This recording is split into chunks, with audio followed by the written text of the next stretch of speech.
Yesterday, the Newport Gulls hit the road to begin their title defense and came out victorious with a 4-1 victory at the Martha's Vineyard Sharks. And now today, the Gulls are home. It's the 2024 home opener as Newport welcomes in the Vermont Mountaineers to Cardines Field. Welcome in to beautiful Newport, Rhode Island at Cardines Field. I'm Sam Reese. We have first pitch coming up between the Gulls and Mountaineers at 6:35 on ESPN+. But before that, we got the Gulls pregame show coming up next. Stay tuned.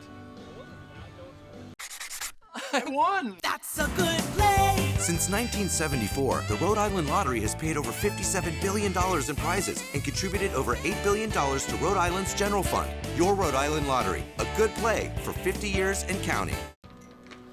I'm here on the Gulls pregame show with Adam Marr. Adam, a phenomenal opening day performance last night. What was your mentality when you got the game ball on opening day at Martha's Vineyard?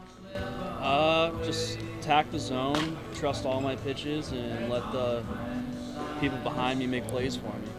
So this is a generally young team, at least to Newport, only 5 returners. What's the mentality now, knowing you're one of the 5 who has to be the leader, has to show everyone where the places are to be in town, what the mentality is here, what it means to be a Gull? It's fun, you know. Last night we did our first trip to Ma's Donuts, which was cool, showing all the new guys around. But I don't know, that's really it for like showing people around. Went to the gyms, did a little tour of the gyms for everyone. But that's awesome. So what's the mentality going to be later tonight when that banner that you were a part of goes up on that fence? Repeat it. Have the same thing, have the same success we had last year, go through the whole process. It'll be fun. Looking forward to it.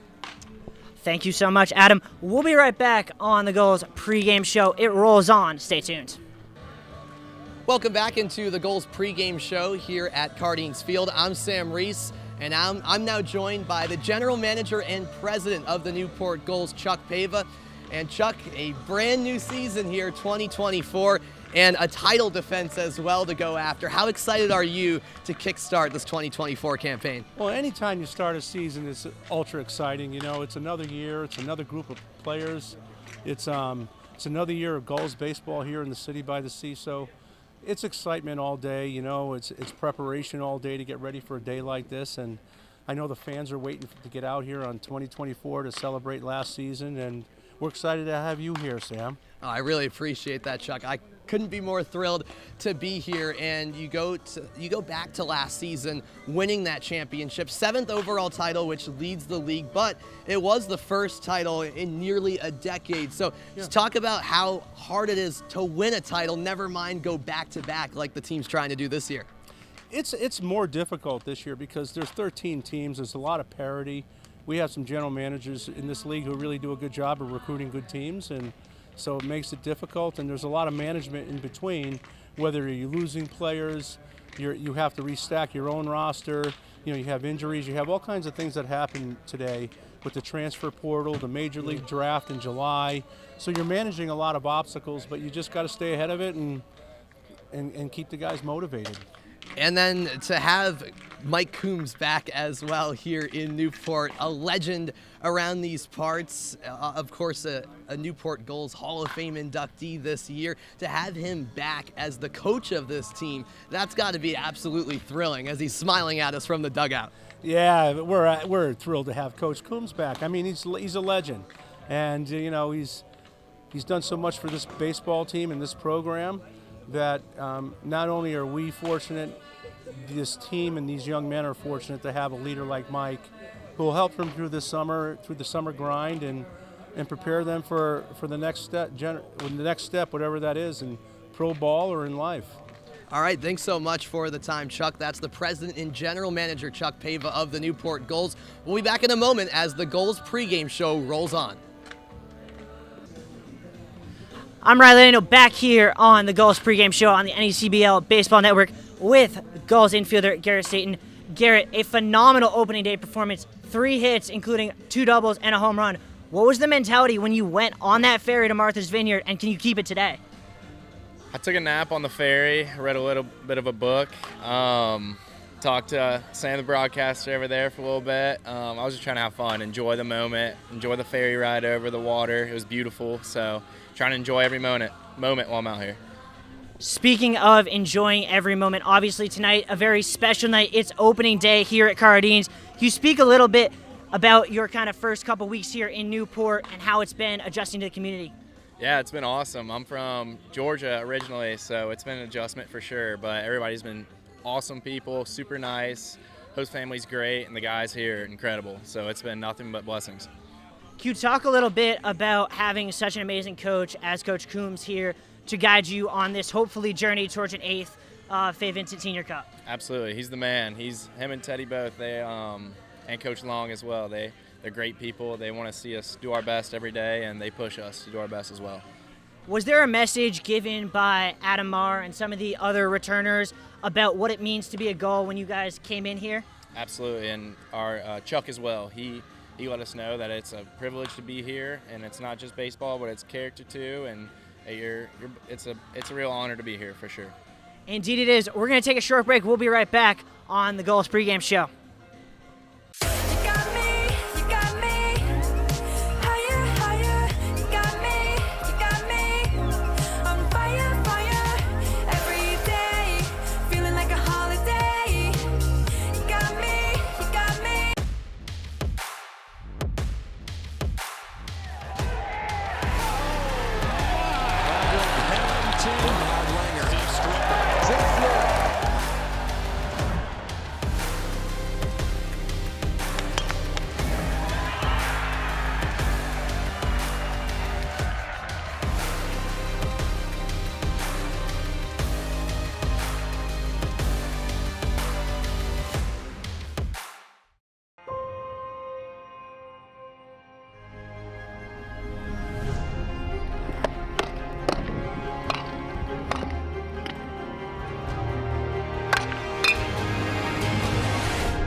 Welcome back into the Gulls pregame show. I'm Sam Reese, now joined by manager Mike Coombs.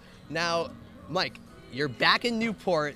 You are obviously a legend around these parts, a Hall of Fame inductee. Congrats on that, by the way. How special is it to be here back with the Gulls after all those titles you won back in the day here at Cardines? It's awesome. I mean, just being in town, seeing the people, and them welcome me back, and you can't get any better than this.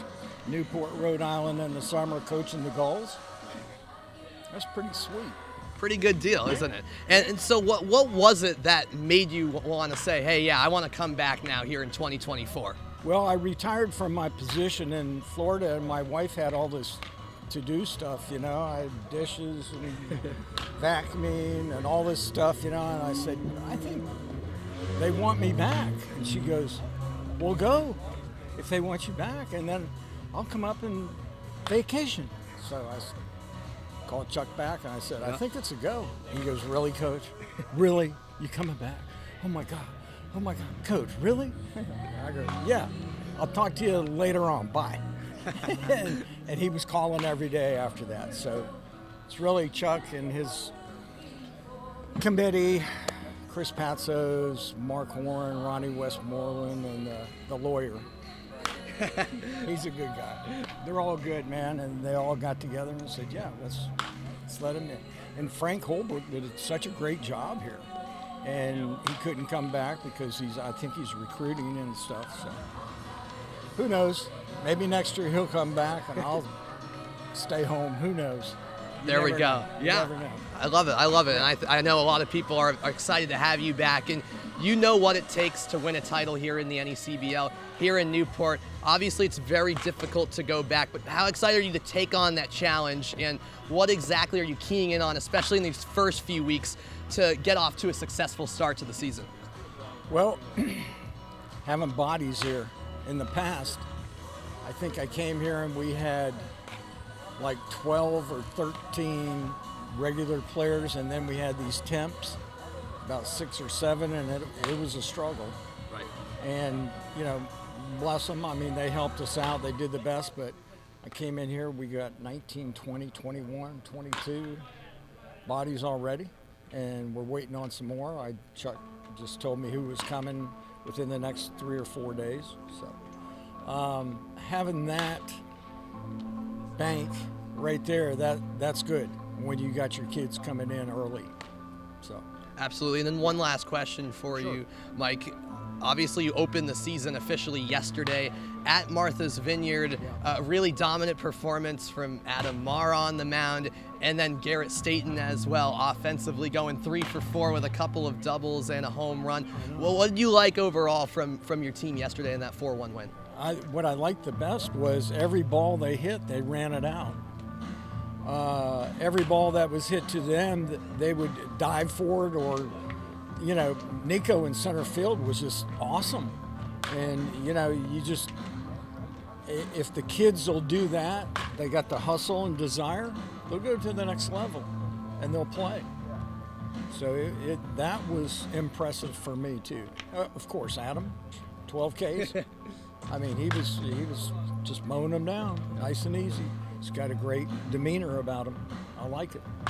All right, well, 1 game in the books and still 43 regular season games to go. It's the home opener coming up shortly. Thanks so much, Mike Sam. Coombs, for the time. We will have more on the Gulls pregame show after this. Make sure to stick around. I won. That's a good play. Since 1974, the Rhode Island Lottery has paid over $57 billion in prizes and contributed over $8 billion to Rhode Island's general fund. Your Rhode Island Lottery, a good play for 50 years and counting. We thank you so much for tuning in to the Gulls pregame show. Make sure to tune in to the game, 6:30 first pitch. You can catch it over on ESPN+. It's the 2024 home opener between the Newport Gulls and the Vermont Mountaineers.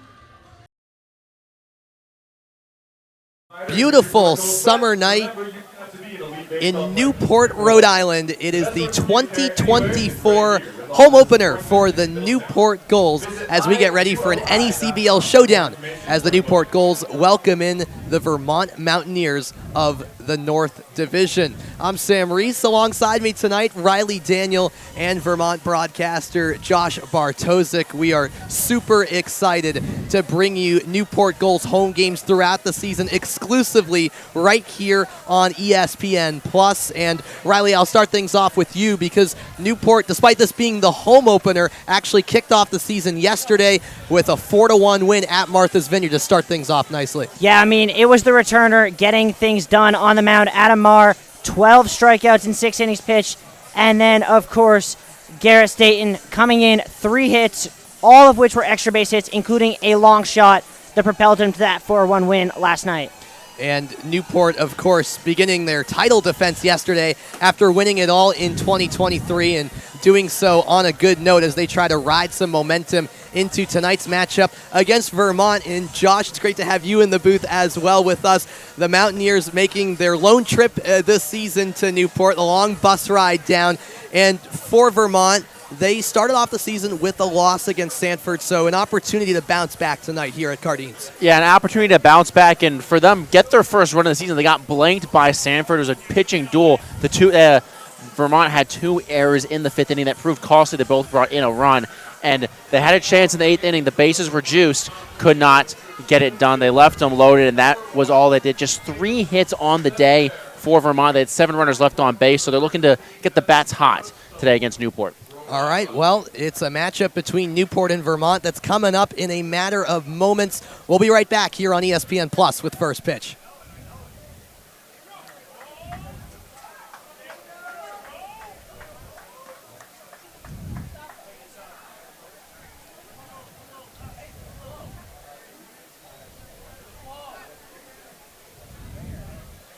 Yeah, they can't go till...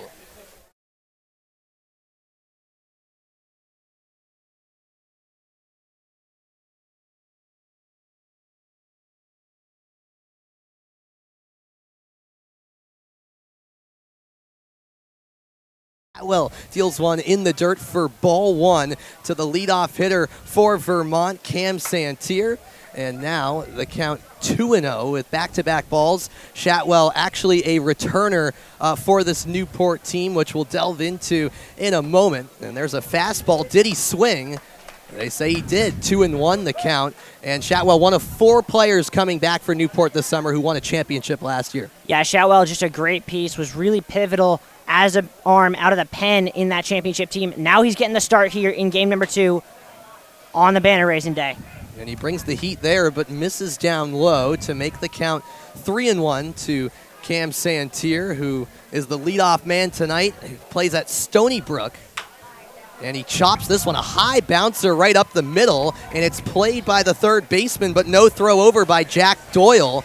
So an infield single to lead things off for Cam Santier, and I know you want to get to the starting lineup for Vermont tonight, Josh. Yeah, absolutely. Well, we start with Cam Santier. He went 0 for 3 with a walk yesterday, and you want to see your leadoff man get aboard. Then you have Max Jensen, the third baseman, Carlos Martinez batting third and right field, Nathan Wall, the catcher, batting fourth, Johnny Knox at fifth in the shortstop position, Sam Angelo, the designated hitter, batting sixth, DM Jefferson in left field, batting seventh, Casey Bishop at second, batting eighth, and William John, his first appearance this season, did not play yesterday, at first and batting ninth. Thanks so much for the rundown on Vermont's lineup. Meanwhile, for Newport, as mentioned, it's Cade Shatwell on the mound. Tyler Minnick is doing the catching for him tonight, as that one's ripped foul by Jensen to even the count up at 1-1. Nobody out and a runner on first. Yeah, I mean, when we got the lineups from Coach Coombs earlier on, there was only one name on the substitutes, and that was Mac McCommon. So he switched the catchers. That's all he can do. Yep. It's fact of the matter is, when you have good teams, as good players as both these teams do, you're going to have players playing in Omaha, and that's where they are right now. Yeah, exactly. And a few more players will be filing in the next few days, as this is hit on a line out to right field, fielded by Jackson McKenzie, and it's back-to-back singles for the Vermont Mountaineers. First Santier, and now Max Jensen. Vermont making some noise early. Yeah, it's probably something that head coach Mitch Holmes would like to see yesterday as you get a look at the Newport defensive lineup. But back-to-back singles to start the game for Vermont. They already have 2/3 of the total hits they had yesterday. And Riley, why don't you take us through that Gulls defensive alignment? Yeah, of course. You have Minnick behind the plate catching for Shatwell. Across the infield, you got Doyle, Seymour, Staten, who we talked to in the pregame and was a big factor with those 3 hits yesterday. Austin Ford at first base. Then across the outfield from right to left, it'll be McKenzie, Nico Brini, and Sacco. So as Riley mentioned, a very familiar-looking lineup because there's not that many positional players that have arrived yet in Newport very early on in the NECBL season. First pitch swinging goes Carlos Martinez. That's out to left field where it's scooped up by Brody Zako, and the throw to home is on the money, which means that Santier holds at third, but it's 3 singles from the 3 leadoff hitters for Vermont, and this is troubling early on for Newport. Yeah, I mean, this is a top 3 in the 1, 2, 3 for Vermont yesterday. Hit list, they went 0 for 10 as a team. All now they're 3 for 3 and leaves the bases loaded for guy Nathan Wall, who was the best hitter, went 1 for 3 yesterday against Sanford. The best hitter on a team that only had 3 hits. Right, and they've already matched that 3 batters into this game, which is crazy to think about. 1-0 the count to Nathan Waugh in that cleanup spot for the visiting Mountaineers. Waugh plays his college ball at Cornell, but will play for Georgia Tech, a grad year next season, and he takes a strike on the inside part of the zone. 1-1, it's all even. Yeah, Waugh's had a really great career at Cornell. It's an honorable mention All-Ivy in 2023 before having another solid year, hitting .286 this year. And, of course, you have to be a very good player to be able to transfer to Georgia Tech, as he's going to do for the 2025 season. So 1-1 to Nathan Waugh, who played 38 games for Cornell this past spring, in which he started 37 of them. Batted .283 with 7 homers and 31 RBI. The bases are loaded for him with nobody out. The 1-1. Shatwell winds and deals. It's a fastball down low. 2 balls and a strike. Interesting here from Newport. Neither corner infielder playing in looks like they're going to be willing to concede a run to get 2 outs. Shatwell, the righty, who plays his college ball now at Oklahoma City, an NAIA school, goes to the same pitch again, but this time finds the zone for strike 2. Bit of a delayed strike call from home plate umpire Jim Fonseca, but got the pitch, and Shat was really going to find a way to work out of this jam he's put himself in. Here's the 2-2 offering. Fastball again. He got him looking.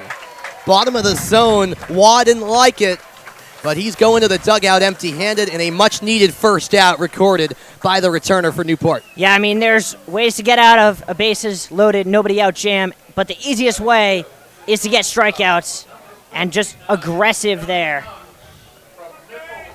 Yeah, and for Nathan Waugh, I mean, the last thing you can do is watch a pitch for strike 3 with the bases loaded and nobody out, because now a double play ends the inning. And this was a big problem for Vermont last night. 7 runners left on base, including a bases-loaded jam in the 8th that would have given them a chance to come back when they were down 2-0 to Sanford. Strike 1 taken by Johnny Knox, the number 5 hitter, playing shortstop tonight for Vermont. Chatwell, who's pitching for Newport, made 11 appearances last summer for the Gulls, including 1 start in the playoffs, as this is popped high in the air, and that's foul off to the right side. And there's our first ball lost. That's a lost cause out onto the street, and that's going to happen a lot throughout the summer. Yeah, I mean, Cardines Field, it's one of the things that makes it special. It's got that homey vibe.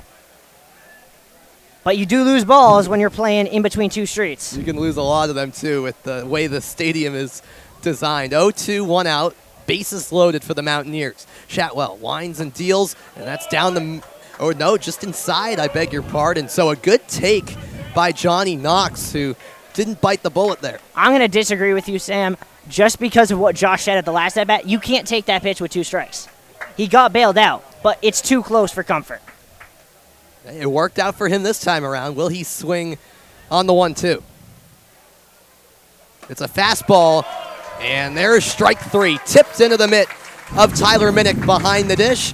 And with the bases loaded, it's back-to-back outs for Newport. And all of a sudden, Vermont is thinking, okay, we can't waste this opportunity early on, Josh. It's feeling a little like deja vu. They got the bases loaded on 3 walks in the 8th yesterday with 2 outs, and then 1 pitch was all it took. But you cannot blow an opportunity with 3 men Runner aboard. coming home. Oh, look at this. It's an attempted steal at home, and the tag, was it there? Yes, it was. Minnick applied the tag in a shocking moment as Cam Santier decided to try to sneak in down the third base line, but Newport would not be fooled, and in the end, Santier didn't even attempt to slide. That was a rather routine tag for Tyler Minnick as the Gulls were all over it, and the Mountaineers playing a gamble early on, and it backfires on them. So Chatwell allowed 3 singles to start the inning, but gets out of the jam. We're scoreless after a half inning of play. It's the home opener here at Cardines Field. What?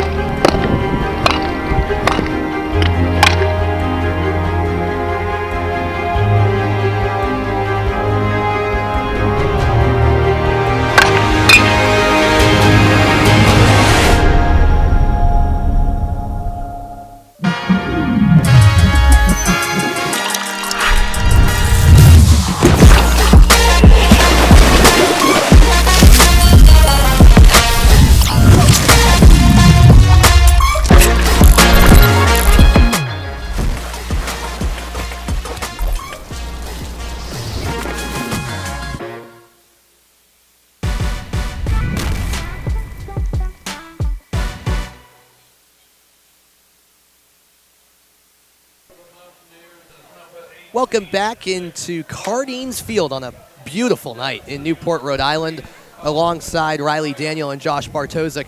I'm Sam Reese. No score after a very entertaining top of the first inning, no matter what way you look at it.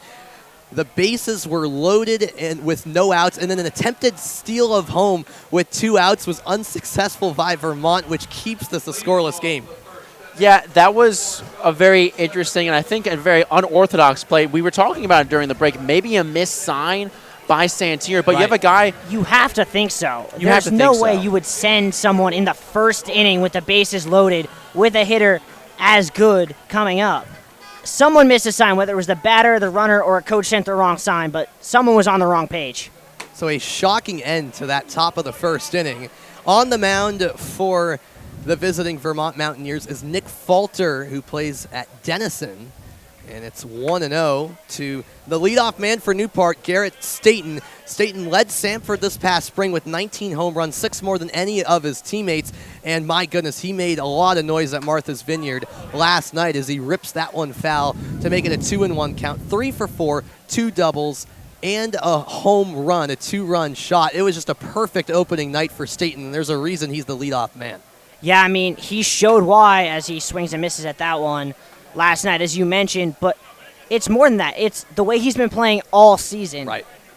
He had an amazing sophomore year and said, all right, I'm going to be even better as a junior. The 2-2, and he blips that one over to the top of the Vermont dugout. A reminder that here at Cardines Field, both dugouts are on the same side, so down that first base line. So you got the Newport dugout first, closest to home plate, and then the Vermont dugout right next to that.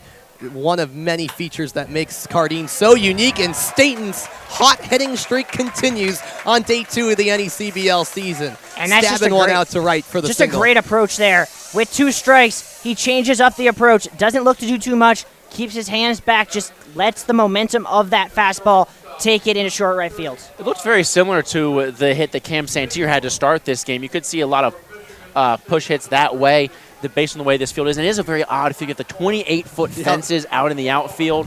And then I was told before the game that if you hit that tree out in left field, it's an automatic home run. So learning a lot in the last 3 hours since I've been at Cardines Field. It's historic. It's been here for so long. Oh, yeah, a lot of history as Randy Seymour takes strike 1. And I think we're seeing from Falter a really clear game plan that he's going to try and work the outside of the plate to these righties. Yes, heavy swing and a miss to make it 0-2 to Seymour, who plays at Michigan State. Batting in the 2 spot. Didn't have a hit last night, but he did score in a run as he lunges out and rips that one foul to the right side. All right, welcome back. Don't quit. Round against the perfect fit. Wow, that was rough. Still 0-2. Falter ahead in the count. Be interested to see if we see a breaking ball for the first time tonight on this pitch. But before that, it's a throw over to first, and it escapes the glove of William John. And so over to second goes Garrett Staten. He's in a scoring position on a mistake by Vermont. And this is something that we saw twice yesterday, the 2 errors. There was one where it got under the glove of Johnny Knox on a routine ground ball to short, and then a triple score the first run, and then a pass ball by Nathan Waugh. So some miscommunication between any pitcher and the infield so far for Vermont this season. Just already 3 errors this season. And this one hit on a line, but caught by the leaping Jensen, who is alert all the way through. Staten has to stay put at first, and that's a big first out for Vermont as Brody Zako heads up to the plate, and you see the replay here. A nice reflex move by Jensen to make the play. He actually had to catch that twice. He caught it with the tip of his glove, and it dropped out, and he caught it the second time with his bare right hand there. If he had caught that cleanly, you probably would have seen him. You probably would have seen Staten get doubled up at second. That's a good point. And that's no, it hit the bat there. So on the first pitch to Brody Zako, I should say, it was a bit up and in on him, but it did clip. I don't know if it was the knob of the bat or what, but it is strike 1.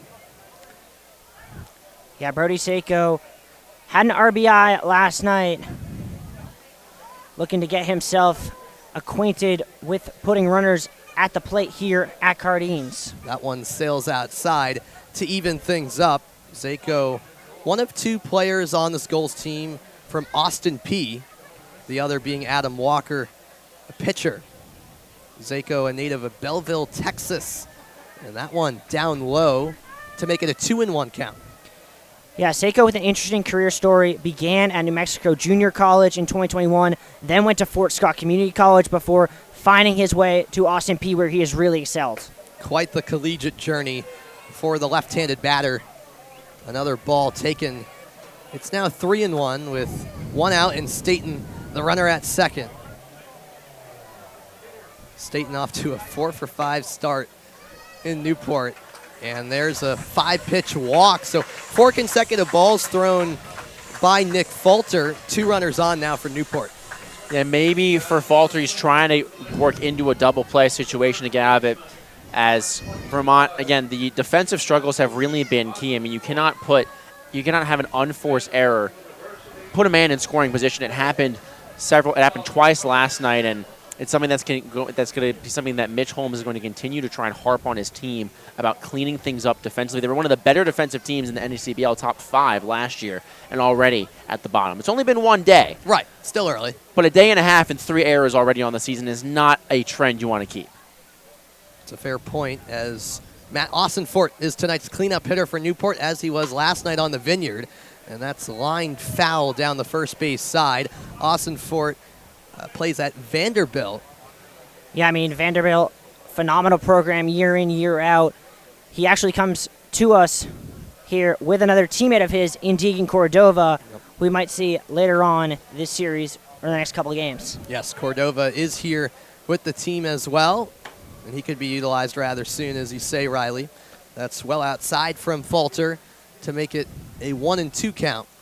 And while we haven't seen a lot from Austinfort in the collegiate level during the year, just 2 hits and 11 at-bats, last year he played for the Alexandria Aces in the Cal Ripken League and led his team in average RBIs and home runs. And right as you say that, it's a throw to second in time for the out. A double play can't be converted as Knox flipped it over to Bishop. That does advance Staten over to third with runners on the corners and 2 outs.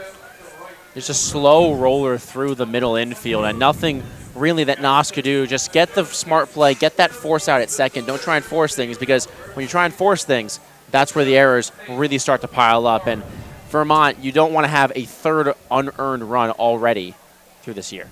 It's the left-handed batter out of Mississippi State, Jackson McKenzie, who digs in. 1-0 the count. Big cut and miss on a pitch down and in. Yeah, McKenzie was looking to try and put that one over those championship banners. That was the definition of an all-or-nothing swing, I suppose you could say. And another pitch cut on and missed. We haven't seen a lot of Falter's off speed, but his fastball so far has really been seeming to catch these goals off guard. You saw right there, McKenzie behind on his swing, needs to find a way to catch up now with 2 strikes. Here is the 1-2 from Falter. Popped high in the air left side, and that's well out of play. Another one across the street, this time the other side. Yeah, Falter raised that pitch a little bit with the high fastball, looking for the K. McKenzie was able to get his hands to it a little bit quicker. If he goes back down, I don't know if McKenzie has the hand speed to stay with Falter's fastball. We'll see what McKenzie does, and there it is. The heater swung on and missed. It's the first punch out of the game for Falter, and that's how the first inning comes to a close. Well, Vermont left the bases loaded. Newport leaves runners on the corners. We're still scoreless through an inning of play. Make sure to stick around here on ESPN+. Staff Sergeant Lawrence enlisted in the U.S. Army on August 17, 2010.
Welcome back into Cardines Field on a gorgeous night in Newport, Rhode Island. 1 inning played. Sam Reese alongside Riley Daniel and Josh Bartosik here in the broadcast booth. And after a first inning that had a little bit of everything except runs, Vermont will try to get back at it offensively. Sam Angelo, the DH for the Mountaineers, was in the batter's box in that top of the first inning, and then on a wild play, Cam Santier, his teammate, tried to steal home and was tagged out. So Angelo will try again here in the batter's box, but right before the first pitch from Shatwell, time called at the last second.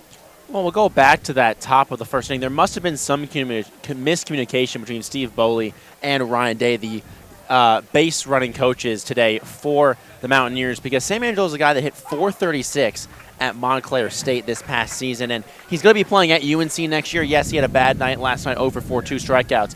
But if he has that ACC pop, why not let him try and swing the bat with the bases loaded and two outs? It's one of the best ways for him to showcase his potential talents. It's quickly 1-1 to the DH, Sam Angelo, in this righty on lefty duel. Fastball fouled straight to the backstop. One thing I think I can offer in defense of the decision is watching that replay back. Shatwell was pitching out of the windup there, so maybe he saw an opportunity and decided to take it on his own. It was an interesting gamble to take, especially at that stage of the game. The 1-2 delivered off speed action, and he got him on the outside part of the zone.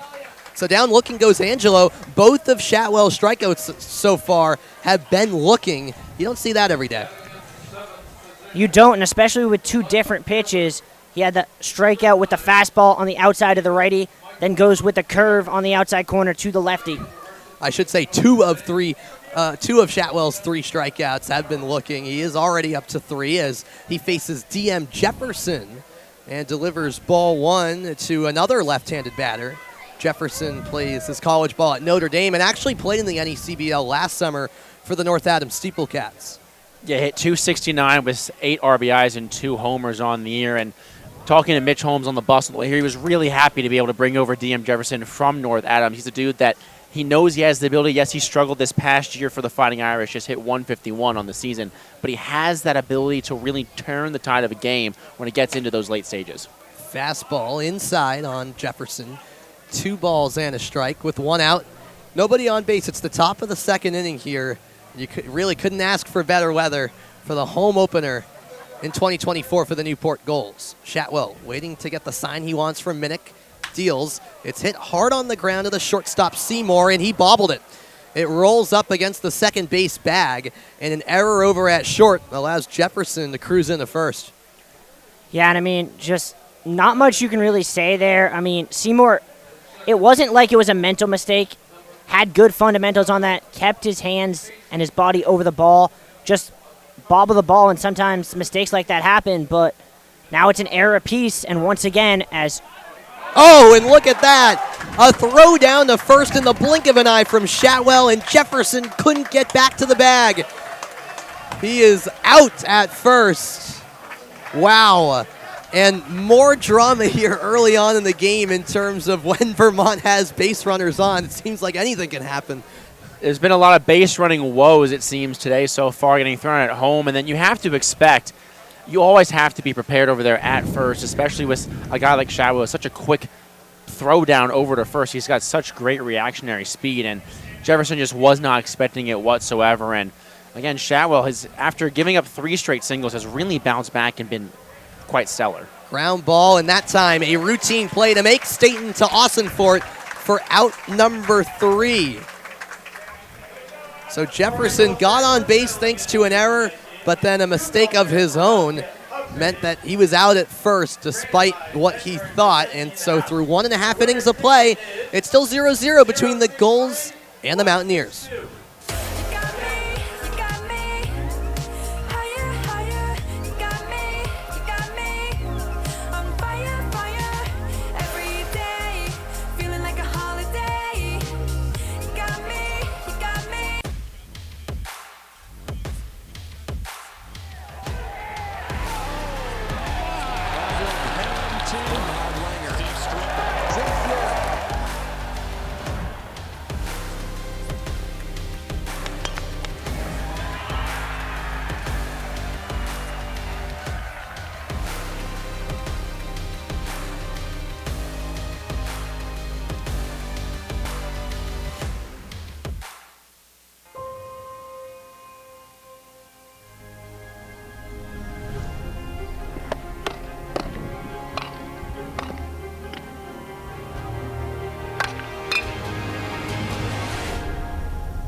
Back in Newport, no score between Newport and Vermont through 1.5 innings of play. Quick reminder that Launch Hydrate is the official sports drink of the NECBL on ESPN+. Launch Hydrate's unique formula helps athletes achieve peak performance at every critical moment, supporting improved focus, rapid hydration, and faster recovery. For orders and information, please visit launchhydrate.com. We're off and running in the bottom of the second inning. Jack Doyle out of Northeastern is the leadoff hitter for the Gulls and takes a ball to even up the count at 1 apiece.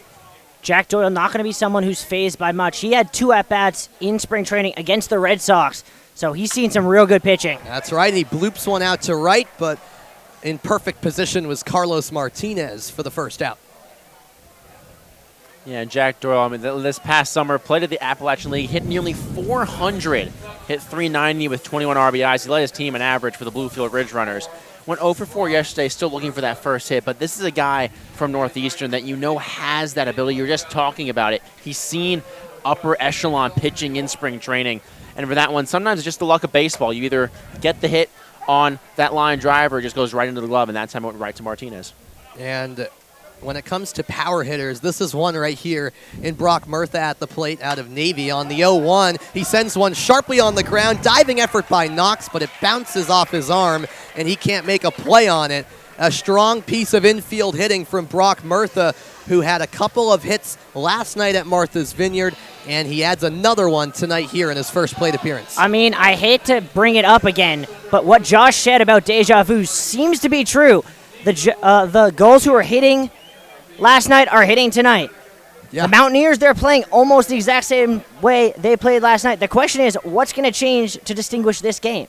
Here's Nico Brini, one of the 4 Newport returners, and he takes a ball down low. Brini out of UConn, just finished up his sophomore year with the Huskies. You're probably thinking UConn is in the Super Regionals. They're still playing, but Brini didn't play this past season, so it's better for him to come to Newport for the start of the season and get some, meaningful playing time and at-bats, which he's getting the opportunity to do tonight as he awaits the 2-0, and that's chopped foul off to the left side.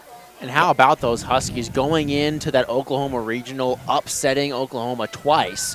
They were the 2-0 team going into Saturday and Sunday. They lost a game and then won the all-important Game 7. Now find themselves in a tough road ahead. But what UConn's done these past few years, winning a couple Super Regionals, making it to Omaha, they've been a great team to watch.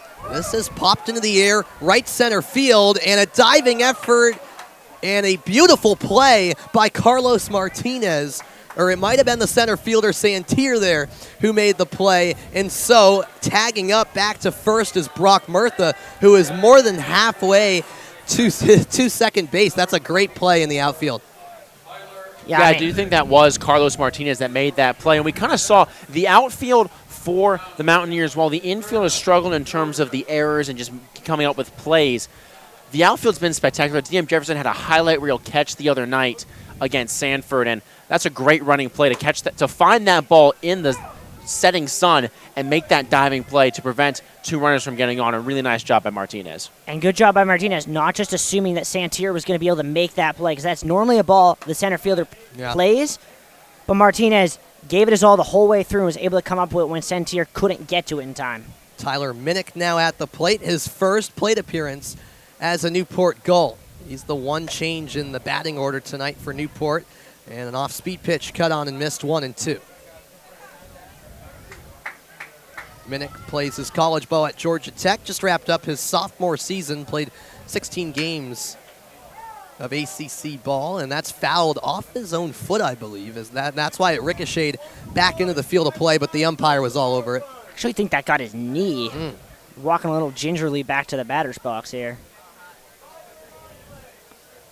Murtha, the runner on first for Newport. On deck is Garrett Staten.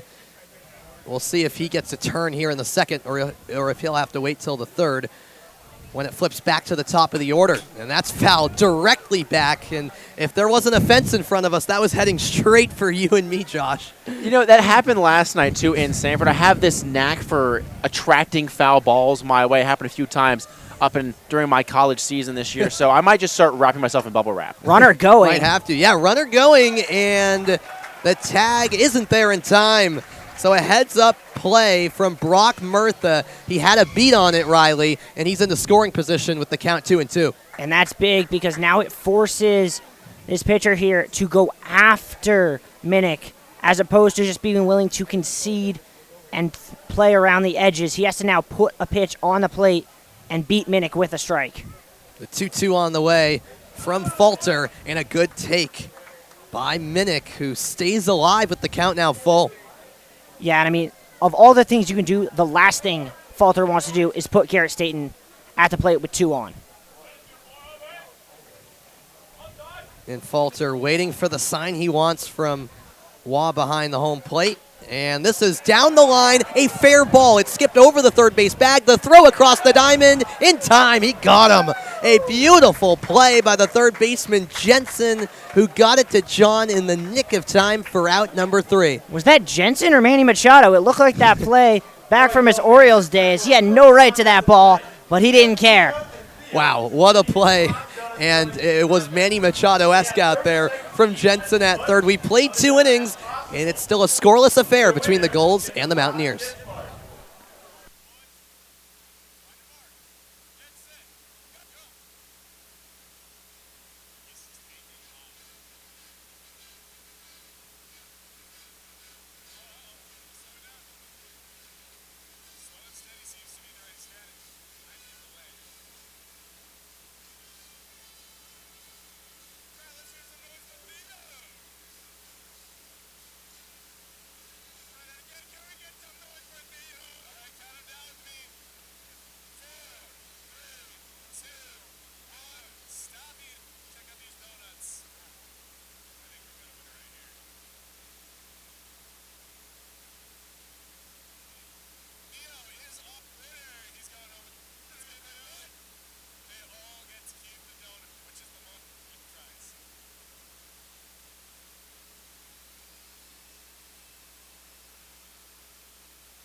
We're back here at Cardines Field. No score after 2 innings of play between the Gulls and the Mountaineers. A reminder that Netting Professionals is the official netting partner of the New England League. Their netting and wall padding products have been featured in Major League Baseball venues such as Citi Field and Truist Park and many collegiate facilities throughout the country, including the universities of Florida, North Carolina, Binghamton, Texas, and many, many more. From design to fabrication to installation, Netting Pros is improving programs one facility at a time.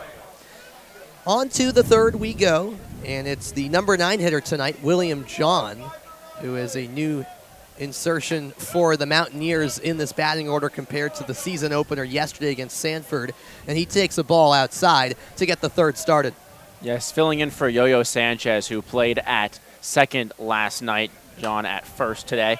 Hit .333 last summer in the Great Lakes League for the Cincinnati Steam with 24 RBIs. So he's, again, another one of those guys that when summer ball comes around and these wood bag leagues become the norm, he has that ability, that pop, and maybe sparking something for the bottom half of the lineup. Here's the 1-1 to John. And Shatwell just missed outside. John plays his college ball at Dartmouth. He's from Loveland, Ohio. Spent the last 2 summers in the Great Lakes League. And that's a heater. Upstairs from Shatwell, 3-1. Yeah, John, interestingly, in his collegiate games, is a two-way player. Pitched 29 2/3 this year with a 9.71 ERA as he takes ball 4. Yeah, so the leadoff man on for Vermont, and now, Josh, it flips back to the top of the order for the Mountaineers, and all 3 hitters to lead off, of course, singled in that first inning. See if they can make some noise this time around. Yeah, and I think Santier might be trying to make up a little bit for that. Maybe it was a mental blunder, maybe it was an error by the base running coaches, but you don't want to get the third out on the base pass, especially with the bases loaded. That's what he did. But a nice piece of hitting, and now with the runner on first and nobody out, he's got a little bit more room to work with, can kind of put the ball in play anywhere he wants. And he's a good enough leadoff hitter for this Mountaineers team where he could really get that first run of the season for the Mountaineers. Oh, and a near pickoff once again. Of course, that was successful for Newport last inning when they caught D.M. Jefferson sleeping. But the runner, John, got back in time. And here comes the 1-0. fastball got him swinging. What's interesting is John's not really a base running threat. So that's purely a move to try and pick the runner off, not even to keep him close to the bag. Shatwell takes his time before dealing the 1-1. And this is hit to the third base side, throw to second in time, flip to first, not in time. So a near double play executed by Newport, but not quite. So Santier reaches on a fielder's choice. The Gulls do get the lead runner, John, out at second. As we take a look at the replay here, it was a bit of a looping hit off the bat, and the throw was made quickly by Seymour to Staten, who tried to zip it over. Bang, bang play. Yeah, exactly. And it was just late, a hair late to Austin Fort when it got to his glove. Noticing so far in this league and on these fields, this grass, infield grass, the ball seems to die very quickly. You don't see a lot of double plays. We didn't see any last night for Sanford. I cannot say the same for the Newport Gulls game against Martha's Vineyard. Yeah, I mean, it was a bit of a factor, I have to say. So to your point, I guess that's part of different ballparks and collegiate summer baseball, as once again, Shatwell has his eye on first base, trying to pick off the runner Santier, but he got back 0-1. Now the count to Max Jensen, who also singled back in the first inning. Fastball sent foul off to the left side. Shatwell's going to have me looking up the Gulls franchise record for most runners picked off in a game pretty soon, the way he's throwing over there. He's got such a sneaky move, too. None of these base runners for the Mountaineers have really been expecting it. Obviously, D.M. Jefferson being the lone one that you can really pinpoint, but Santier is a very big base running threat. He led Stony Brook in stolen bases. He had 18 stolen bags this year. So that's more of an actual move of trying to get a base running threat out versus just trying to get somebody out at first. Now it's 1-2 to Jensen of Cornell. He pops this one up in the air left field. Charging in on it is Brody Zako. The left fielder makes the catch for out number 2, and that means Santier stays put at first. Yeah, Zako able to get to that ball. Did not look like he had a good read on it at any point. Came in, backed up, then sprinted in again and almost overran it before sticking his left arm up to make the catch. And here's Carlos Martinez, the left-handed batter who now plays at UMass Lowell. He played his freshman season at Pittsburgh, but then transferred to UMass Lowell for his sophomore year, and he was unreal in the spring as he takes strike one from Shatwell. Martinez started all 55 games he played for UMass Lowell, batted .338 with 26 doubles, 49 RBI. A very, very productive spring for the Puerto Rican.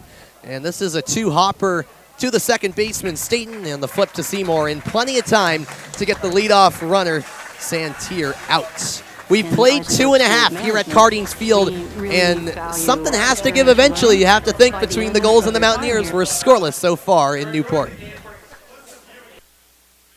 In the Eisenberg School of Management, we really value experiential learning. By the end of their time here, the students have a portfolio that they can go out with and say, here's what I've done. Here's the clients that I've already worked for.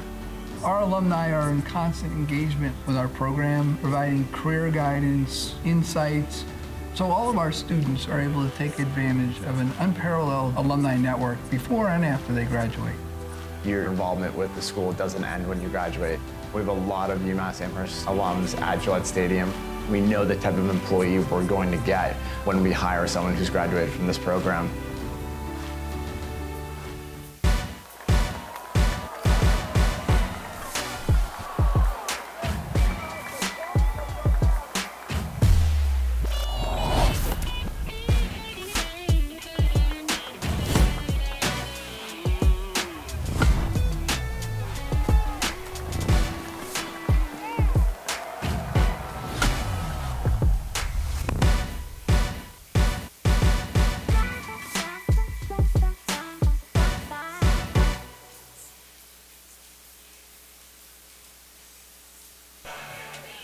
.0-0 the score through 2.5 innings of play between the Gulls and the Mountaineers here on ESPN Plus. Game 2 of the season for the Gulls, but it is the home opener as Newport aims to defend its title after winning it all in 2023 for its league most 7 titles.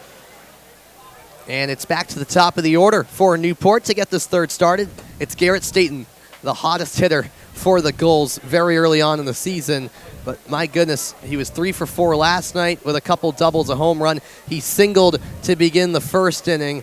And it seems like right now, Riley, there's nothing stopping him as it's a 1-0 count. Yeah, if I was a betting man, I'd bet on him squaring up on one of these pitches from Falter.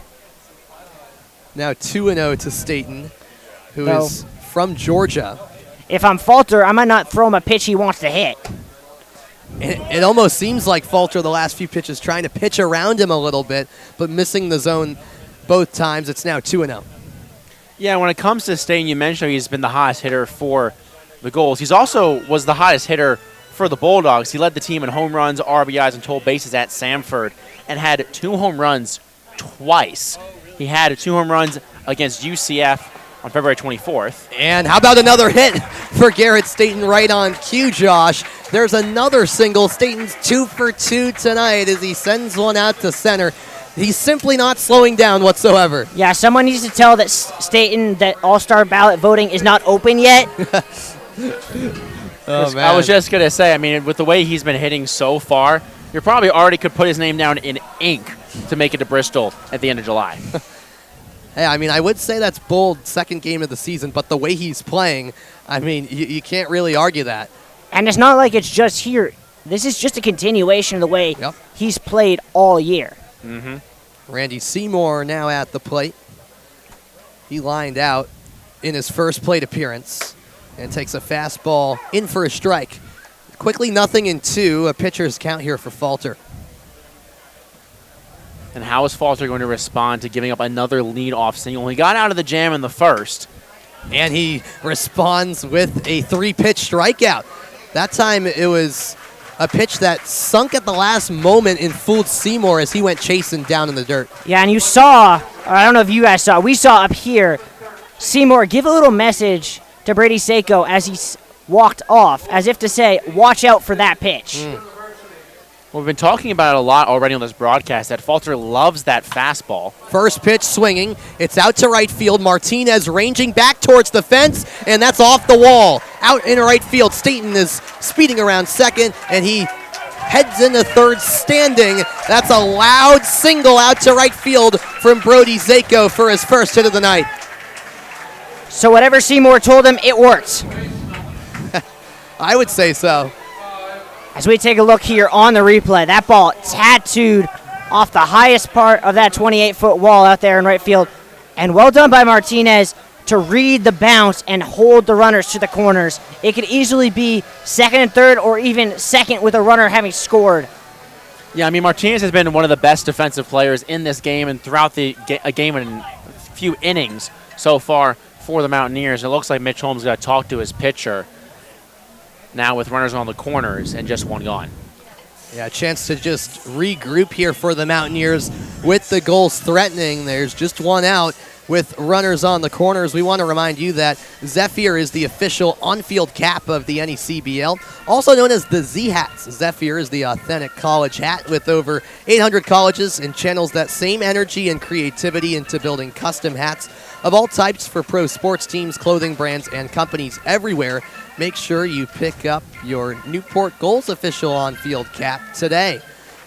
So the mound visit over as Falter tries to settle the storm here. And as you see, we've got Reed Interdonato out of William and Mary getting loose in the Vermont bullpen right now. Something to keep an eye on as the third inning progresses. Yeah, and it's interesting the way that the Mountaineers are playing this one up. Corners very much in. It looks like they might be trying to cut down the runner at the plate, which probably is a testament to the way that Shotwell is pitching right now. They get the feeling that, as most games in the NACBL were last night, that 1 or 2 runs might be enough to win this game. That's certainly how things are trending after last week's opening night. Austin Fort lines one, and it's fair down the first baseline all the way to the corner where Martinez tracks it down. Staten has scored, and holding up at third is Seiko. That's an RBI double for Matt Austin Fort. who flies his wings at second base to the ovation from the faithful here at Cardines Field. Newport strikes first, 1-0 Gulls lead. I mean, that's just a nice piece of hitting down the right field line. It gets caught in that little spot in the right field corner where Martinez had to really track it down in the first run of the game. You just talked about it. Feels like a big one with the way that pitching has been in the NECBL last night, last season, in its history, and especially the way that today has gone. That one run could be the only run that the Newport Gulls really need. Absolutely. We'll see how the rest of this one plays out, but still nobody out and runners on second and third, so more damage could be done by Newport. That's in there for strike one to even it up on Jackson McKenzie, who struck out first time up in the first. Interesting defense here from the Mountaineers. Only Max Jensen's in on the dirt. This hit on the ground to the second baseman, Bishop. He makes the easy out at first, but that does score Brody Zako in from third. So a sacrifice RBI from McKenzie as the Gulls double the lead. And you have to go back to that top half of the first where the Mountaineers had the bases loaded with nobody out. They couldn't capitalize, and Newport hasn't had a situation as threatening as bases loaded, nobody out. But in the situations they've been given, they are making the right plays. They're getting situational hitting, the right things done, and that's why they have the early lead. And it could be something, with the way the Shotwell is pitching we talked about, I don't think you'll see the bases loaded again in this game. Austin Ford also advanced over to third. Ball one delivered to Jack Doyle. And that's big because that changes Doyle's approach completely. Now his approach is to try and get a ball either to the right side of the infield or in the air to drive home Austin Ford. That was well inside, almost clipped the arm of Doyle, who got out of the way last second. 2-0. And this is a broken bat, but good concentration from Falter at the mound to corral that one and flip to first. That can always be a little tricky when you got a bat flying your way. We had 4 broken bats last night on the Vineyard. That's the first of tonight.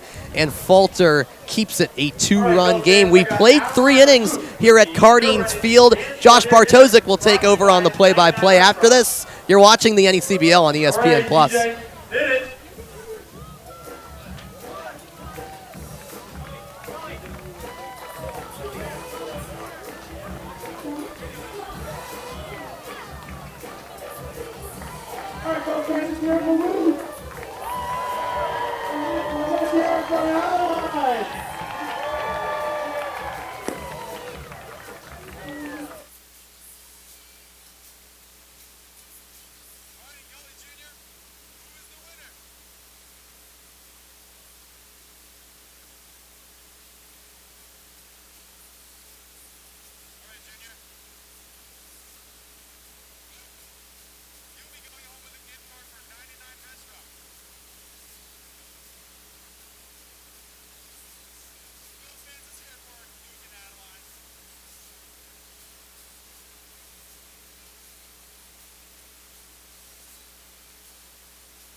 Back at Cardines Field, Josh Bartosik alongside Sam Reese and Riley Daniel on ESPN Plus as the Vermont Mountaineers trail 2-0 after a big bomb of the third inning for the Newport Gulls. And we'll go back to that bomb of the third. Situational hitting between these two teams has been the difference, and so far Newport comes out on top. That's right. You look at how that last inning played out, and it was some very smart base hitting, including a sacrifice RBI from McKenzie to score in a run. And that's what it's going to take in a game like this that's been low scoring so far to get the job done. And what you mentioned it, Josh, what could be a game where a couple of runs in any given inning could be the difference. Well, the Mountaineers will look for Nathan Waugh to spark some offense. He did a pretty decent job last night. One of 3 Mountaineers to get a hit, 1 for 3 with a walk, and he struck out looking back in the first to get the first out when Shotwell found himself in the bases loaded jam. And that one rides in up on the hands. It'll go into the shallow outfield where Garrett Staten will make the first out of inning number 4. And it's 1 down for Shotwell. And you can just see how much those 2 runs mean to Shotwell. His pace is almost doubled in between pitches. to start off this fourth compared to where it was when this was a tie game just an inning ago. It's one of those things where when you get some insurance, all of a sudden your confidence goes up on the mound, especially when you find yourself getting out of a bases-loaded jam. As Johnny Knox comes up for the second time, he struck out swinging as Shatwell, after giving up the 3 straight singles in 3 consecutive batters, struck them out to end the first and start the second. And he already has 1 strike to the shortstop. That one inside, ball 1. And Shatwell did start all 8 games he pitched in for Oklahoma City University this past spring. And in 4 of those 8 starts, he did go at least 6 innings. So he has the ability to go deep in the ball games. 1-1 pitch high to Johnny Knox, the CCC Player of the Year. He hit .419 with 54 RBIs and 27 stolen bases. So when he finds way on base, he has that speed. As he takes the 2-1 pitch high as well, or correction. 3-1 pitch, it is a walk. And that is one thing Shatwell did not want to do, because that brings up Sam Angelo. He had 18 home runs in his collegiate season for Montclair State, which means he is someone who, with 1 swing of the bat, could tie this game. The NJAC Player of the Year led the Red Hawks. Did he get another? He almost did. We've been talking about all game that Shatwell's ability to pick off runners is at the top, or is the top of the NECBL talent, as Angelo pops up the first pitch he sees, but that one goes into left field. And we talked a little bit about the way that this field is. I have to say I'm very glad I didn't drive my own car to this stadium. Yes, I'll tell you from firsthand experience the last couple of days coming here, it's not the easiest for parking, as Shatwell nearly got him again, Josh. Gulls bench thought that he had got him, but just able to get back in there was Johnny Knox. And that stops Knox from really being able to get a big enough lead to try and steal, as you see another pickoff attempt there, and I think that time Knox was finally ready for it and got back with a little bit more time to spare. Yeah, Knox still not afraid to take a couple of steps off that first base bag with a lead, but he's definitely closer to the base just in case. Sam Angelo, as was mentioned earlier, 18 home runs this season for the Red Hawks, and led them in all statistical categories for offense: average, slugging, runs scored, RBIs, doubles, and home runs. And with that, he's taking his talents to Chapel Hill for the Tar Heels next season, who won their regional against a red-hot LSU team, one of the best games in the collegiate season. Great game. I caught the end of that one. 0-2 pitch from Shatwell, that one high, ball 1. Good take there from Angelo, especially as a power hitter. It's so tough to lay off that high fastball. And for Angelo, still searching for his first hit of the NECBL season, went 0 for 4 with 2 strikeouts yesterday and struck out looking back in the second. But he takes ball 2 there, count even at 2 apiece. You can see Shatwell visibly frustrated with himself on not putting that pitch close enough to the plate to make it competitive.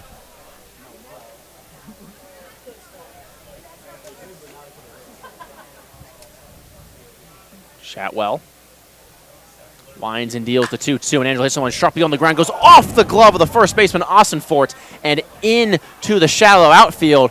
And Angelo had to really hustle at the end there, because it was a nice job by Staten to nearly get the out, but instead it'll go down as an error. So Staten actually made a very similar play to that one last night on the Vineyard, where it was misplayed in some manner similar to that at first, and Staten backed the first baseman Austin Ford up and made the throw in time. That time he almost worked his magic once again, just a hair late, but you're right, Angelo had to put in that extra effort at the last second. That play didn't feel like it should have been close, but Staten almost nearly made it.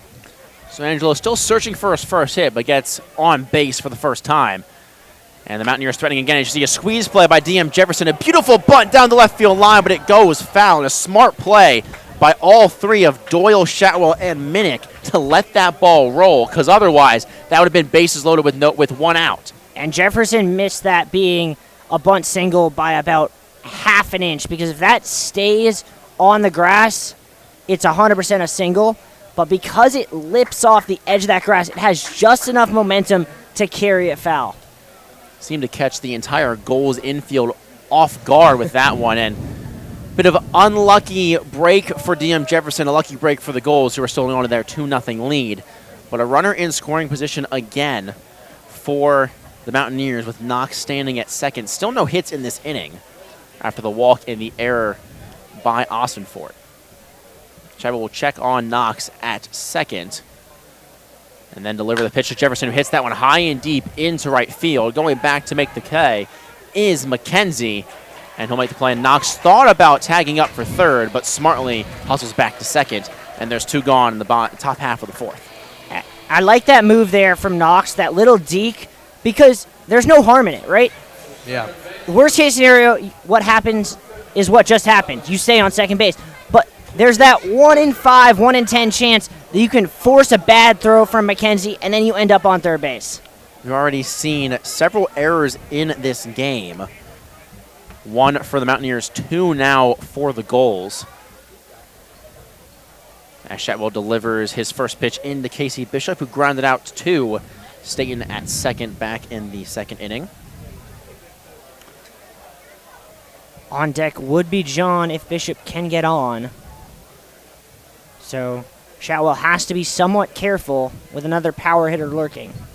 Bishop went 1 for 2 with a walk versus the Mainers yesterday and was also very active defensively. Made a couple of key plays over at third. Today playing at second as he takes a second pitch strike. Count even at 1-1. And the Mountaineers now, in the span of nearly 4 innings, are at risk of having another runner in scoring position being stranded on base. And we've stressed it a lot, but in a game like this where runs are seemingly coming at a premium, you have to capitalize in those positions. 7 runners left on base against the Mainers yesterday, including a bases-loaded 8th inning. That could have really turned the tides of that game. Already 3 runners left on today, and danger of it being 5 with a 2-1 count now to the 8-hole hitter Casey Bishop. Knox standing at second. Sam Angelo over at first.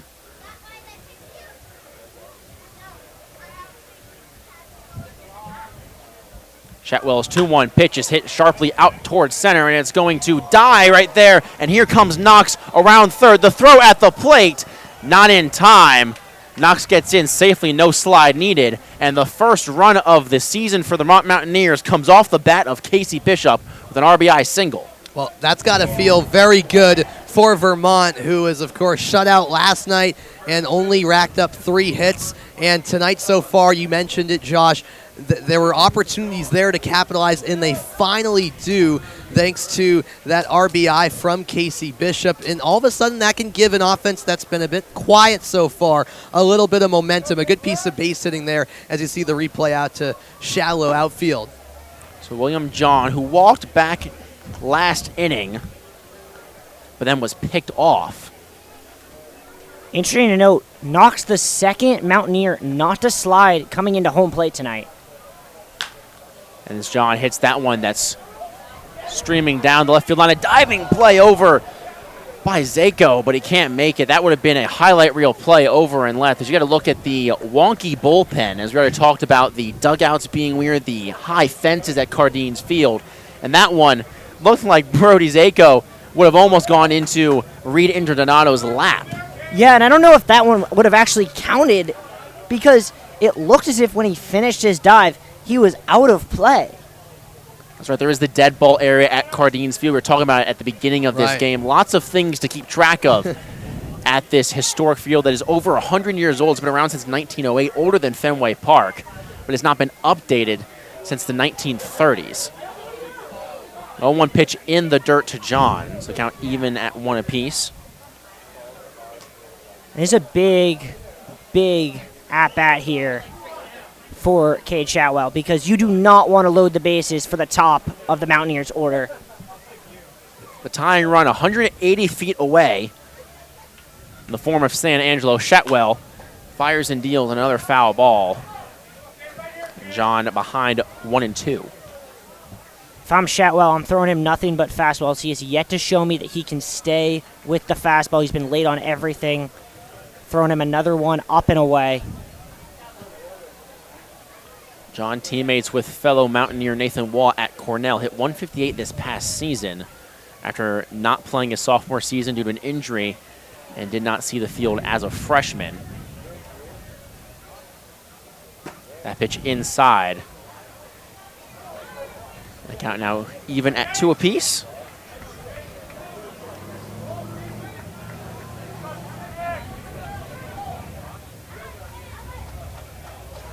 Gulls still holding on to that 1-run lead. Shatwell, despite giving up a plethora of hits today, as John will line that one into left field, and now coming around trying to score is the tying run in Angelo, and now moving over to third after the bobble by Minnick will be Casey Bishop, and just like that, this game is tied, and the go-ahead run is 90 feet away. And as I said a moment ago, it just takes a bit of a spark like Casey Bishop's RBI single to all of a sudden instill some confidence that the Mountaineers can continue to take advantage of these opportunities with runners in scoring position. And how about that, Riley? Once again, the runner comes in, not even sliding, but it didn't matter in the end. And honestly, it's probably the reason that there's a runner on third base right now. Yeah, that's a good point. Because if he slides, odds are Millick pops up and is able to see the runner a little bit quicker and maybe makes a throw there. Another thing to note, as there's going to be a meeting here between the base coach and the batter and runners, Drew DeLucia went sprinting towards the bullpen with Mac McCommons after that RBI single. So it looks as if Cade Shatwell is now on a short leash here. I was just in the middle of saying before that RBI signal that Shatwell, despite giving up hits and finding himself in jams, has really done a good job of working out of them, and now a little too much to handle for Shatwell. There's only you can only play with fire for so long before someone is going to get burned, and right now it's a tie game. Both teams finding a way to capitalize, and the Mountaineers looking for their first lead of the 2024 NECBL season, with the go-ahead run just 90 feet away, that being Casey Bishop, as previously mentioned. And now Mike Coombs going to step out to the mound. Interesting that he did this now and not while the Mountaineers were having their conversation. If I had to guess, might be a first and third play on here. Right, yeah, just even if you have to over-communicate in the situation, if you're the manager, Mike Coombs, it's sometimes necessary in these positions where it's such a crucial part of the game. Bottom of the fourth inning, 2 outs, and for Vermont already scoring 2 runs in this inning, and you got the leadoff batter as well. It's back to the top of the order, Cam Santier coming up. You got to make sure that everyone is on the same page as to what the right decision is to make to get that third out and get out of this inning without any more damage being done by the Mountaineers. And you see Mike Coombs walking off. How about his career as a Newport Gull? Came over in 2005. And inducted into the 2024 Newport Hall of Fame. He's done a monstrous job as their manager, and has come back. Took a leave of absence in 2015, came back this year, said he loves the Newport area, and how could you not? The bridge to get over here is fantastic, as Santier pops that one up, and a fan nearly caught that one, and you can see her shake her hands off. That one seemed to be a bit of a stinger. Yeah, and that's one that she's going to want back, because that was definitely, of all the balls that are hit, most of them are not catchable. That one seemed pretty catchable. She might get another chance. As we already mentioned, it's the foul balls in this area either get lost in the crowd or most of the time in the streetway behind us or into a car's windshield. As the runner thought about going, and now here is John caught in a pickle, and now the runner comes home, and he's out. Ooh, I don't know about that one. We're going to have to take a look here at the replay. First time all night that a Mountaineer actually slid into home. Yeah, we're going to get a look at the replay here.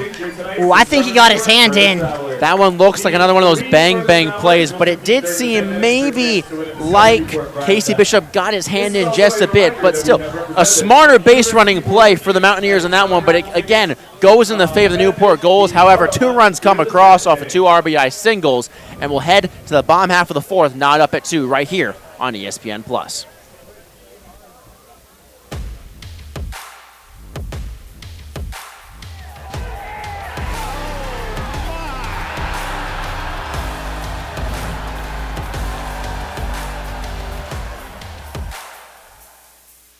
At the time, I was a firefighter in Little Compton, and I was teaching a lot of classes. And being up there at 330 pounds was somewhat hypocritical. South Coast Health was excellent in providing the tools and the opportunities. You're retaught to eat after the surgery. It was exciting to finally know that I was getting to where I wanted to be. Having kids, a 9-year-old son, it makes me feel really good that I'm in better shape to enjoy his childhood with him. I'm very happy. Very happy.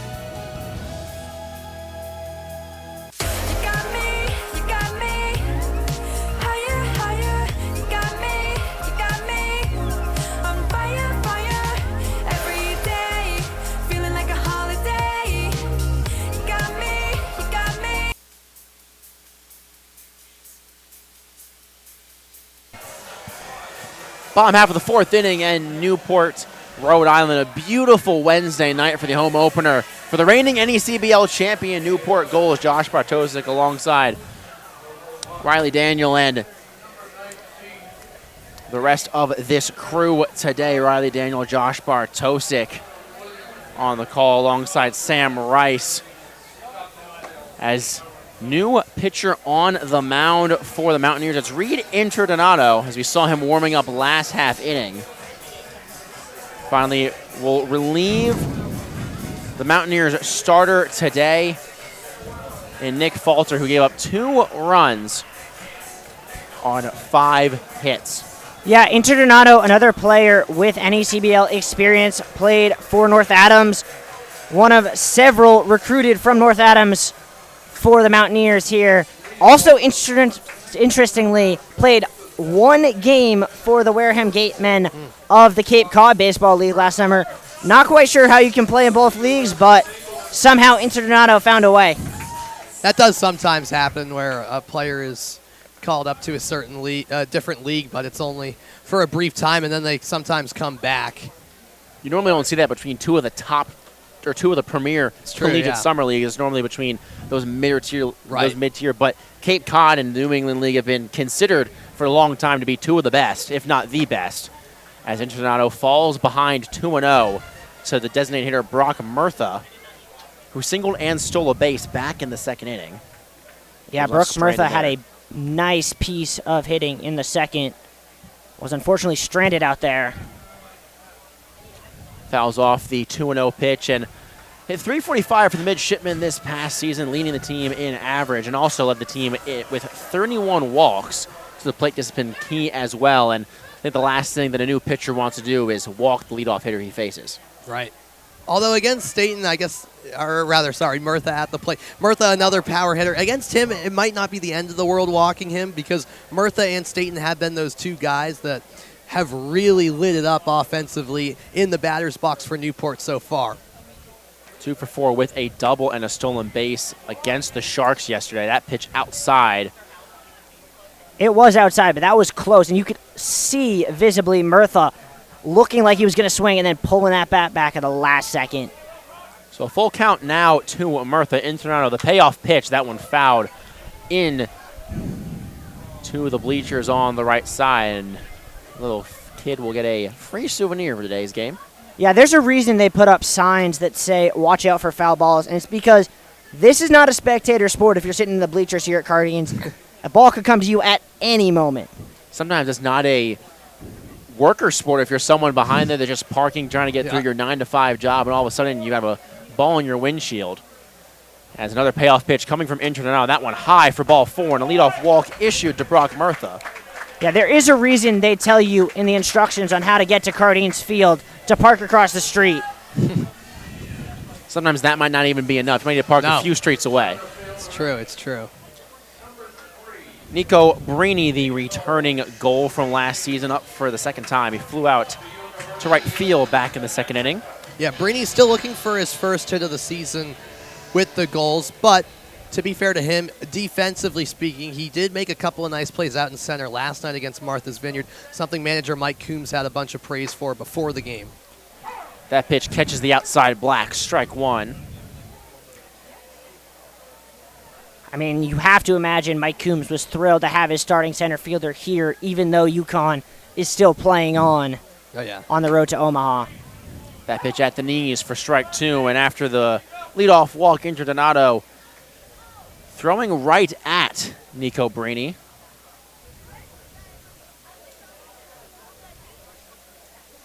Brini 0-for-2 with a walk against the Sharks today. Ended up stealing a base as well. The 4-1 victory for the Gulls. He chops that one on the ground to short. Knox will try and make the play over to second, but not in time. Great base running by Murtha, using his speed to beat out the throw. And still nobody out, now 2 runners on. Normally when you see a play like that, you think that's the wrong choice, but it wasn't, because he only had 1 play. Nico Brini was busting it down that first baseline, and he didn't have a play at first. He had to make the play at second and just bang, bang play, and the hustle, the extra effort from Brock Murtha that we saw on the stolen base pays off here again. Should go down as an infield single for Brini. That brings up Tyler Minnick, 0 for 1 today. Looks at a first pitch strike. And this kind of has eerily reminiscent vibes to the top half of this inning, with the bottom of the Gulls order now setting up for what could be the top in Staten on deck. Now has 2 runners on, needs to find a way to get some outs before the top half of the lineup, as you mentioned, comes out for the Gulls, and Garrett Staten, who has just been lights out, 2 for 2 today, 3 for 4 last night. And we already kind of mentioned it, but that All-Star game in Bristol looks like Garrett Staten's home that weekend. Yeah, we're already talking about that All-Star game, which is crazy, but that's how well Staten has already been playing early on in the NECBL season. Enzo Donato gets a fastball to go right by Minnick. Gets him down on strikes. And it's a big, crucial first out for Enzo Donato, and that brings up the man of the hour, Garrett Staten, with a chance to regain the lead for the Gulls, or maybe break this game wide open with a jack. This feels like an inflection point in this game. You have the best hitter on the Gulls right now at the plate. 2 on, 1 out. Whoever wins this battle is probably going to be in a good position to win the war that is this game. It's always those little battles that they don't like to talk about or they don't mention enough in baseball. This is one of them. Enzo Donato versus Staten. First pitch catches the outside black for strike 1. Started him off with the off speed there. Donato has really been pumping the strike zone ever since that walk issued to Murtha. And I think they just called a balk. They did. That's a crucial moment in this game, and now Enzo Donato and Mitch Holmes are going to have a conversation with home plate umpire Jim Fonseca. And Mitch Holmes needs to be careful. Got into a bit of a tussle, not necessarily a tussle, but an inning and a half in, was already jawing with the home plate umpire in the home opener for the Vermont Mountaineers. Has a reputation to be a bit of a hothead. Did not get ejected last year. It was actually a talking point at the team dinner before the season started, how Mitch Holmes had managed to go an entire season without getting ejected. Nearly found his way yesterday. Did the smart thing today and goes back to the bullpen. But now 2 runners in scoring position, and the force out not there at second. And Staten swings and misses. A big whiff on that one, 0-2. And you could tell that the umpire knew about Holmes' reputation. He just gave the hand up, didn't even let him leave the dugout to ask about the call. So Enzo Donato now after the balk. In a tough situation, needs to get this out in the infield. Infield is in, so they're looking to come home with it. That pitch, a fastball outside for ball 1. So you have Murtha over at third, Nico Brini at second. Yeah, and that balk, who knows, but that could prove to be a big moment in this game in terms of putting runs on the board for Newport potentially. That one a half swing. They're going to say he did not go. First base umpire Jacob Ashworth today. Sitting over at second right now because of the runners on second and third. Right, I was just going to mention that because of the nature of not having an umpire on every single base, you have to have that first base umpire go over when you have runners on second and third, so not the best angle for him to make a call on that. 2-2 pitch from Enzo Donato. That one high, ball 3. Now a crucial full count pitch coming up. Bases would be loaded. There is the free base over at first. Yeah, and honestly, if I'm Enzo Donato, I'd much rather walk here than throw a pitch in the zone and let it get demolished. Will Garrett Staten continue his hot streak to start? The payoff pitch. Swing and a miss. A big strikeout for Enzo Donato. What a put-away pitch. Off speed in the lefty batter's box and had Staten fooled for the first time all year. Yeah, a rare time that Staten comes up empty-handed early on in this NECBL season.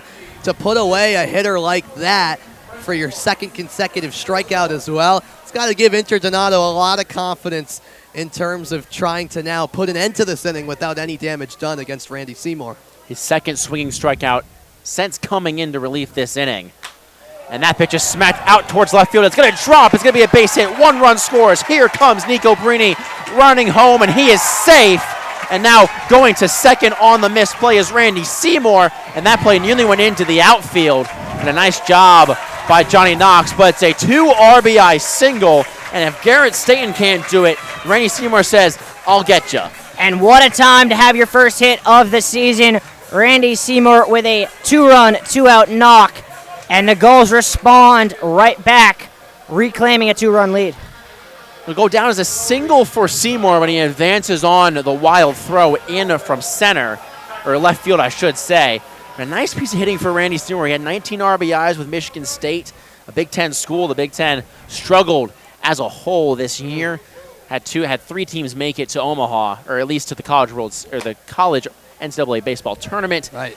They won 1 combined game, those 3 teams. Yeah.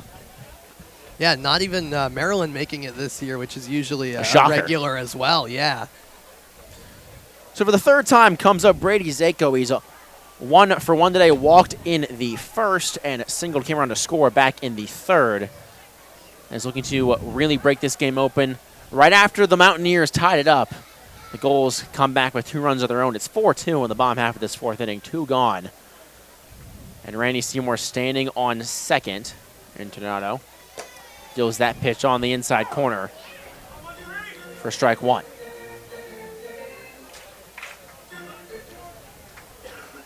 Well, Brody Zako, last time up, delivered a single. We'll see if he can do more of the same. That was actually last inning as well in which he did that. Next pitch fouled into the netting. And a 2-2 count. And all Internado has to think about now is just getting out of this inning, putting that hit behind you, focus on getting out. He had a big strikeout to Garrett Staten. Right. But this is a Newport Gulls lineup, as you can tell by the way that they won the NECBL last year. They won it 7 times, a league best. They have some of the best in the nation. And Randy Seymour proving that point. But a 2-2 count. And the pitch from Internado, that one skied into center field, ranging back. And making the catch for the 3rd out is Cam Santier. But not before the Gulls respond with 2 runs of their own off of 2 hits. They lead 4-2 after 4. We'll be right back on ESPN+.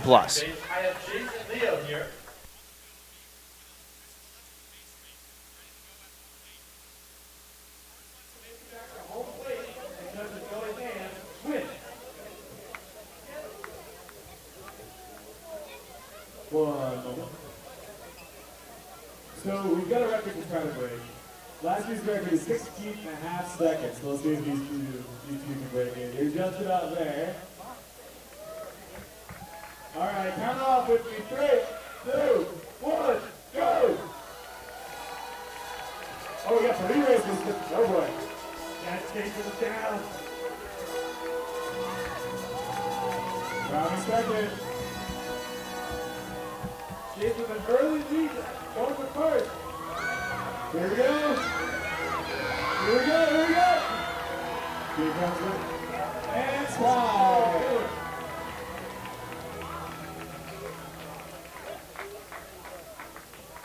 Great work, Chase. Our record from last season stands at 16.57. Chase ran with a 22. Top half of the 5th inning at Cardines Field. It's a 4-2 lead for the Newport Gulls after a 2 RBI single in the bottom half of the 4th by Randy Seymour. Broke this game open. And still out there on the mound for the Newport Gulls is Cade Shatwell, who, despite giving up the 2 runs, still finds himself in position for the win if he can get out of this inning. And I'm kind of shocked to see him out there.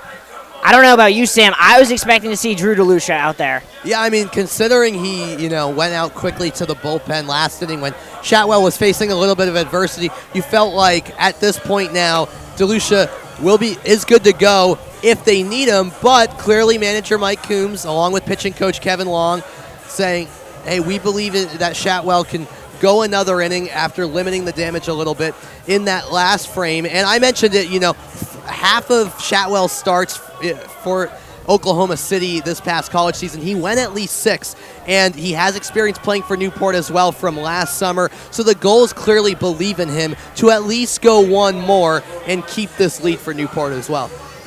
Well, to do it, he'll have to deal with the top of the Mountaineers lineup. Cam Santier coming up for a 4th time already here to lead off the 5th. Technically, he never finished his at bat back the top half of the fourth because of the attempted trickery play with the runner trying to steal and then coming home on a play that we thought may have been safe, but that's why we're up here and we don't make the calls down there. So Cam Santier will continue his at bat. It's always weird when you have to do that. And he hits the first pitch. He sees down the left field line. That one's fair. It should be extra bases. That's out of play. It's going to be a ground rule double because it went past that dead ball line. You were just talking about that in the top half of the last inning when it looked like Brody Zako was going to make a diving play, but it will go down as a ground rule double for Cam Santier. His first extra base hit of the season, and now he is 2 for 3 today. And you can see on the replay all the players in the bullpen scattering to get out of the way. As Max Jensen now has a runner in scoring position for him. Yeah, over there in the bullpen, you can barely see what's going on, I'm sure. So sometimes when that ball comes over there, it's got to be a surprise once in a while. Jensen swings right through the off-speed pitch, 0-1. He singled back in the first as one of those 3 back-to-back singles that the Mountaineers got to load the bases and then did nothing with them. And now he has a chance to drive home a run to cut the lead in half, or cut the deficit in half, I should say, for the Mountaineers, who after finally getting their first run of the season immediately give up 2 runs and find themselves trailing yet again. Santier at second. The pitch from Shatwell is fouled down the left field line, a little bit past the bullpen. And we'll talk a little bit more about that bullpen. How awkward does it have to be if you're warming up with an opposing team pitcher? How much jawing do you think really goes on back and forth between those two? Honestly, that's tough because there's the competitor in me that wants to assume there's a ton. But I feel like these guys, they're high-level, elite baseball players. They have a large amount of respect for each other. Jensen's pitch gets through into right field. Coming around third is Santier, and he will score standing. And it's an RBI single for Max Jensen, and just like that, the lead is cut in half for the Gulls. So just like we saw in the top of the first inning, to begin this game here in the 5th, it's the top of the order doing some damage and recording their second hits of the game, Cam Santier and then Max Jensen. And Vermont not going away here after making noise in the last inning. They've clearly solved the problem here with Cade Shatwell, which might mark the end of the line for him. Yeah, you see Coombs coming out there to talk with his coach. We might see a pitching change. But that is it for Shatwell. Still a pretty solid performance to open the season for the Gulls. And they are going to end Shatwell's night trying to get a number on the guy jogging in from the pen. I don't believe that is Drew DeLucia. In fact, that is Deegan Cordova. Correct, yes. The freshman, or now to be sophomore from Vanderbilt, going to get his first NACBL action and talk about getting thrown into the fire. We'll keep it here for this pitching change. We were talking about Deegan Cordova back when we were talking about Vanderbilt. His teammates over at Vanderbilt did not play this past season for the Commodores, but he pitched 23 innings with 45 strikeouts as a senior at Lake Havasu High School and was the number 13 overall player in Arizona coming out. Has a chance to really prove his worth now with the runner on first in a 1-run game. Yeah, he does. It's not, the easiest situation to be put in, but I'm sure Cordova's very eager to get out there after not pitching in his freshman season for Vanderbilt. I was actually talking to him back on Monday, really the first time the team was together for a practice the day before the season. He's from Lake Havasu City, Arizona, all the way out in western Arizona. He said he's never been to the Northeast, like a fair share of these guys. He obviously plays his college ball at Vanderbilt in Nashville, so he was excited to get up here to Newport, learning about the history of the Gulls and what it means to play for Newport and in a great league like the NECBL. I bet he's chomping at the bit to get this appearance going. Absolutely. I mean, he was one of the highest recruited players in the state of Arizona, the number 6 overall pitcher in his class, number 13 overall prospect in the state of Arizona in his class. Did not get any action at Vanderbilt, but now in a big situation, and I mean, yeah, can't ask for anything more if you're someone who's been itching at the bit to get an opportunity for the last 3 months. And while Cordova didn't play for Vanderbilt this past spring, in part due to injuries he dealt with back in the fall, his head coach at Vanderbilt, Tim Corbin, really emphasized his work habits and desire to get better and be a great teammate and win. You love someone like that in your locker room as well. And we'll see how he fares in his first outing with Newport this summer, Josh. We absolutely will. We'll take a quick look at the rest of the scoreboard in the NECBL. Day 2 kicking off today in the league.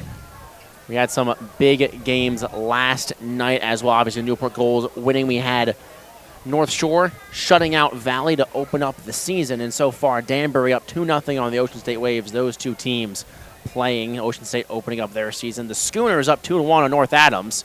And the first pitch is fouled off by Carlos Martinez from Cordova. Bristol up big against Martha's Vineyard, I should say, up 7-1. The Mainers down 3-0 to the Blue Sox. North Shore and Keene tied at 6.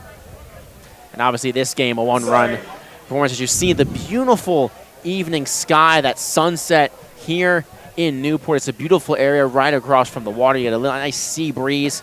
It's a great day for baseball. Yeah, I was going to say it earlier. I was just thinking about Deegan Cordova's bio.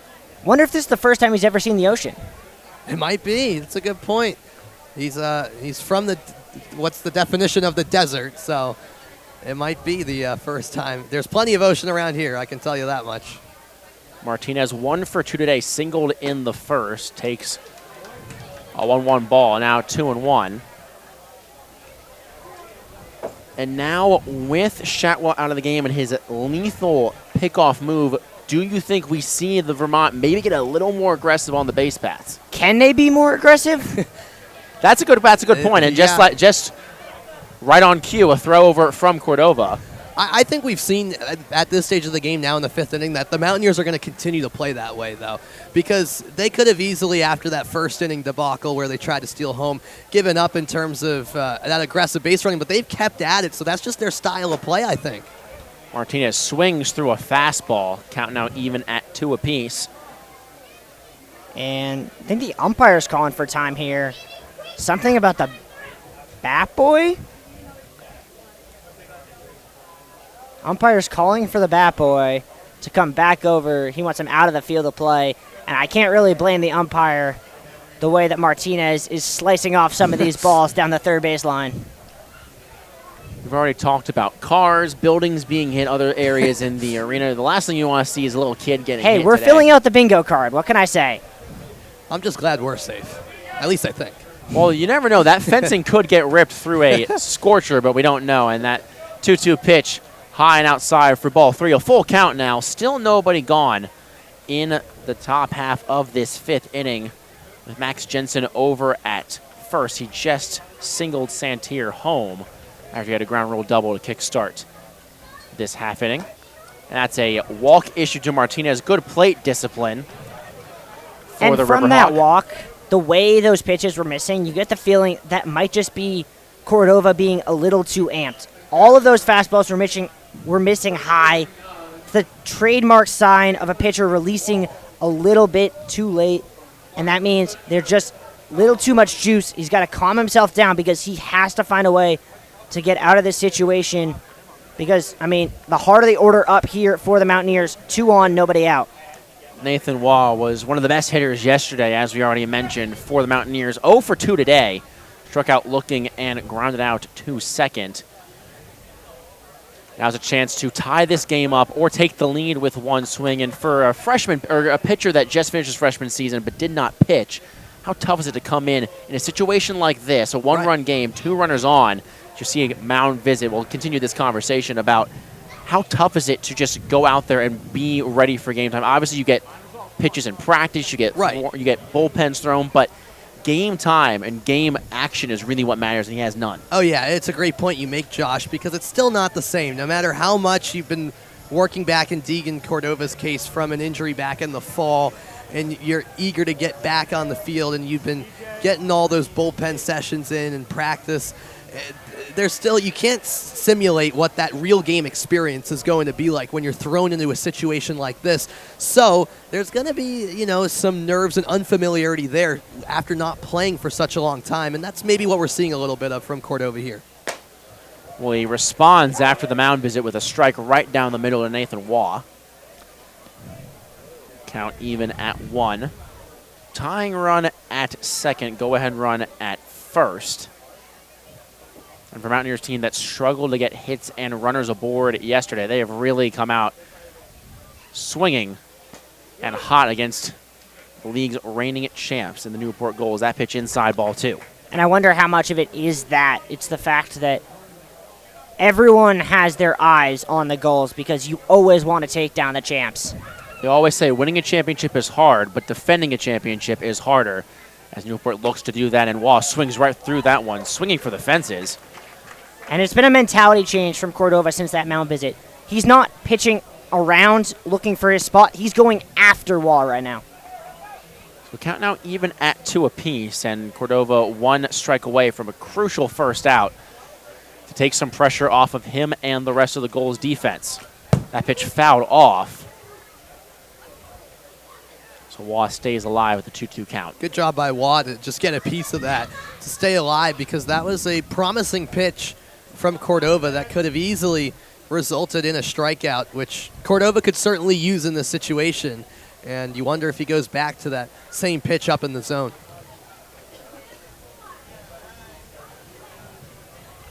Cordova gets set, checks on Jensen at second, and fires another foul ball from Nathan Waugh. Nathan Waugh doing his best to test out the durability of this netting here behind home plate. Well, Sam was just talking about how we were safe back here, and now ever since then, a lot of foul balls have come in our direction.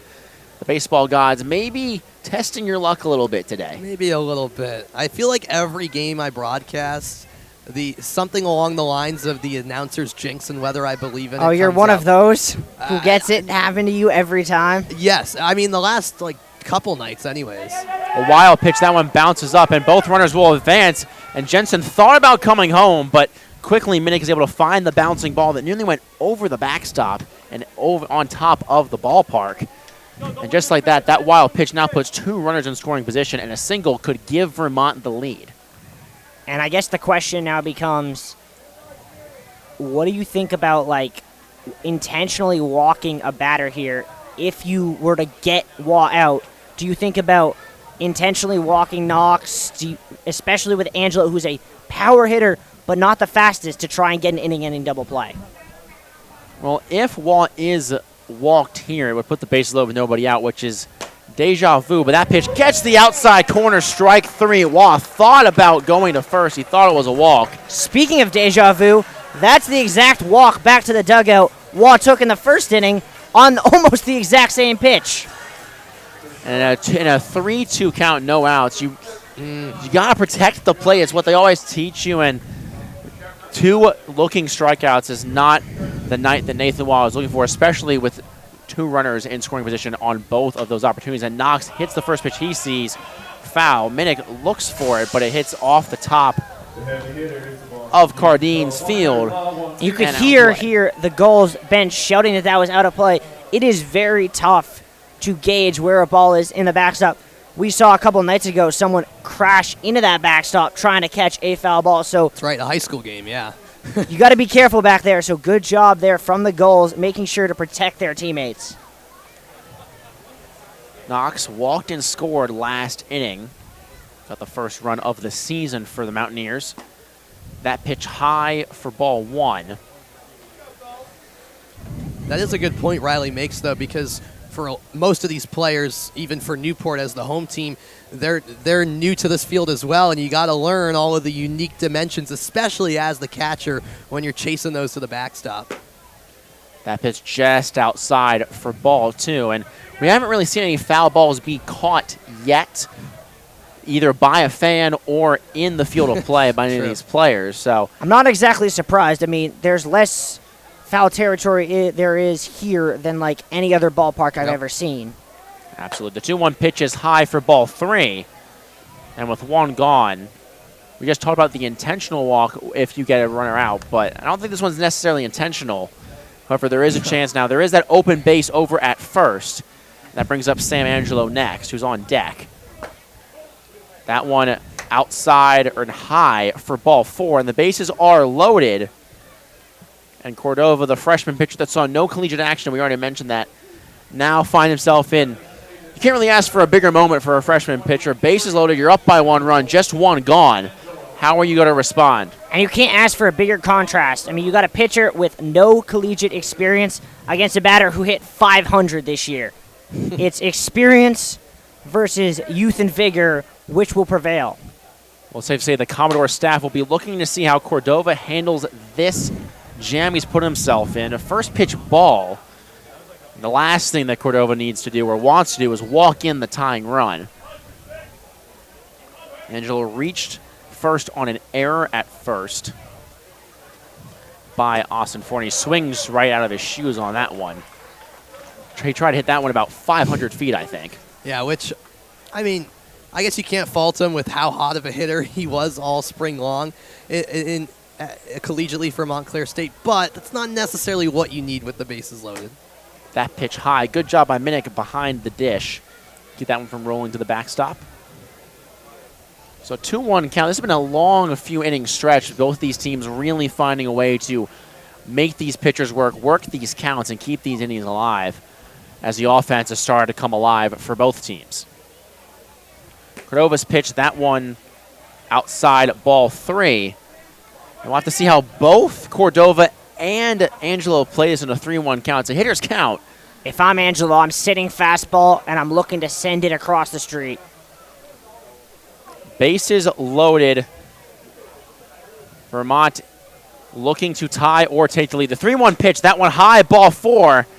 And Cordova walks in the tying run, an anticlimactic way for the Mountaineers to tie it, but they'll take it nonetheless. And it's just been a bit of a rough go for Cordova, quite frankly, so far. We mentioned the question marks with him not playing all spring, obviously eager to get out there, but that doesn't always guarantee that it'll be a smooth sailing ride with your first appearance in a long, long time on the diamond, and he's finding that out the hard way here in the 5th. Now it's a matter of, can you limit the damage here and settle the storm, because you don't want to allow any more runs here with DM Jefferson at the plate and the bases once again loaded. Yeah, and that's why Millick's going to go out and talk to Cordova after that ball.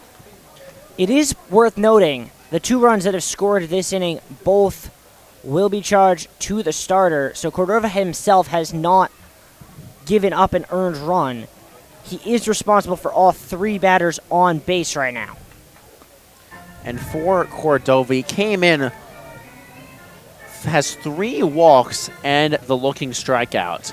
Very big contrast. He's technically loaded the bases with walks when you really think about it. And a guy like DM Jefferson obviously struggled this year for the Fighting Irish, but has the power, hit nearly 270 for North Adams, the Steeple Cats last year. We talked about it.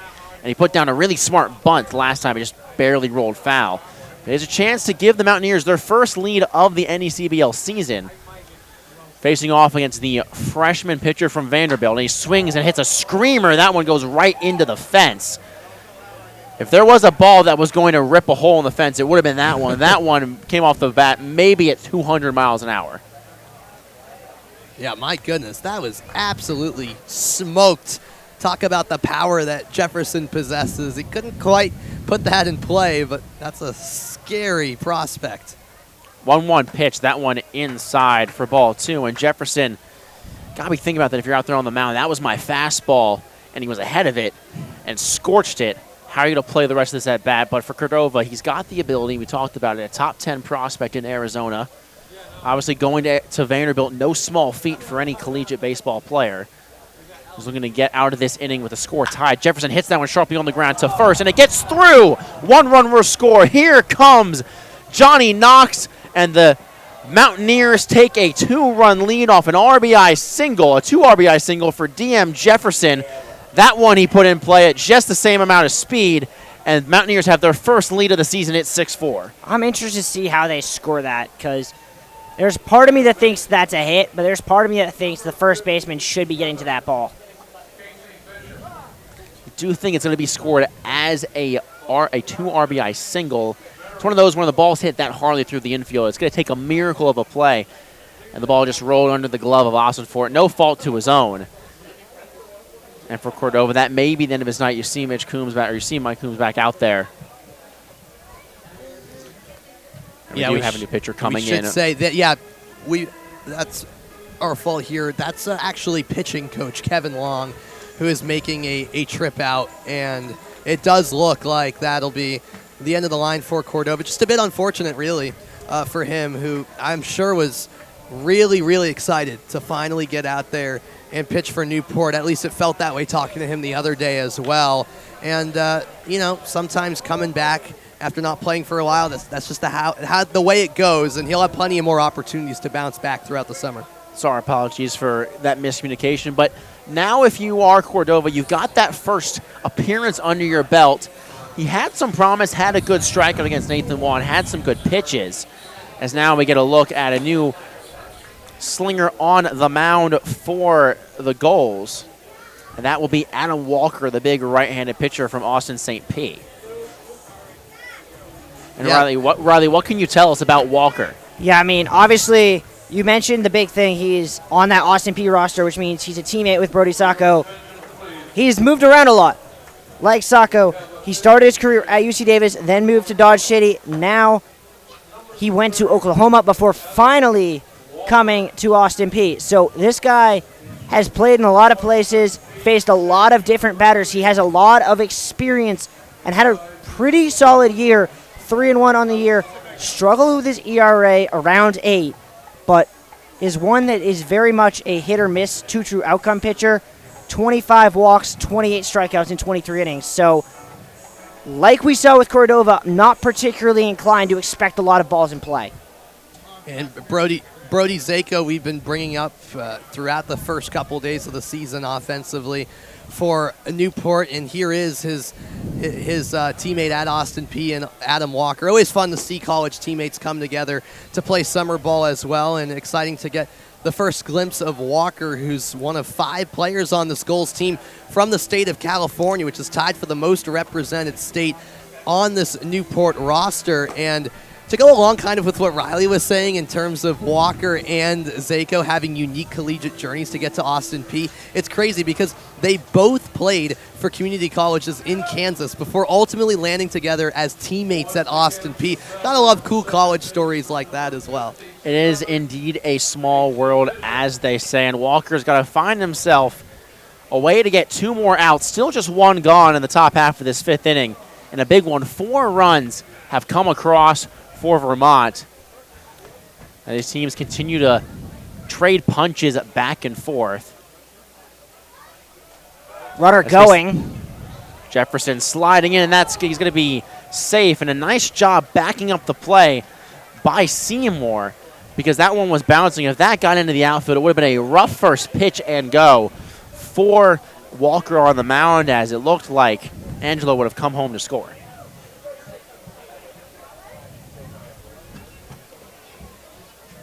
Bishop at the plate, ended last inning being thrown out at the plate on that bang-bang play, which feels like a couple hours ago, but was only an inning.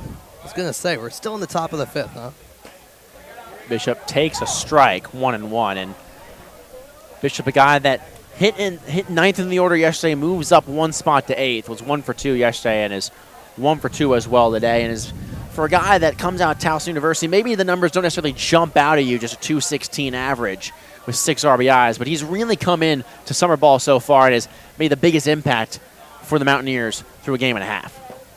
That pitch bounces in from Walker. Good job by Minnick to block it in front of the plate, 2-1. And Bishop doing what you said at the bottom of the order, too, and so that can always be a good thing as well. In this situation, he's trying to score in some runs, but being that number 8 hitter, getting on base for the top of the order to do some damage as well can be very effective for this Mountaineers lineup.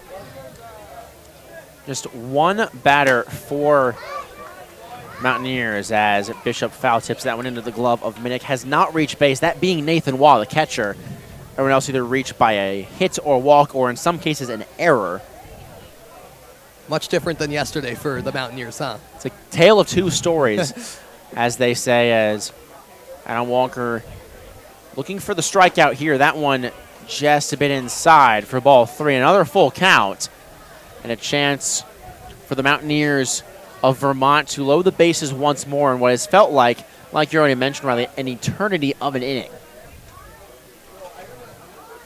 Yeah, I mean, I believe, and it's hard to even fathom, but I believe when we started this inning, we still had, as a strikeout there, the starter on the mound.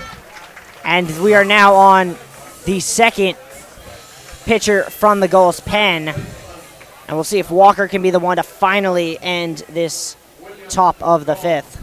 Well, it blew a fastball right by Casey Bishop. A crucial strikeout, now 2 gone. And a chance for the Gulls to finally get out of this inning. It'll be the 9th hitter of this inning. And the 9th hitter in the batting order, William John, who has singled and walked today. We need to add a bit more insurance for the Mountaineers. And I'm not even exaggerating. At this time last night on the Vineyard, we were almost done with the game. The game took right about 2 hours, I believe a hair under that, between Newport and Martha's Vineyard. Runner coming home on a wild pitch. And that one, they're going to just one base because of the dead ball rules like we've been talking about. And as an unforced run, an unforced error, and an unearned run to make it 7-4, it'll be most likely be ruled as a passed ball for Tyler Minnick, who, as we talked about, taking over for catching duties today, as we saw the switch in the lineup. So Sam Angelo scores on that play. Jefferson moves up to third. And a 2-0 count to the 9-hole hitter, John. Walker's pitch is chopped foul. Gets the pitch. And going back to how quick the games were yesterday, this time last night, I believe we were in about the 7th or 8th inning for the Sanford Marion game. Now, granted, both of those pitchers were phenomenal. They had, I believe it was 11 combined strikeouts and just 8 allowed hits through the entire game. So it was a much more faster-paced game, whereas this one, the offense has really been the story. As Walker gets a pitch that's just a bit low. Now a 3-1 count with 2 gone and a runner on third for William John in a 5-run outburst in the top half of the 5th. Yeah, it's still crazy to think about how a couple innings ago, it was a 0-0 game still. Walker's pitch is fouled off, and John stays alive with the full count. You're seeing another beautiful view of the sunset here in Newport. I mean, just everything about this city coming in, everyone, the people, the fans, the atmosphere. It's just, it screams summer ball. It's what you want it to be. Oh, yeah. Yeah, Newport. A lot of places are special for summer ball, but Newport is, between the venue, the location, amazing. That pitch outside for ball 4. Jefferson faked breaking for home and almost saw it may have been another attempt of stealing home for the Mountaineers, but instead it's a walk issued to John, and the lineup will roll over. Santier comes up for the second time this inning. He doubled and scored to get the party started for the green and black. Yeah, I mean, Cam Santier, I said it earlier on. I forgot that he had ended the top of the 4th at the plate when a runner got caught down. This time, it is his 4th at-bat of the day in the top of the 5th. 2 for 3. Technically, he has been up in 3 consecutive innings. Yeah. And technically 5 times, like you're just about to say, Riley, as you see a throw over from Walker. But John gets back safely as Osafort tried to I believe he has tag. been at the plate in every inning so far today. He did miss the second, unfortunately, but you were close. I guess, yeah, because this is his second time up this inning. Yes, but if you want to move one of his at bats, well, I'm gonna have to put this at bat somewhere else in my scorecard anyway. Yeah, I'm running out of room for this 5th inning already. I'm doing some cramming here. We're getting a little bit tactical, and it's a 2-1 count now to Santier, and he pops that one up, but it's going to go into foul territory and into the street, and as a bus passes right as that foul ball gets hit. Hopefully, I think that ball ended up in the fire station. Might have, yeah. Someone needs to do the statistics on how many foul balls end up at the firefighters department, because it is right behind us. We heard a fire truck leaving as this game started. And a 2-2 count to Cam Santier, and that pitch is fouled off. That one might hit the fire station. It does. It hits the roof, where there are actually 3 firefighters sitting out there in lawn chairs watching the game from what might be the best vantage point in all of Newport. Oh, on top of the roof, that is a sight to see. I mean, with the backdrop as well, with the sun setting, that's awesome. That's smart. They almost caught that foul ball. Yeah, imagine that. They got to be careful. I I want them to be careful, but that's probably worth the climb for the view. 2-2 runner goes, and that pitch went through the fencing and went off of the stanchion and went and nearly hit a fan. And so, Sam, I'm going to ask you again. We're officially not safe. I'll declare We are officially not safe. We talked about the announcer's jinx. As you see, there they are on the roof, the firefighters, the three of them. That's got to be a nice. You just crack a soda, drink some water, look at the view. That pitch high, ball 3, and they'll probably catch a foul ball or two. And we nearly caught one, not with our hands, but with our face, as the announcer's jinx has now turned on the announcers. Of course it has. As it always does. Sam, I'm going to request you don't talk about safety anymore. I'm also a firm believer in the announcer's jinx, I have to say. It's happened to me many times. And runner goes again. That pitch high for ball 4. And now there's a miscommunication, but the tag was applied before GM Jefferson came home, so the run will not count. It will stay a 7-4 ball game. And that's a big play by Seymour. Oftentimes, you see the runner breaking for home, and your natural instinct, human nature, is to throw back. He realized he did not have time, the way his body was going to the left, to throw home and get Jefferson. He had to get the tag, and he got it with literally a millisecond to spare. We'll have to see how they score that, because I believe that would have been ball 4, if I'm not mistaken. Right. I think that is correct. So we'll have to see how it goes officially, but Santier will not be back up for the 6th. We will take a break before we go to the bottom half of the 5th, where the Newport Gulls are trailing by 3 after a big 5-run inning.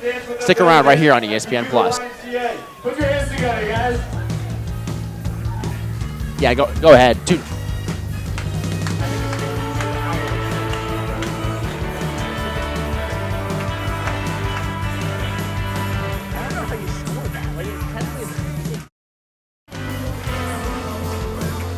How did you score that percent here? Because that technically was ball 4.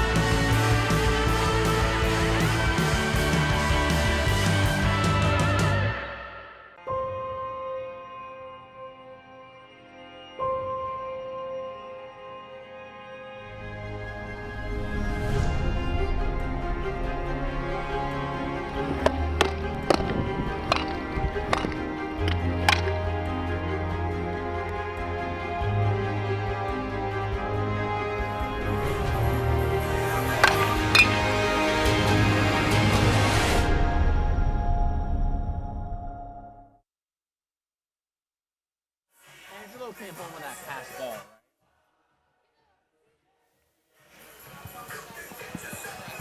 Right. We can talk. Did you want? Bottom half of the 5th inning on ESPN Plus, the NECBL.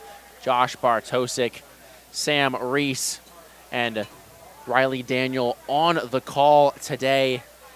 And we were talking about it a little bit earlier. You guys were just in Martha's Vineyard yesterday, and you had to take the steamship. And whether you're an island resident or planning a summer getaway, the fastest way to get to the Cape and Islands is by taking the New England League's preferred partner, the Steamship Authority Ferry. Visit steamshipauthority.com for more information. And trying to kickstart a rally are the Newport Gulls, now down by 3, the largest deficit they've been down by. I think, correct me if I'm wrong, but they weren't trailing at all at any point in the game against Martha's Vineyard yesterday. Correct. Yep, they were leading all the way through as 3-0, then 4-1. So unfamiliar position here for the Gulls, is facing some adversity, Josh. First pitch strike issued by Reed Internado to Matthew Austinfort, who was a 1 for today. He doubled back in the 3rd his last time up.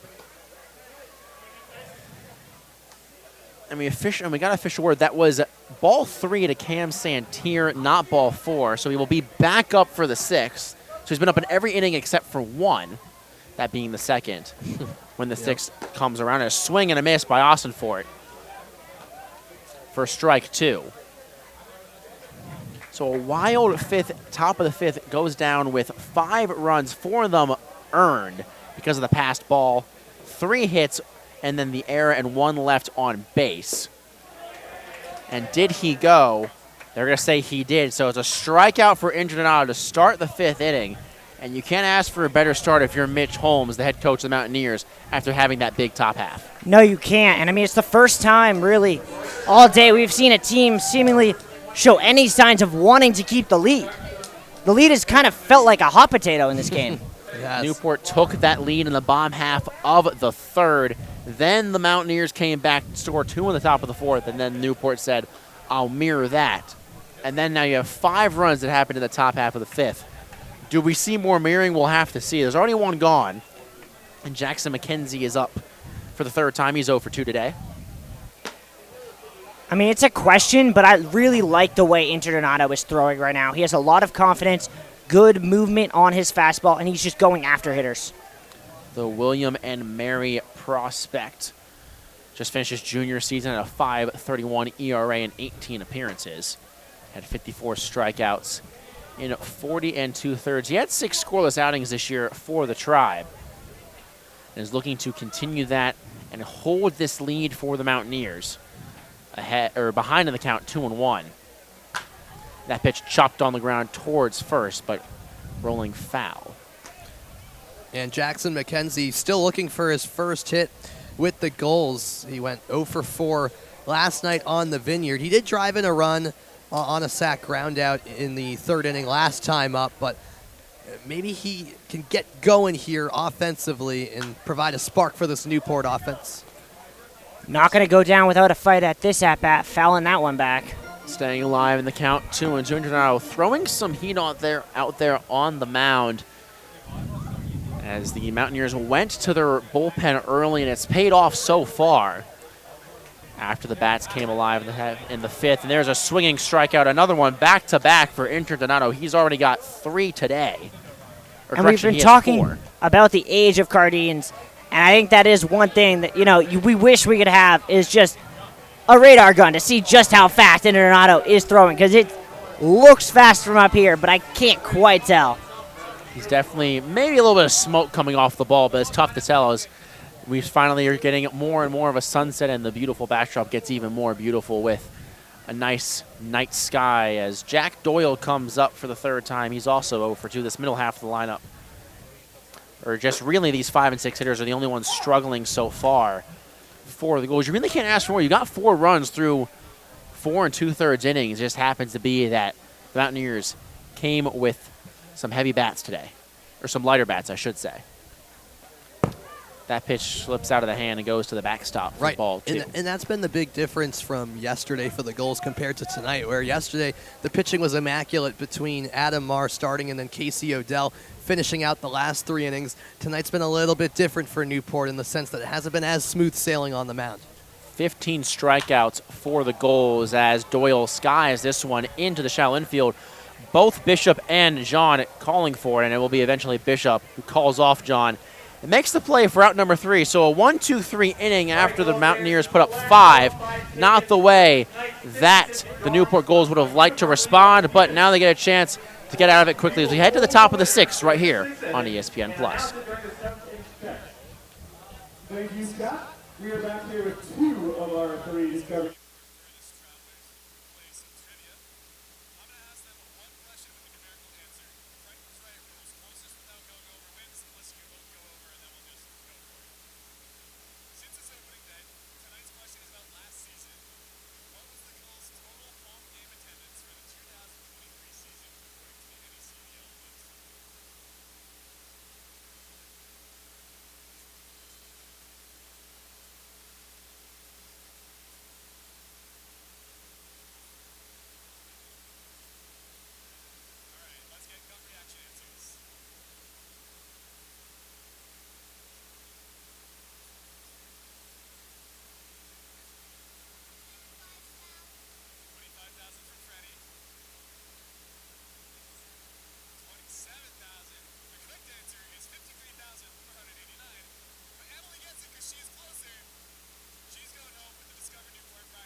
Back inside Cardines Field, take a look at the way this game has gone. A 5-run 5th inning gives Vermont a 7-4 lead here on ESPN+. Josh Bartosik, Sam Reese, and Riley Daniel on the call. Bring you all the action in Newport, Rhode Island.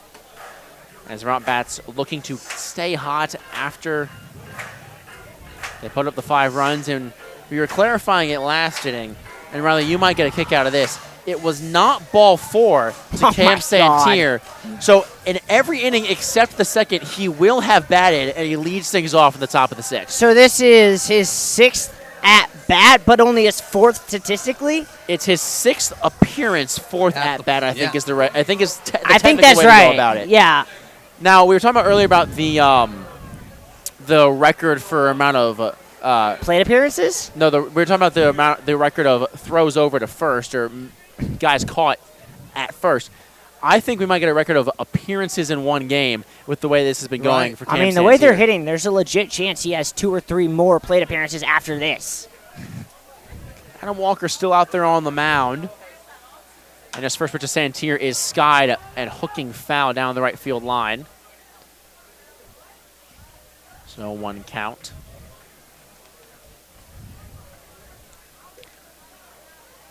We'll see if Walker's approach changes at all here now that he's not thrown into the fire without runners loading the bases here. Walker's 0-1 pitch to Santier. A breaking ball catches the zone for strike 2. Some good off-speed stuff from Adam Walker to just mix it up a little bit to get further ahead in the count against a batter in Santier, who is certainly capable of getting on base, as we've seen tonight. That pitch is going to be hit right up the middle. A nice piece of hitting. A pitch came in on the hands, and Santier lines it up the middle. That play is fielded by Brini. So was that the reverse announcer jinx, Sam? Yeah, and on that occasion, I guess you could say so, right, Josh? I mean, I was praising his hitting, and look what he did. It's third hit. Rarely see it happen. It did happen last night. Fun fact, my broadcast partner, Justin Severell, the play-by-play announcer for the Mainers, was talking about the possibility of a passed ball because of how big the backstop is in Vermont. And the very next pitch, there's a pass ball that scored the second run for the Mainers. So it does happen. It's not very often. Granted, we maybe a little bit of juju, evening out after a foul ball went through the fence after Sam so carelessly said that we were very safe and sound up here. That is true. It's a 2-0 count to Max Jensen. You saw him kind of even motion that it was below his knees. I don't think that the home plate umpire in today's contest, Jim Fonseca, really needs any more help out there, but Jensen maybe just trying to offer him a little bit more guidance. 2-0 pitch. That one also outside ball 3, and just like we saw with Cordova, Walker now struggling to find the strike zone after that leadoff single. Well, we'll see if he goes once again, towards the knees with this pitch, because that's where he's been trying to target lately. That pitch high and outside for ball 4, so a 4-pitch walk. And similar to how the 5th started, there are 2 runners aboard for the Mountaineers, and that brings up Carlos Martinez, who walked last inning and came around to score, excuse me.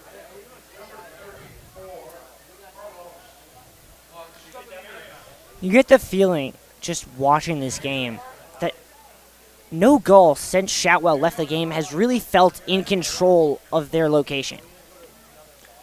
It's been a struggle to find the strike zone for the Gulls. As another pitch, a 5th straight ball. And this is not something you normally see from the Gulls. Last year, en route to their title, they led the NECBL in strikeouts by a wide margin. They had 427 total strikeouts as a team. And since then are just really struggling today. A throw back towards second and a diving play by the shortstop Seymour to keep that one from skirting in to the outfield, as Finnick tried to catch Santier off guard. Yeah, I mean, you can try. I don't really think he was nearly far enough to make that a worthwhile investment, because it took a layout from Seymour just to prevent that from being another error. 1-0 pitch to Martinez. That one high, a breaking ball slipped out of the hands. And that's 6 straight balls issued by Adam Walker. And I can't see who it is, but I can see rapid movement. It looks like it might be Drew DeLucia in the Gulls' pen. Feels like that was 3 hours ago when we were talking about Yeah. him warming up in the bullpen. Maybe he sees his way coming in as Walker continues to struggle, but gets a strike off a foul ball from Martinez. Martinez played for the Amsterdam Mohawks in the Perfect Game League last year. Sam, that's where you were. Yeah. Hit 240, 20 runs, 9 RBIs, and a quartet of stolen bases. Yeah, Carlos Martinez was a regular for the Mohawks last summer over in the Perfect Game Collegiate Baseball League. Had to say hi to him before the game. He had a great spring, as we've said, at UMass Lowell. Fouls another pitch off, and now Minnick at a walk-off. He may have been nicked by that foul ball or the bat. And the good news for the Gulls is that their one reserve hitter that is with the team today happens to be another catcher. That's Mac McCommons. As Minnick looks no worse for wear. Right, Taking a look at Santier over at second. I guess if you're going to have one player, other player available, position player, the catcher is where you want it, just in case, because anything can happen there behind the plate. Luckily, Minnick appears to be okay.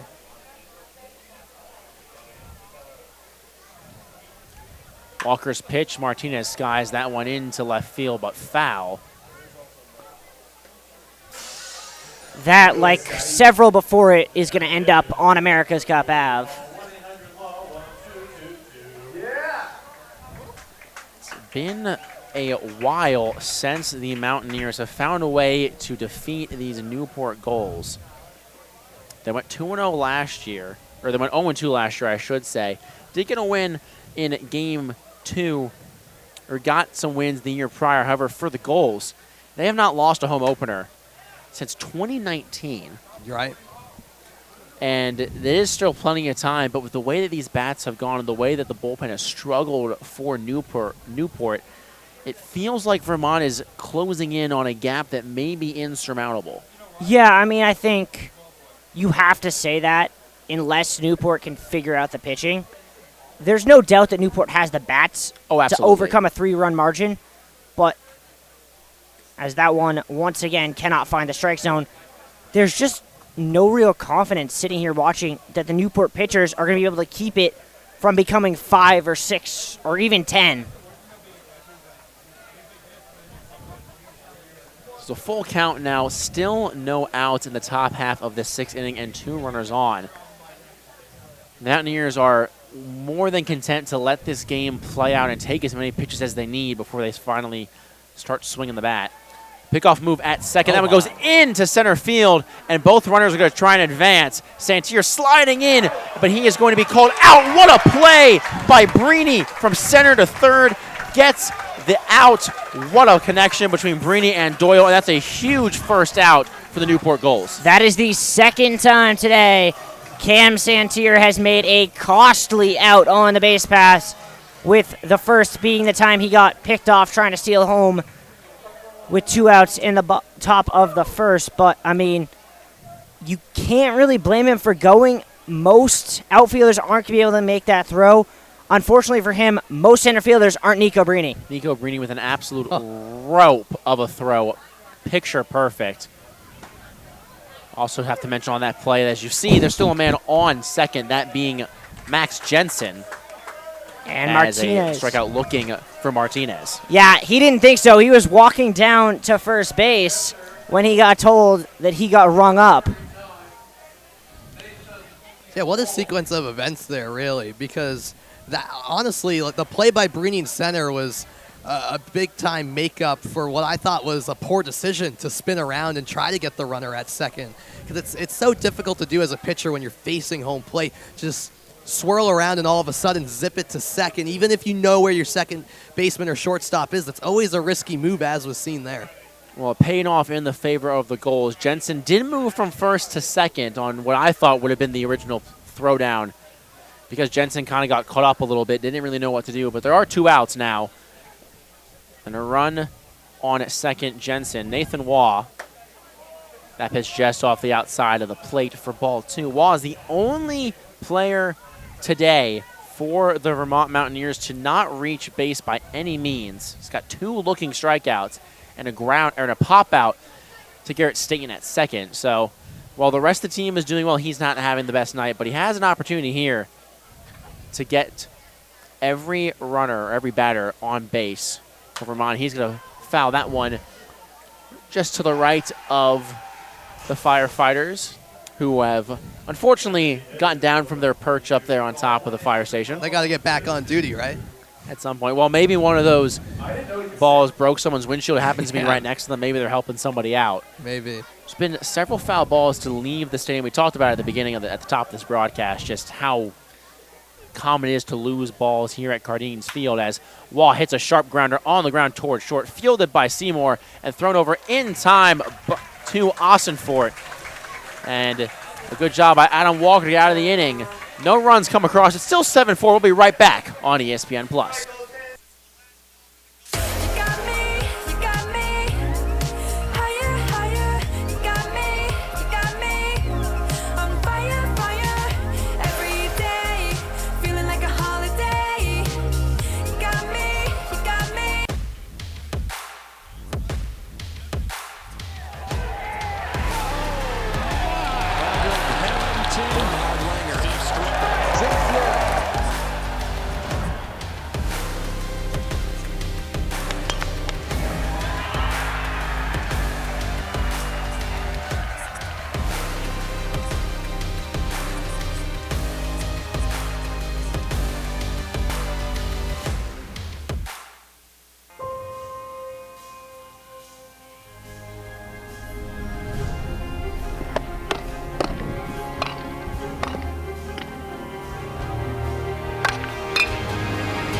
Back here in the bottom half of the 6th inning, still a 3-run lead for the Vermont Mountaineers. Internado still out there on the mound. And Josh Bartosik alongside Riley Daniel and Sam Reese on the call. And Sam, I'll throw it to you first. Just a struggle so far on the mound, but Riley kind of mentioned it. The bats of the Gulls have the ability. How can they find a way to break through and get this game back even? Well, look no further than the guy who will be up to start this inning for Newport, and that's Brock Murtha, who is the designated hitter tonight, played the same role last night out of Navy, and he's a more than capable hitter. I mean, his stats definitely pop off the page. He led Navy in batting average with a .345 average this past spring, started all 51 games for Navy as well, and he showed last night with a couple of hits that he can get on the bases. He also singled back in the second. So for me, it's about guys like Murtha, who we know can be dangerous hitters, especially for him in the 7 spot, to provide what Newport needs to just get some momentum on its side, because it's a very capable lineup for sure. It's about one guy just getting it going with one swing of the bat. I kind of agree with that. I also think there's 2 guys after him who need to get going. Yes. Nico Brini and Tyler Minnick need to get going. And, I mean, we saw Brini make a big impact offensively.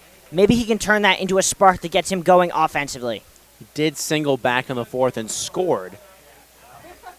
As that pitch blown away for ball 1.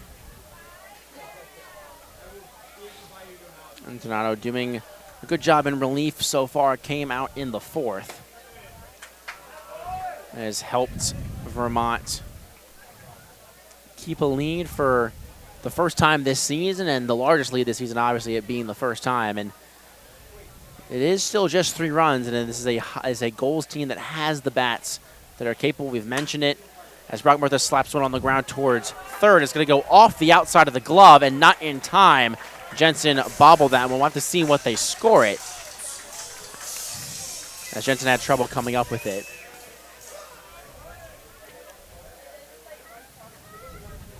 Will go down as an infield single for Brock Murtha. He's now 2 for 2 today. Yeah, that's a tough one to make a call on, as it was misplayed by Knox. Even if he got there in time, it was still, I don't know, he probably would have made the out, but at the same time, it wasn't a significant bobble to the point where I think you can rule that an error either. I tend to agree. And also, Brock Murtha has the speed. He stole a base back in the 2nd inning. Nathan Wall's been stolen on 4 times so far, has yet to have a successful attempt. That was the first time this season he actually threw down to second. Did not have any throws on the threes. You're going to look at Ted Regan, the hitting coach, out there at third for Newport Gulls. Maybe we'll see him throw some signs in the way of Brock Murtha to try and steal base number 2 today. I mean, I think there's definitely some merit to that, but I think right now you probably want to let Nico Brini cook a little bit. He's got himself in a 2-0 count. You want to make Internato work. That pitch high and outside for a ball, 2-1. Because I think for all that me and Sam said about what the Gulls need to do to get back in this game, the number one thing they need to do is chase Internato. Murtha standing on first. Brini looking to add some offensive prowess to the defensive play he just made in the top half of this inning. 2-2 count now. Correction, it was a 3-2 count. That's apologies on our part, but it will be a walk issued, and now a mound visit. Nathan Wall will give to Reed Internato with runners on first and second. Nobody out. Sam, if you were the Newport coaching staff here, would you think about a pinch hitter right now? I might consider it, yeah. And, you know, that's nothing against Tyler Minnick, but 0 for 2 so far. And you have McCommons as an option who can go in there as a new bat to maybe make some noise, because then after him, you're at the top of the lineup with the one and only Garrett Staten, who we all know what he's capable of. So in a position like this, I think, yeah, you have to consider it. It's the 6th inning, I should say. It's still later stages of this game, and with a no-out situation like this and 2 runners on, you have to take advantage of every single opportunity and can't take for granted any plate appearance, although it does appear like Tyler Minnick will have his 3rd plate appearance. Either way, I don't think you can really go wrong in this situation. You do have Staten coming up after him. So mound visit is over. That brings up Tyler Minnick, as you just mentioned, 0 for 2 today. Corners are in, possibly expecting a sacrifice bunt. Pops the first one foul that he sees.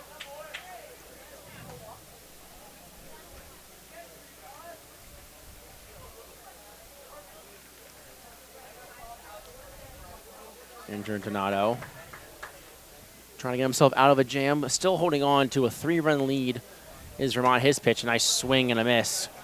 Good off-speed issue to Tyler Minnick.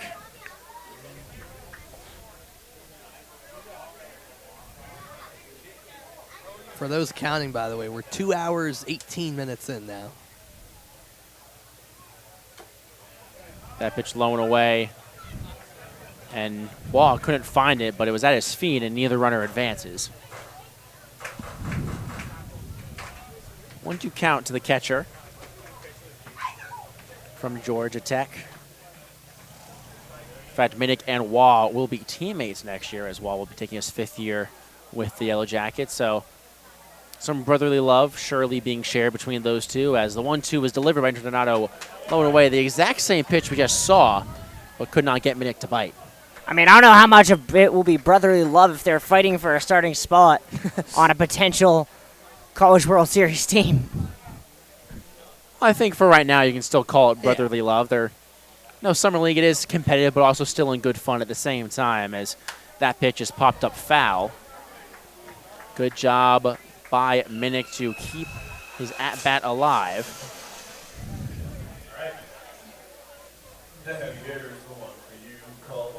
Yeah, and Minnick also understands the importance of this plate appearance, too.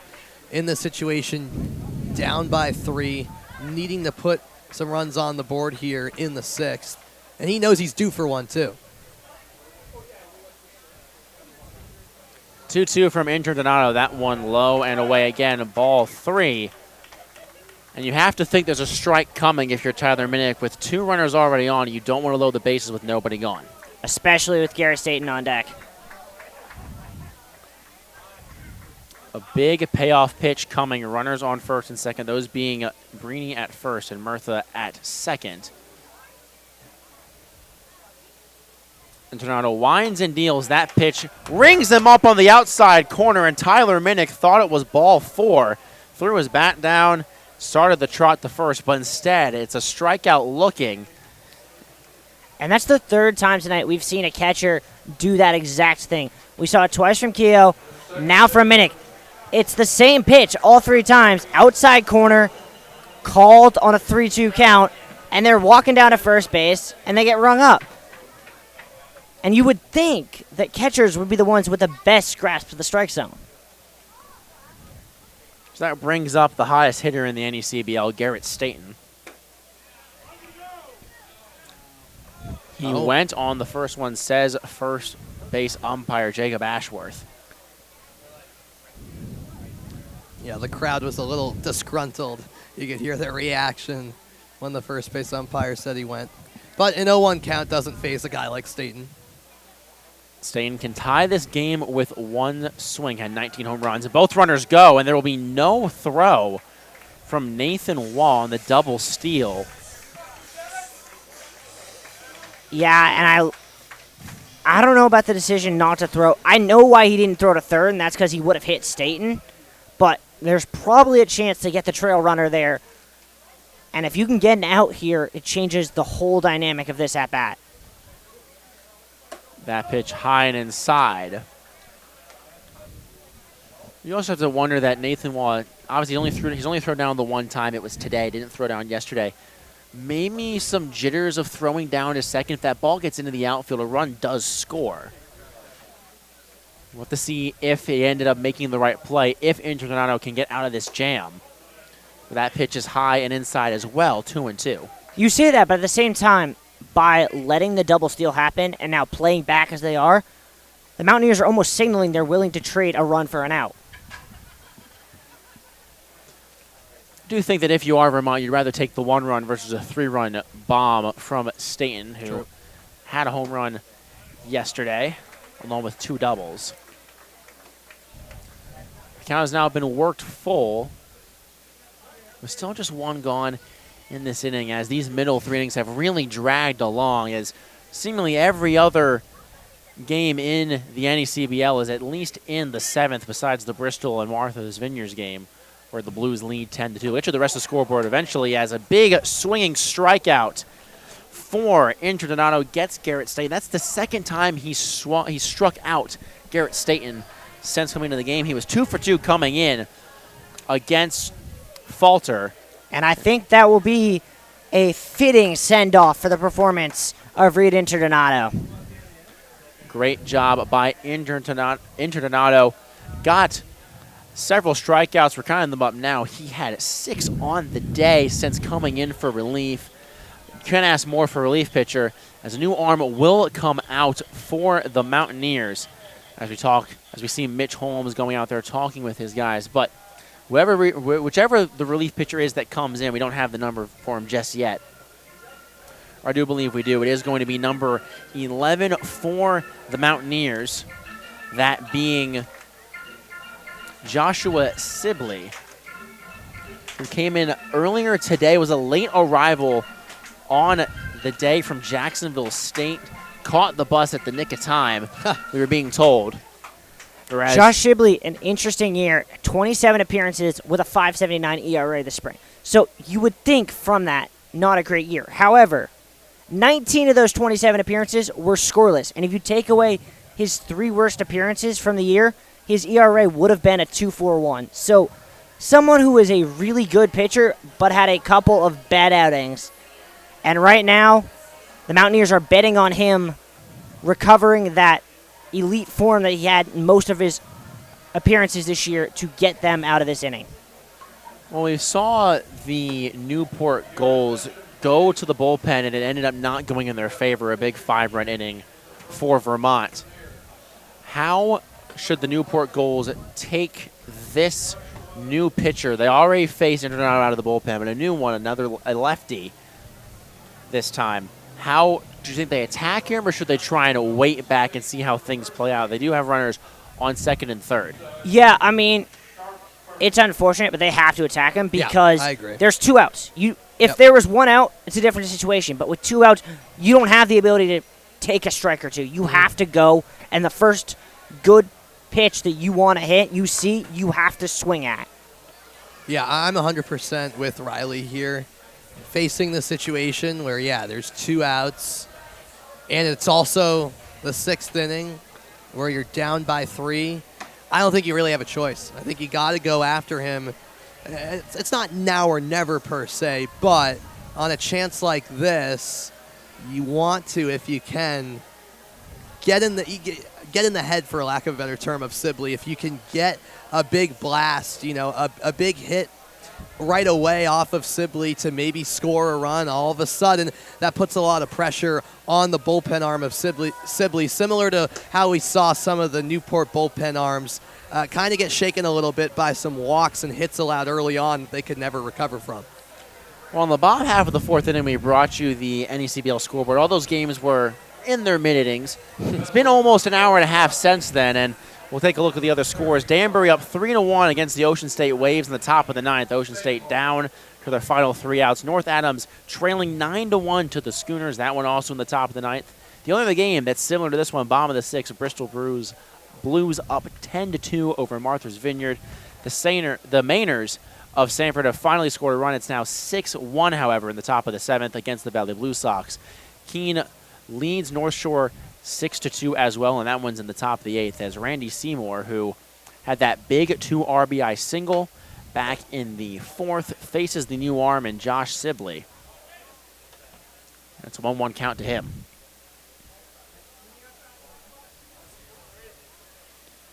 Seymour has had multiple RBI games before. He drove in 3 runs on March 26th against Michigan.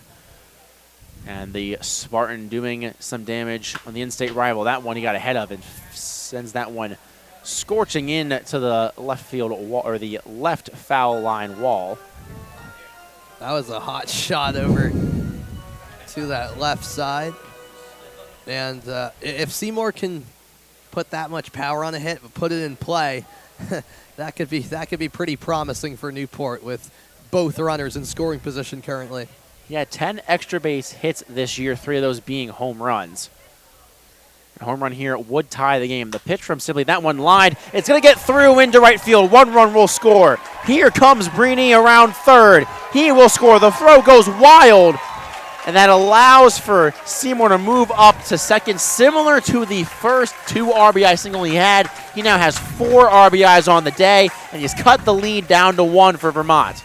Yeah, I mean, talk about instant impact for Seymour. First batter to face the new pitcher, and he just sees the pitch he wanted.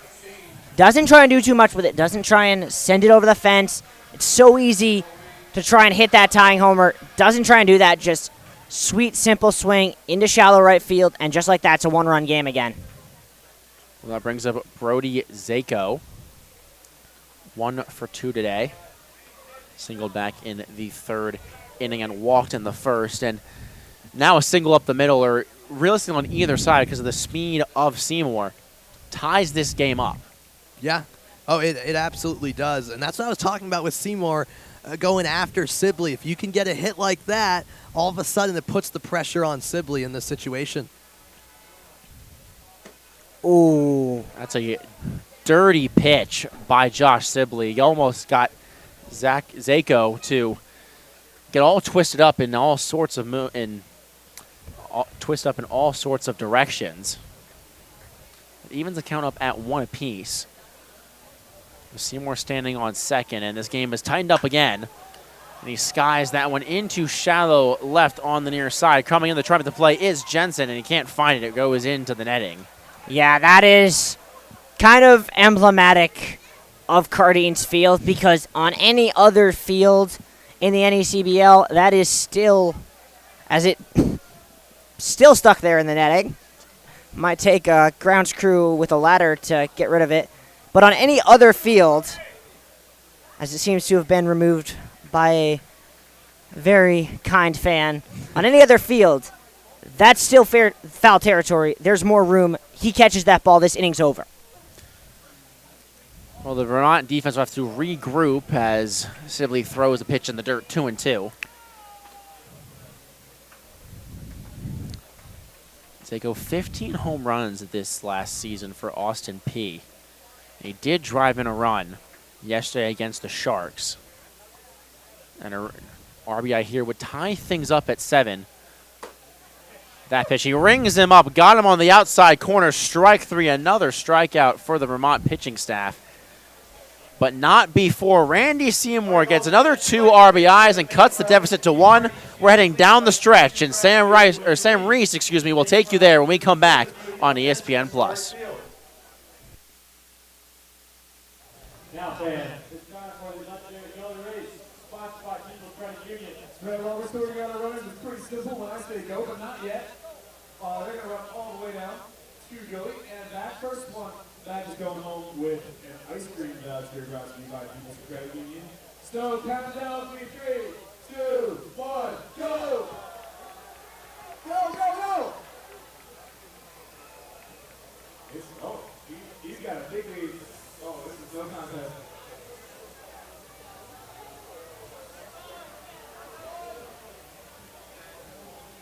Got a winner! Thank you to everyone who participated, and thank you to our friends at TCU for sponsoring the game. We've got 3 innings left, and it is a tight race.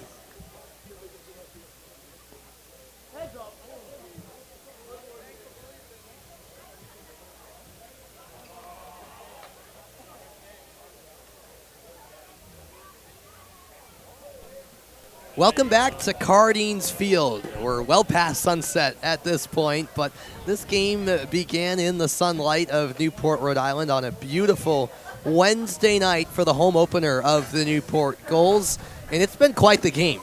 The Mountaineers lead the Gulls 7-6 through 6 innings of play. I'm Sam Reese alongside Riley Daniel and Josh Bartosik, and it's wild when you think about it because the first 3 innings, no runs from either team. The last 3 innings, or rather, Newport did score 2 in the bottom of the 3rd, but the last 3 innings alone, there have been 11 combined runs between the 2 teams, and the offenses have really got going. Yeah, I'm pretty sure the entirety of the Gulls game at the Vineyard last night could have fit inside of the last 3 innings. Yes. I honestly think that's not even being too sarcastic. Could say the same thing for the Vermont-Sanford game as well. I mean, we were already packing up and heading back home by this time last night, but it's the way that it's the game of baseball. It is. And showing bunt was Johnny Knox, as strike 1 is called by the home plate umpire.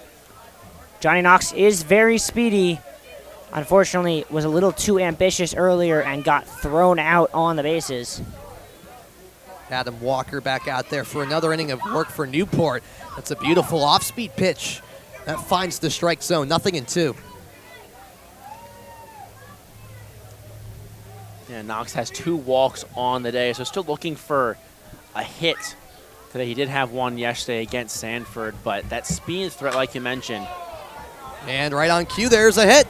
Out to the gap in left center field. Brini tracks it down, bobbles it up against the fence, spins around and throws in a second. That's an easy stand-up double for Johnny Knox.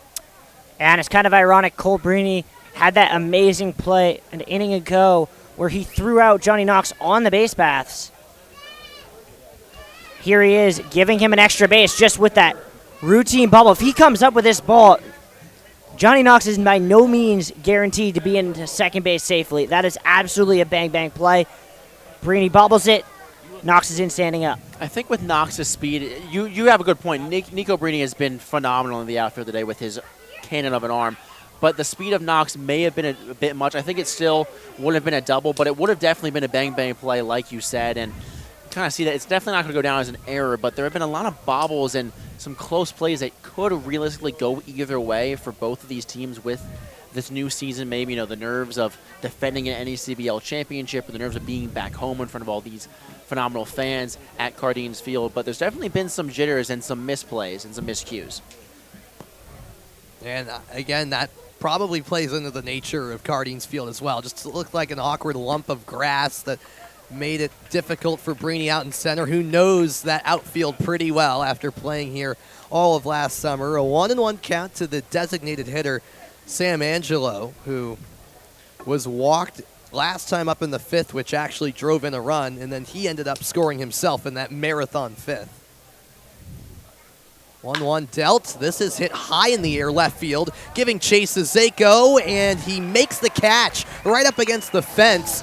And trotting back to second is Johnny Knox. Looked like Zako twisted his body at the last second to adjust. He still made the play nonetheless. Yeah, and I can tell you that was a nice catch. And I can also tell you that Johnny Knox is used to playing collegiate baseball with metal bats because he thought that one was out off the swing and acted like it on the base paths. Was halfway to third base when that ball was caught. Well, you got to feel for Sam Angelo. This is a guy that's still searching for his first hit in the NECBL, and that was what sounded like some of the best piece of hitting we've heard today. It sounded great off the bat, but again, like you mentioned, the wood bat's a lot different. And there's DM Jefferson with a sharp shot to first, but it's handled by the glove of Austin Ford, who steps on the bag. Meanwhile, Knox advances to third, so Newport gets an important second out, but the 8th Vermont run is 90 feet from home now. It is, and I think that's definitely a factor, but I also think it seems as if Adam Walker has steadied the ship. He's definitely come in. He's one of the more veteran players in the NECBL. Just finished his senior season this past year, and for a guy like him to come in and kind of settle things down, especially now with it being just a one-run game, I think you want that veteran leadership, that veteran mentality. We kind of see throwing a freshman in. Sometimes it works. We saw it a few days ago, or yesterday. I mean, Carson Ball, the pitcher, from Alabama that did not pitch a lot this past season, came in and was dominant for Sanford. Got the win in 6 scoreless innings. So, you know, it's one of those things where sometimes veteran leadership works. Sometimes it's more about the freshman.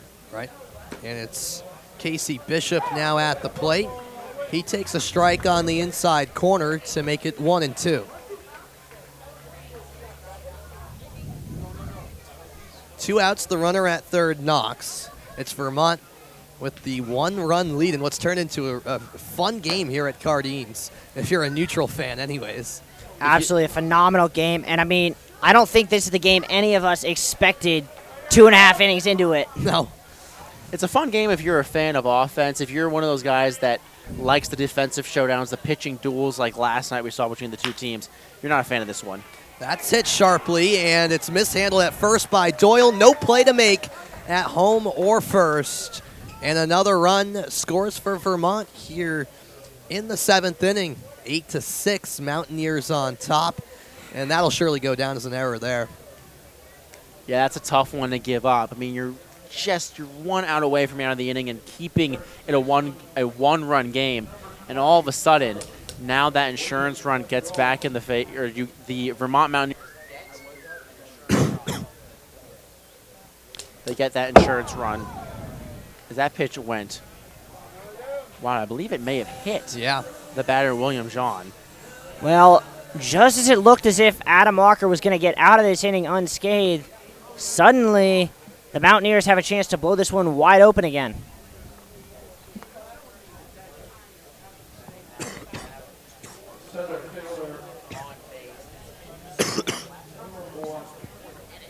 Where this is a team in Vermont that is finding a way to at least get 2 runners on base in the last couple of innings, and it's been a struggle for Newport to get out of the inning. Now, the last 2 times there have been no outs or just 1 out, but now 2 outs. It seemed like they were getting out of there. All of a sudden, a run comes in on an unforced error, and then a hit by pitch, and Vermont looking to strike again.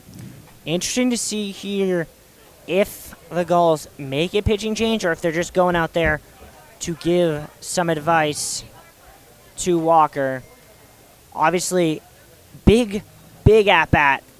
Very hard to quantify how important it is. The top of the Mountaineers lineup again. In what I believe, correct me if I'm wrong, Josh, but I believe this is the 7th plate appearance for Santier. It is the 7th appearance, 5th official at bat. Yeah. He might hit 10 by the end of this game. He just might. Honestly, wouldn't put it past it. Santier already with 3 hits tonight.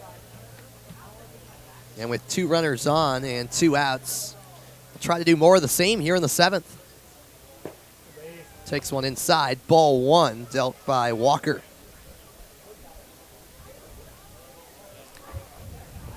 And the crowd, which was very raucous in the bottom of the sixth, has noticeably quieted down and thinned out.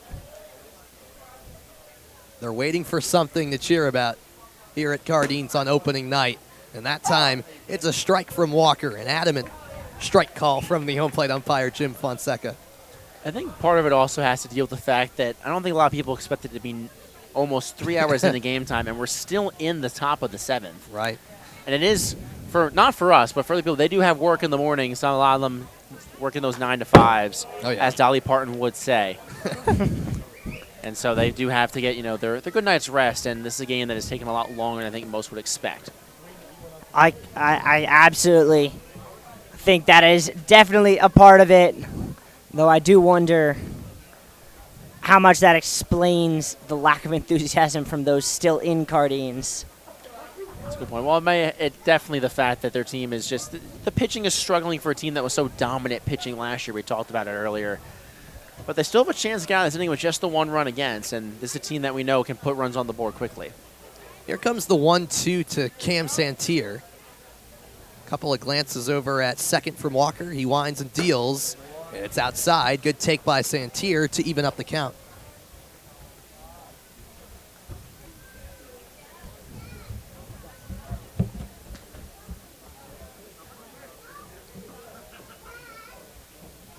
A lot of time between pitches here for Santier with that runner on scoring position.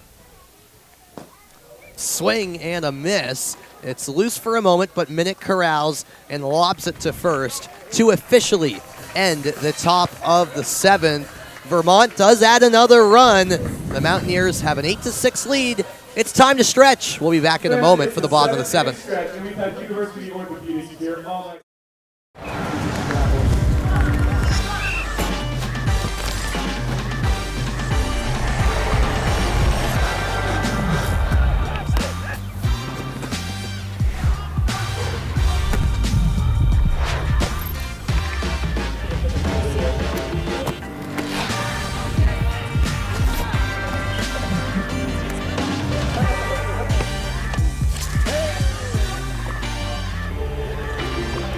Drink, launch, hydrate, win the moment.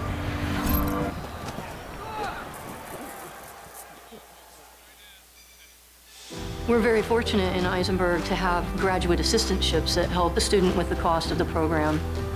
Our graduate assistants have benefits, not only tuition and fee waivers, but very attractive stipend and health care. McCormick and Eisenberg is one of the best bargains out there.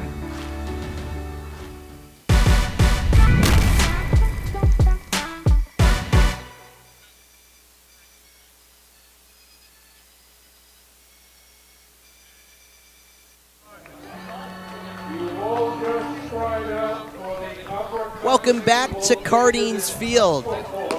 I guess you could say it's been a marathon game here on opening night for the Gulls at Cardines, the home opener. Game number 2 of the season for both Newport and Vermont. Newport 1-0 after a win at Martha's Vineyard. Vermont looking for its first win after falling to Sanford. And a much different story for the Mountaineers tonight after losing 2-0 last night. Their offense has got going tonight, leading 8-6 as strike 1 is delivered by Josh Sibley to Matt Ossenfort. Yeah, it's been a game that's really flipped on its head from yesterday where the pitching was so dominant. As Ossenfort laces one out to right field and it drops down towards the corner, fielded by Carlos Martinez, and a great job by the right fielder out of UMass Lowell to hurl that one to the infield because Ossenfort has to hit the brakes at first. Talk about a loud single. Yeah, and I mean, I don't know how many times it is. It's got to be close to a half dozen at this point. We mentioned Carlos Martinez's name defensively. He's probably saved a run or two just by himself in the way he's played right field tonight. It happened earlier in the game, too. A similar play that bounced off the wall had to hold the batter to just first base while someone else went to third. So it's happened before. Martinez is reading that tall 28-foot fence very well, surprisingly well for a guy that has not been here before. Like you mentioned, he was in a different league last year, has not played at Cardines Field, but he's doing such a good job defensively out in right field and at the plate as well today. 1-1, quickly the count to Jackson McKenzie, the left-handed batter out of Mississippi State who is still searching for his first hit as a Gull. Austin Fort, the runner at first, and nobody out. Bottom 7, 8-6 Mountaineers lead. That's cut on and missed, so some off-speed action from Sibley, and you could tell there was a bit of an early commitment there from McKenzie. Yeah.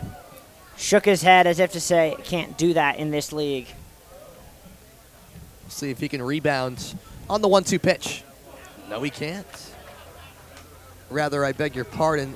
Yep, that is strike 3. So down swinging goes Jackson McKenzie for the 3rd time tonight. And it just hasn't been his night in the batter's box. So 1 away, and up steps Jack Doyle into the batter's box. No, and you have to get the feeling that the Gulls, whoa, that ball was hammered foul. That had promise, but yeah, as he said, fouled off to the left side. That the Gulls coaching staff might look about twinking with the lineup a little bit. Players like Brock Murtha probably need to be moved up. Those like McKenzie who are struggling might need to drop a little bit. And we talked about at the top of this broadcast just how tough it is to really get a feel for your team as a whole when so many players are still either not finished with their collegiate seasons or just finished up and need some time with their families before they come to play in the NECBL. So obviously neither of these teams are at full strength. They have a combined 3 substitute hitters today. Obviously the majority of the pitchers are here, but it's tough for them to really get a gauge for how tough their team is, how resilient they are. But gotta get handed to these two teams, despite not having a full lineup, have really come out and shown so much promise and talent. I mean, we have 14 runs through seven innings, and it's been a show. It's been a long show, but it's been a show. That's a good way to put it. The 0-2 taken down low, the first ball thrown Doyle's way. I guess my review of this show would be 5 stars, but it probably needs a matinee. Maybe an intermission. I think an intermission is definitely probably the best way to go about it. I mean, you called it a marathon earlier. I hate cardio, so. I do too, to be fair. 1-2. And that's a fastball up high. So back in the count is Jack Doyle. Austin Fort remaining at first for Newport with 1 out.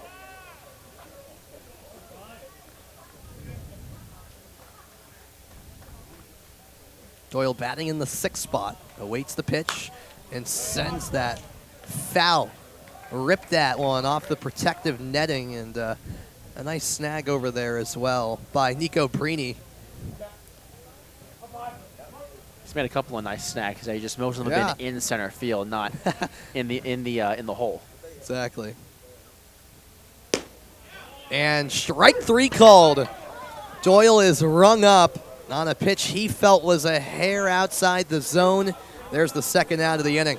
I feel like I'm stuck with my old iPod again where I only have one song. I feel like that's got to be like 10 times tonight that we've seen someone take a 2-strike pitch on the outside corner that's just way too close to let go. Also, Jim Fonseca has a very delayed strike 3 call on a look. So you've seen a couple of times where the batter has started walking to first base, but then by the time he's halfway down there, that strike 3 is finally called. He's got maybe a flair for the dramatic, but yeah, makes it a bit suspenseful, right? I mean, who doesn't love building suspense? That's right. 0-1 to Murtha, and that's ripped foul.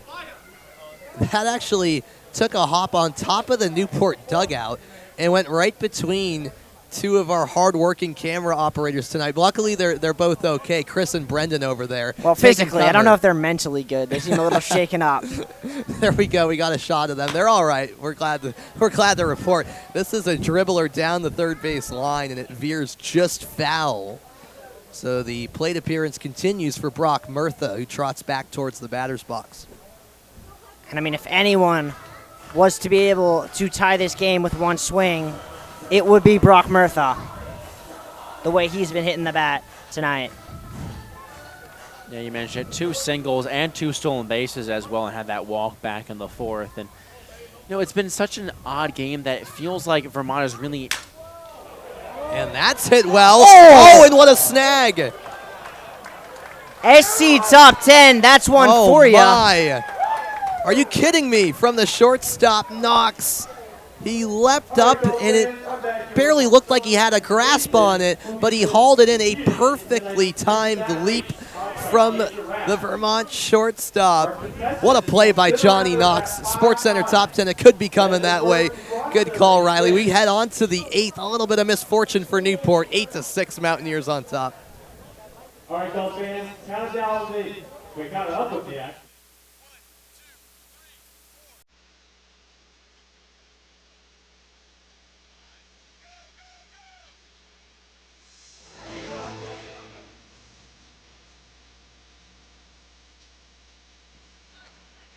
And our winner will be Nathan.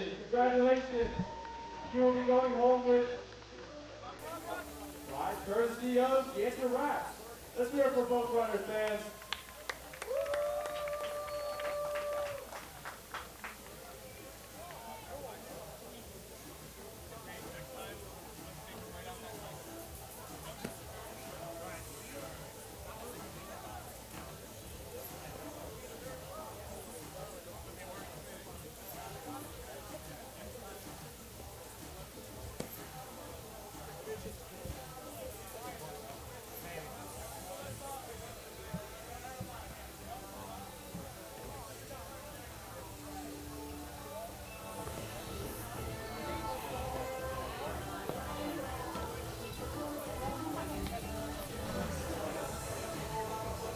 We are on to the 8th inning, believe it or not. 8-6 in Newport trails Vermont. I'm Sam Reese. Alongside me is Riley Daniel and Josh Bartosik. As you see there, look at that. Some fans who live right nearby in the outfield enjoying a cookout and watching the game from behind the fence. That's a benefit of living right there. Yes, you can have a home run ball hit your house, I guess, potentially, but you also get a beautiful view without even having to leave your yard. That's pretty awesome. All right, Josh, who do we think has a better view, them or the firefighters? I have to.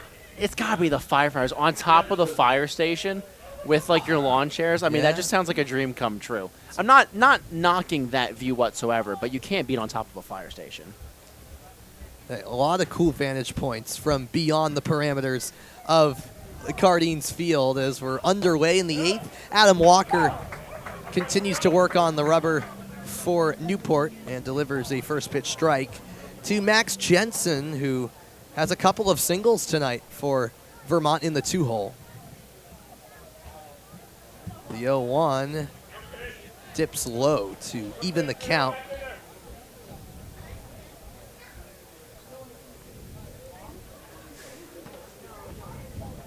Jensen regularly played for Cornell, batted .358 in the spring. This is hit to the right side and a routine play for Staten as he flips it to Austin Fort for a quick first out.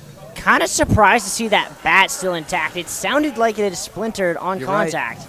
On contact, it definitely sounded pretty loud in real time, yeah. Here comes up someone whose name that we've been saying defensively and offensively a lot, but more so defensively, Carlos Martinez. And now we'll see if he can do a little bit of damage offensively in the left-handed batter's box. Martinez originally from Coamo, Puerto Rico.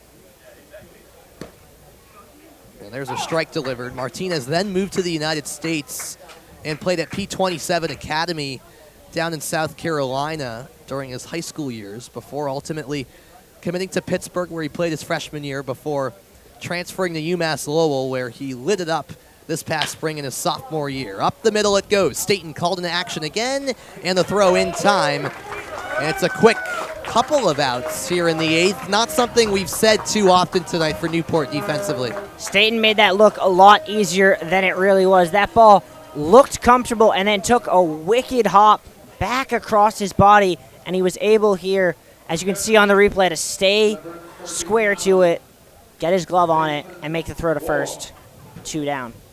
Those are a big 2 first outs for Newport to just keep this a 2-run game. With the way that these last few innings have gone, it's been so tough for them to just get out of an inning quickly. They could really use it here. 2 quick outs, maybe a chance to go 1-2-3.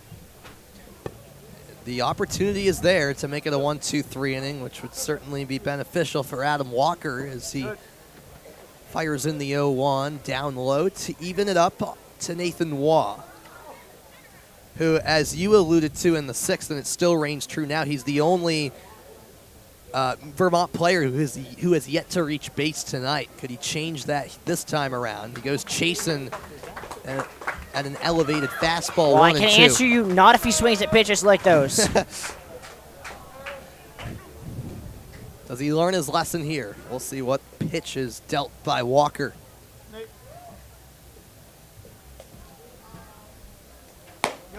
It's a fastball, but misses the zone. So a good eye that time from Nathan Waugh, not committing it. That go around, 2 and 2.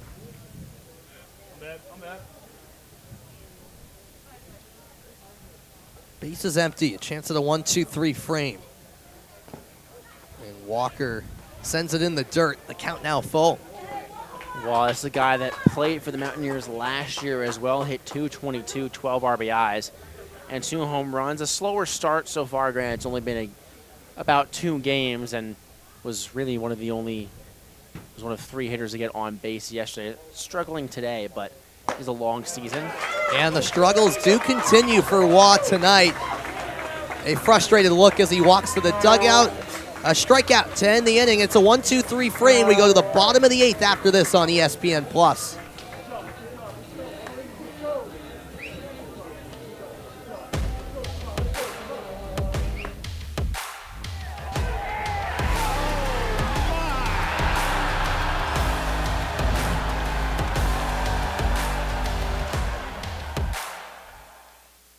At the time, I was a firefighter in Little Compton, and I was teaching a lot of classes. And being up there at 330 pounds was somewhat hypocritical.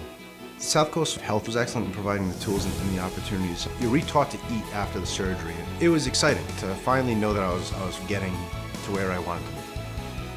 Having kids, a 9-year-old son, it makes me feel really good that I'm in better shape to enjoy his childhood with him. I'm very happy. Very happy.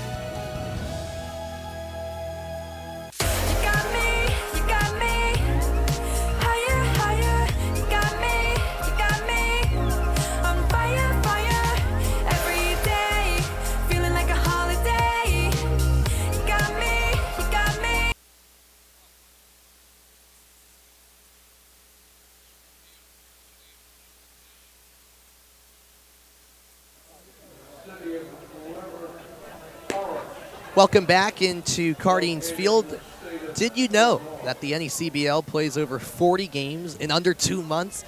That's a lot of baseball to stay on top of. If you want to make sure you don't miss a thing, sign up for the official NECBL newsletter, providing updates emailed directly to you, highlighting the best of the week that was. Don't miss out. Sign up at necbl.com today.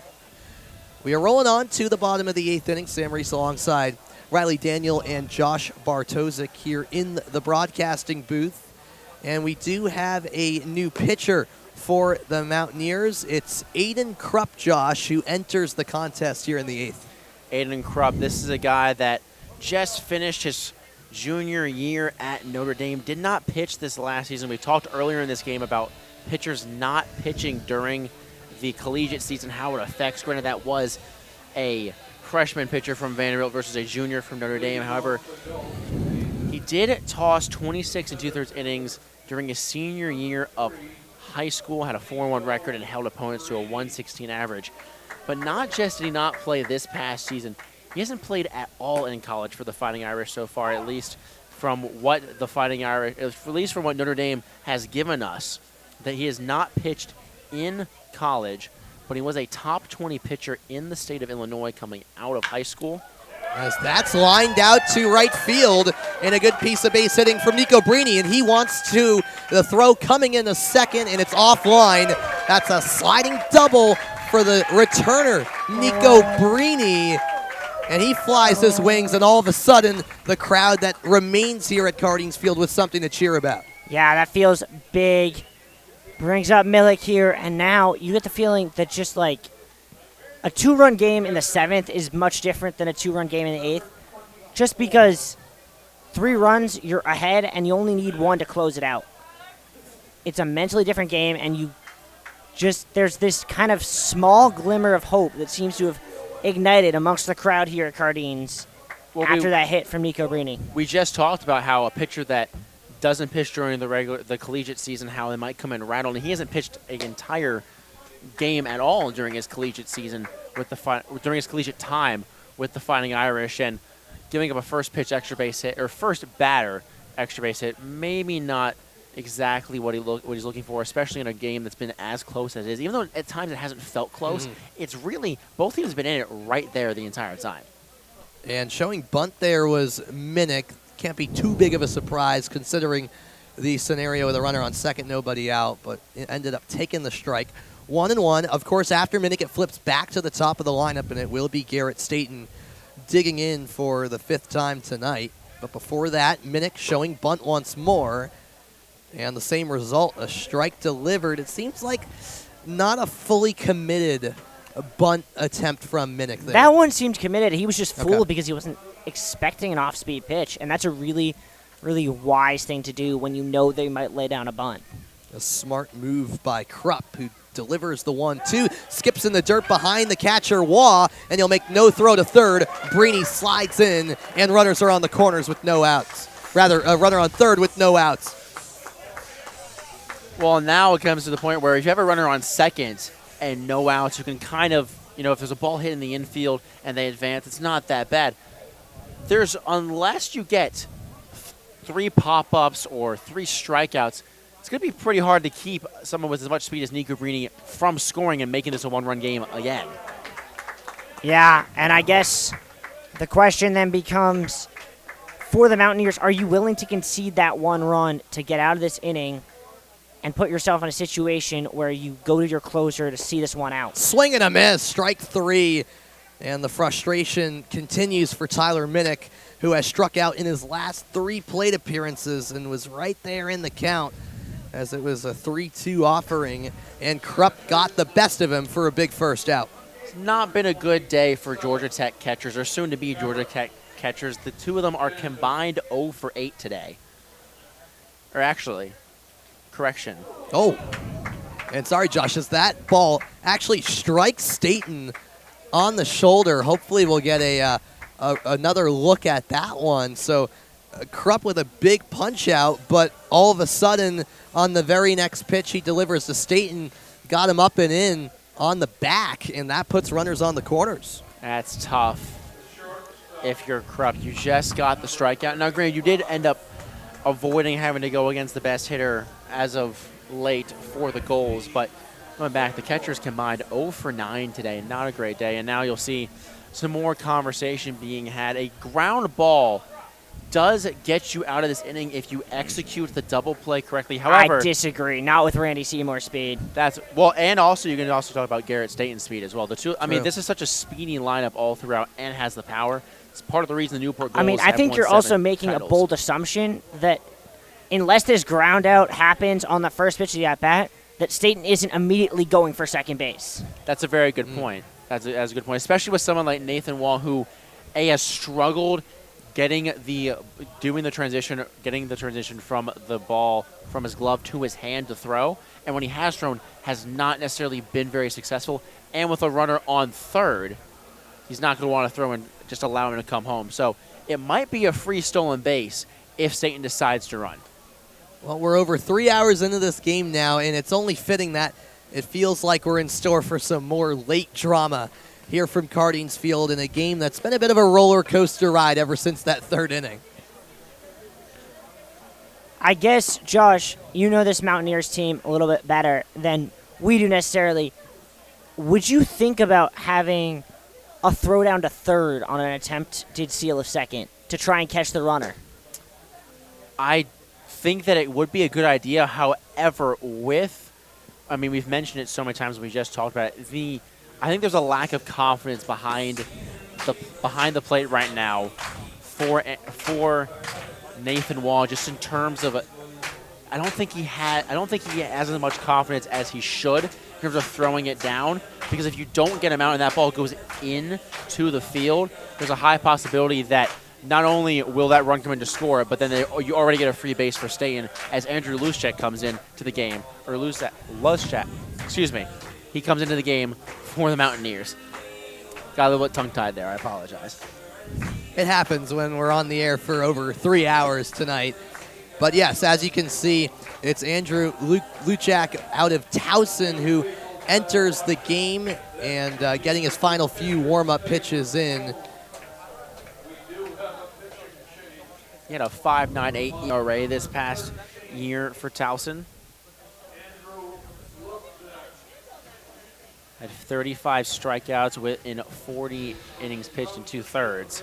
But went 0 for 7 for the Tigers in 16 appearances. And Randy Seymour takes ball one as we're back underway from Newport.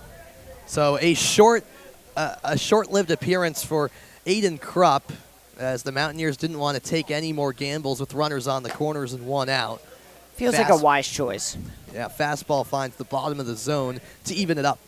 I mean, I do tend to agree just because of the fact that he doesn't have a whole lot of experience in terms of pitching in college and in the summer league, and we saw that earlier in this game for Newport when they tried keeping in Deacon Cordova for too long. For too long, some might say, in a way that allowed for Vermont to get those 5 runs on the board. So, I mean, Mitch Holmes realizing that that's what happened earlier and not trying to take any chances, try to get the first win of the season for the Green and Black. As the 2-1 is ripped foul to the right side. 2-2 the count with one out. A big plate appearance for Randy Seymour here with the Gulls trailing by 2 to the Mountaineers in the bottom of the 8th. Late stages of this one in the home opener for Newport. And another one popped up. Foul territory right side, giving chase but unable to make a play is John. Did that ball deflect? Because John overran it. Yeah. It looked like it hit off the top or the bottom of the lights on the light tower. Wow. And came down. That could be a play we come back to because that would have been a huge second out. Though I do wonder, because it looks like he was getting ready, does Nico Brini tag on that? And we get a look at the replay here. Can't exactly see on that Definitely shot looks like it what deflected, hit. though. Certainly hit something. And that's why John was fooled and overran it. How about the 2-2 again? Seymour hits it hard on the ground to second. Corralled by Bishop. Throw to second in time. Throw to first. That's a double play. Oh, man. 4-6-3. The Mountaineers get out of the jam. And 8 innings in the books as Newport pleads its case, but that looked like a clean double play as we roll on to the final inning, and the Gulls trail the Mountaineers 8-6 still. Tonight's songs are contenders for the 2024 Song of Summer. Let's hear some, please.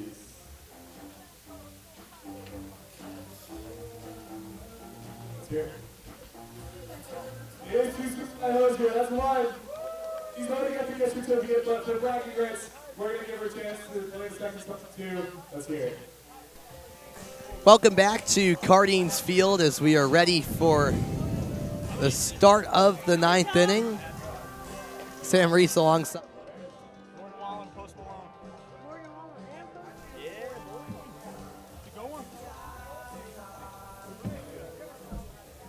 Alright, let's hear it, yeah. Close, yes, I had some help. My post below. You still got to get card anyway, you still got one right, so congratulations. Thank you for playing. And thank you to our neighbors at the Newport area for sponsoring this game.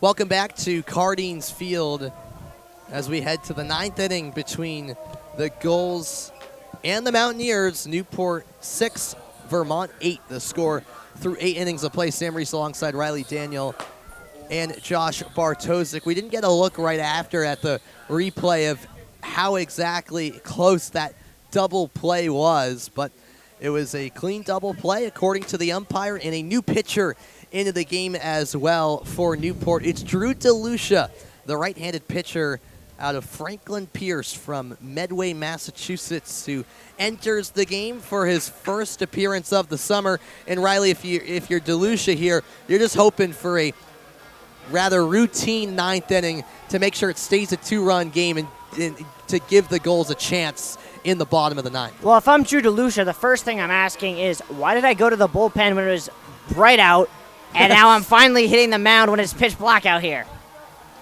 It's been a long wait for Drew DeLucia, but for those of you at home, DeLucia did, if I remember correctly, go to the bullpen in the bottom or the top of the 4th, and is now coming out here in the top of the 9th. the second after that, I believe you're right. It was the second after that hit after the error, I believe, that allowed Sam Angelo to get on base. That's when he went into the bullpen, but instead they went with Cordova, and then they threw some other arms out there. Now he's finally out here to end this 9th inning. But it's like you said, Sam, really for him, you just kind of want a 1-2-3 if you're Newport, if you're DeLucia on the mound, because 2 runs doesn't feel like it's that difficult to get in a game like this. It's been as crazy as it has. But 3 runs does seem like it's not possible. We've seen a bunch of 2-run outbursts from both teams in a couple of these innings. We haven't seen 3 except for the 5 that Vermont put up back at the top of the 5th. So DeLucia actually, just interestingly enough, went to change out gloves. That's why he walked over towards the Newport dugout while Matt Austinfort, the first baseman for the Gulls, held onto the baseball for him. Now DeLucia is content with the glove he has and is ready to go. And he fires the first pitch, swung on and missed by Johnny Knox for strike 1. Johnny Knox was the man who started that double play that officially ended the inning based on our eyes, and if we have replay, we're not entirely sure. If it did look like it was pretty close out there at first, but he started that double play, got the quick transition. We talked about earlier how he was struggling to really find a way to get the ball out of his glove quickly enough on a couple of the other plays, but that was a big double play to get out of that inning, and huge. The first one of the year for Vermont, and a team that struggled with errors. We talked about it at the top of this broadcast. Ever since that error at the beginning of the game, they've been a clean slate defensively. That's a good point. They bounced back nicely after that early mistake. 1-2 the count to Knox in this righty-on-righty matchup. And that's a ball taken inside. I love when once in a while we see a batter like Knox who opts for no batting gloves at all. Just, bare hands on the wood and bat. Old school. I love it. Not only that, but the high Yes. elbows and the high hands batting stance. He's really got the old school down. But it doesn't work for him this time around as he strikes out for the second time tonight. And that rings up Sam Angelo, 1 up, 1 down, just as DeLucia was hoping for to begin the 9th. Designated hitter, number 23, Samuel Angelo.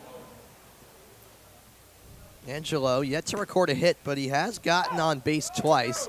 Once due to an error, the other time on a walk.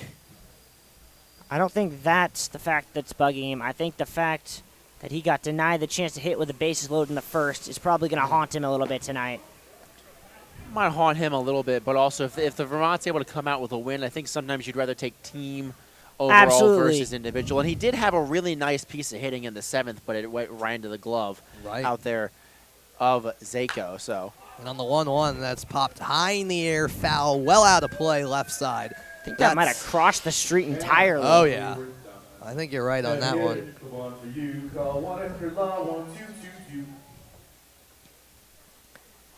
So 1-2 to Sam Angelo. 3 hours, 15 minutes into the contest. And he went chasing at the low pitch. The tag applied for good measure by Minnick. 2 up, 2 down. DeLucia cruising thus far. Yeah, and I'll tell you something. There's a lot you can think about for, possible inflection points for this game. But I think the one that Mike Coombs is going to have to think about if the Gulls aren't able to come back is the decision not to send DeLucia out there and to go with Cordova instead.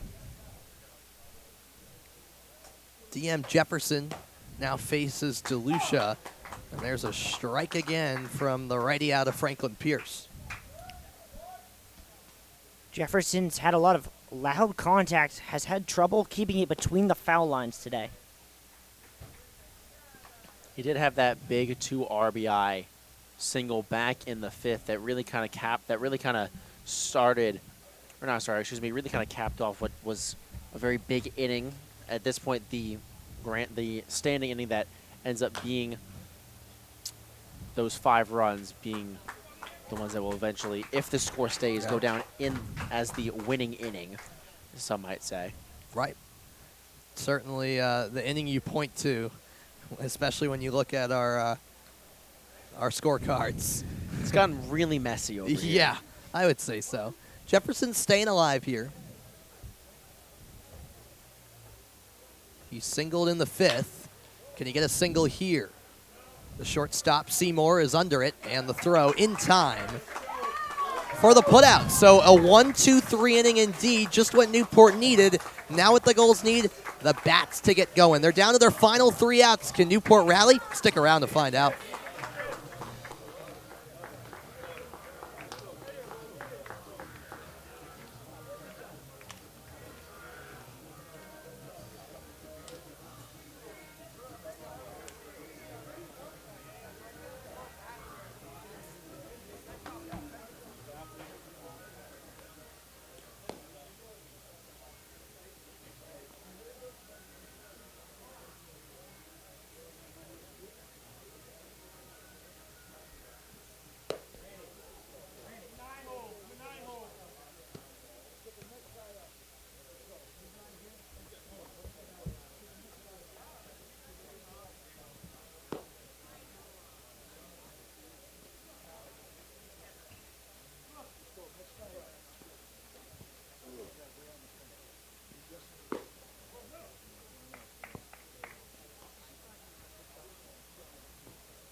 We're back in Newport, and I can't really blame those fans, but their manner kind of tells the story. It's been a long, long night, and the Newport faithful hoping for a late rally here, and the Gulls certainly capable of doing it. It has been a long one tonight at the ballpark, though, for all of those fans that have come out.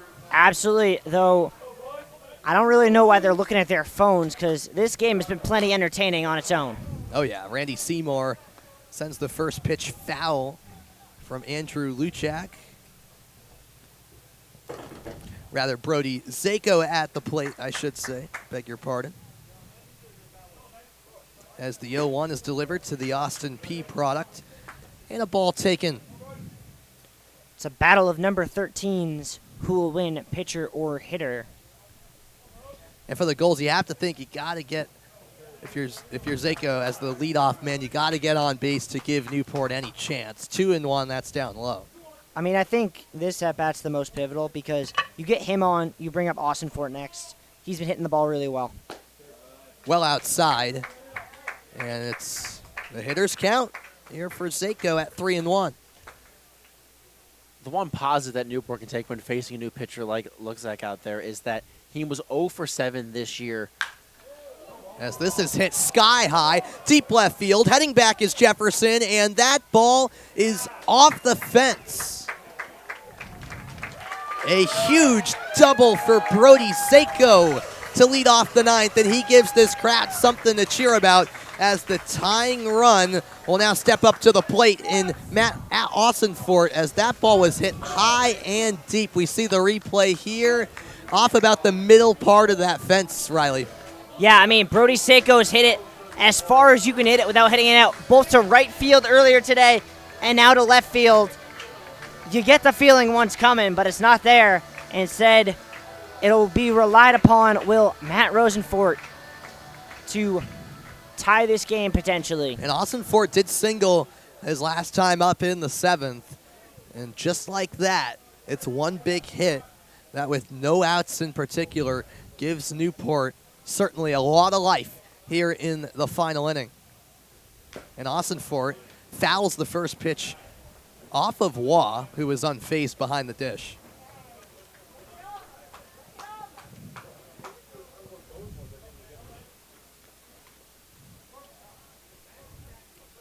And with the runner on base, Luckjack taking his precious time between pitches, fires outside, and Austinfort faces a 1-1 count. Yeah, and if you're Austinfort, no need to overexert yourself, chase pitches. He has to come to you. All the pressure's on him right now in a 2-run game. And about the same exact pitch location-wise. A fair share outside to make it 2-1. On deck would be Jackson McKenzie, who has struggled tonight. Austin Fort staying disciplined at the plate as he awaits the 2-1, goes swinging. It's popped high in the air, foul, well out of play to the left side. Yeah, rather, you mentioned McKenzie being 0-4. So is Jack Boyle as well. So this is a crucial at-bat, not just because of the runner on second, but if Austin Fort goes down on strikes or gets out here, and you have guys that are combined to 0-for-8, it's not looking good if you already have one out in the bottom of the ninth. Yeah, I agree completely, Josh. And that's kind of why I have circled on my card Brock Murtha's name. If it gets to Brock Murtha, the Gulls are in a good spot to win this game. If it doesn't, Vermont's going to win this game. All right, we'll see if Riley predicted the future right there with the 2-2 on the way. And this is hit well, but a leaping grab made, and the throw to second not in time. So good awareness by Zako to get back to the bag after an incredible catch by Casey Guy on second. Bishop. The shortstop still has the ball. Try to hit him ball trick there. They did, yeah. So actually, Will Zako step off? Fun fact, as we keep looking at that. So fun fact, that's not Casey Bishop. There was a defensive substitution made before this thing. That was Yo-Yo Sanchez, who played second yesterday. And the way that I was able to immediately tell, not just because of the number, obviously, is he made a very similar play yesterday against Sanford where he leapt up, climbed the ladder, and did something very similar. Nearly got the double play there, nearly got the double play last night as well. But what a play. He's a guy that stands just 5'7", but when he makes plays like that, you think he's 7'6". An incredible play by Sanchez in at second. And a fastball down and in on McKenzie, 1-0. McKenzie, who, as you mentioned, Riley, has struggled a bit, yet to record a hit with the Gulls, has struck out 3 times tonight. Now would be a good time to get going for the Mississippi State product, 1-0. And that's hit well, and this time it's beyond the outstretched glove of Yo-Yo Sanchez. Rounding third and coming home is Zako. And the throw comes in from right. That's a double for Jackson McKenzie. The time was now for McKenzie to get going offensively. It's a 1-run game here in Newport. Wow, I mean, talk about just breaking out at the right time. And that ball hit to the deepest part of the ballpark. And, I mean, sure he didn't get it completely cleanly, but once again, we got to mention Carlos Martinez getting to that ball quickly and keeping that ball, which could have very easily been a triple, to a double. And now things really get interesting. The tying run 180 feet away, still 2 outs left. And you mentioned, right now it looks like Brock Murtha is due up unless somehow a wild double play happens. So you may have called the future.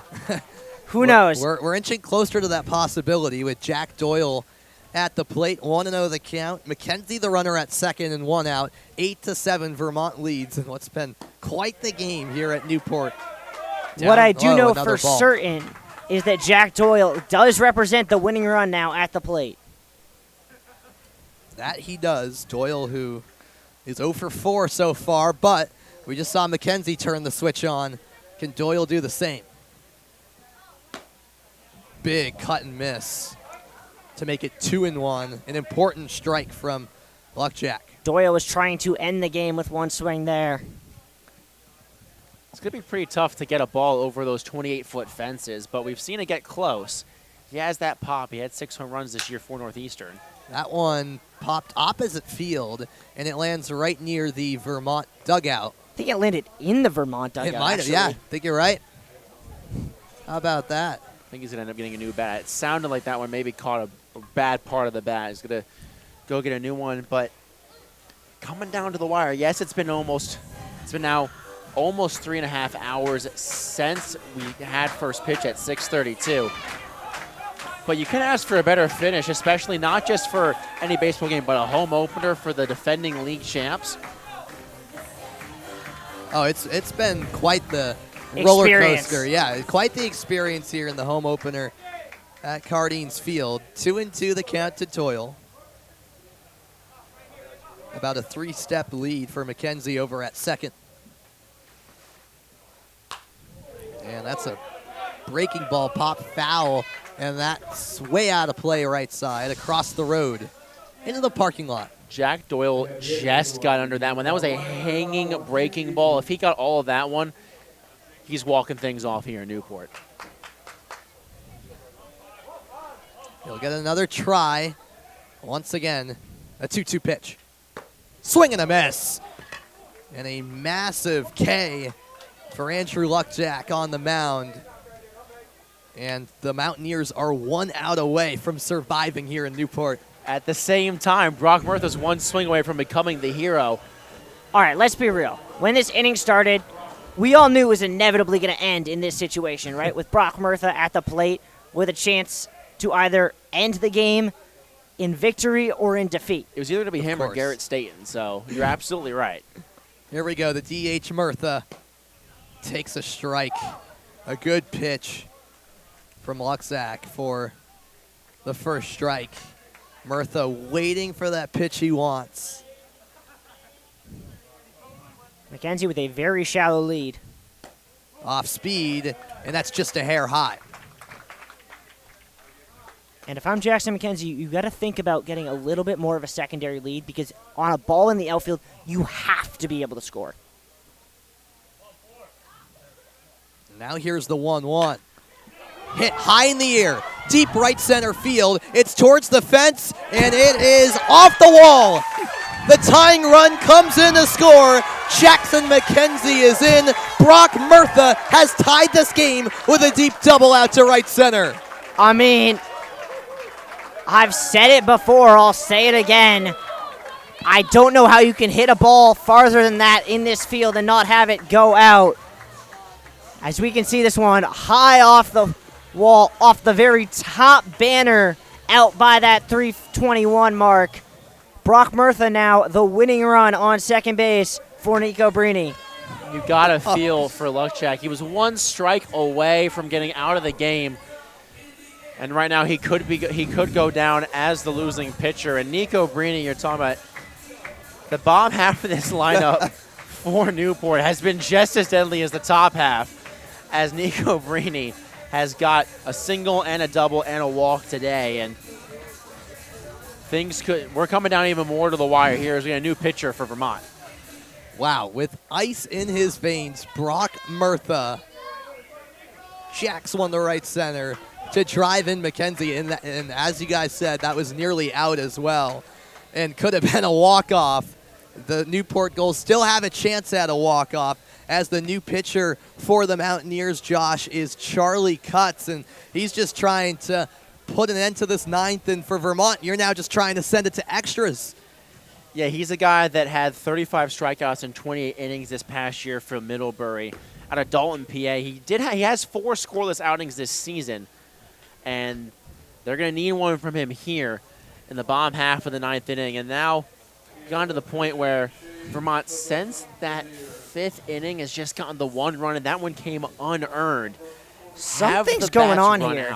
Cutts had a discussion with the umpire, now being told something about his equipment. Yeah, so you are right, Riley. I don't know exactly what that's about, as Cutts now walks back to the mound where he was, and there's a conversation taking place, but they're letting him get a few more warm-up pitches in now, so I'm not really sure what that whole deal entailed, as the Mountaineers are trying to figure that out too, I think. Well, now Mitch Holmes is getting really heated, and he's in. Well, he made it all of last year without getting ejected. Will cooler heads prevail here? I mean, I kind of can't blame Mitch Holmes, because talk about just like pivotal situations. You thought you had this game won. You were 1 strike away. Now you're trying to put in a pitcher to save the game, and something, we don't know what, is going wrong. Well, maybe we'll get the story at a later date, but it looks like everything is okay. But now things are going to come down to the wire, and For a game that's already been almost 4 hours, we are 1 out away from it probably reaching that mark. So we are. Oh, yeah. Wow. I mean, talk about a crazy game for the home opener for the Gulls in 2024. 8-8 the score. The hits are 14-11 in favor of Newport. The Gulls have also committed 3 errors in this game. The Mountaineers won. There's been a bit of everything. Vermont now on its 6th pitcher of the night. Newport has used 4 of its own. I just want to know, while you're looking at the scorebook, how many runners has each team stranded? Because it feels like it's got to be in the double digits. We could add that up with the amount of time this game's taken. We could probably get an answer on that shortly. As Nico Brini digs in from the left-handed batter's box, and strike 1 delivered by Charlie Cutts on his first pitch of the night. 17 combined, 9 for Newport, could be number 10. Wow. And 8 for Vermont. And yet both teams have still scored 8 runs each as well.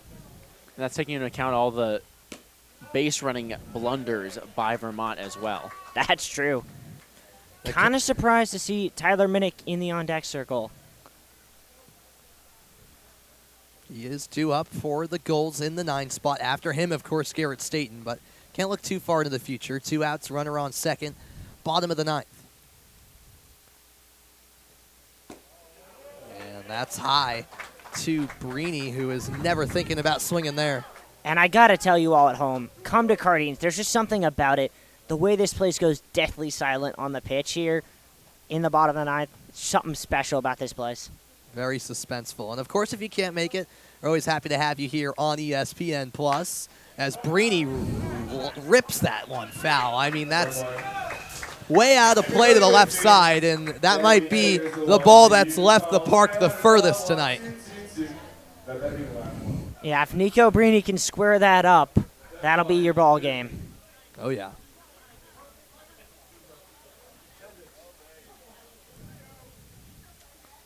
The Yukon product awaits the 2-2. And that almost nicked him. Well inside. And the count is full. A shrug of the shoulders from Cutts. He knows he's got a big pitch to deliver here in this lefty-on-lefty duel.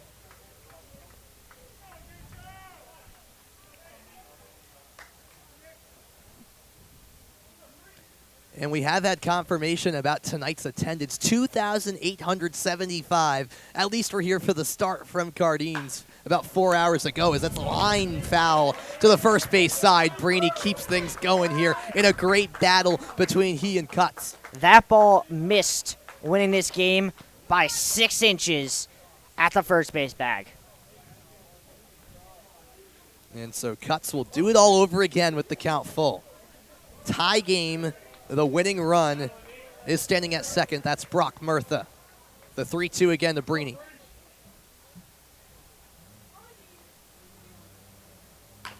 On the ground, and again foul down the first base line. What a battle here.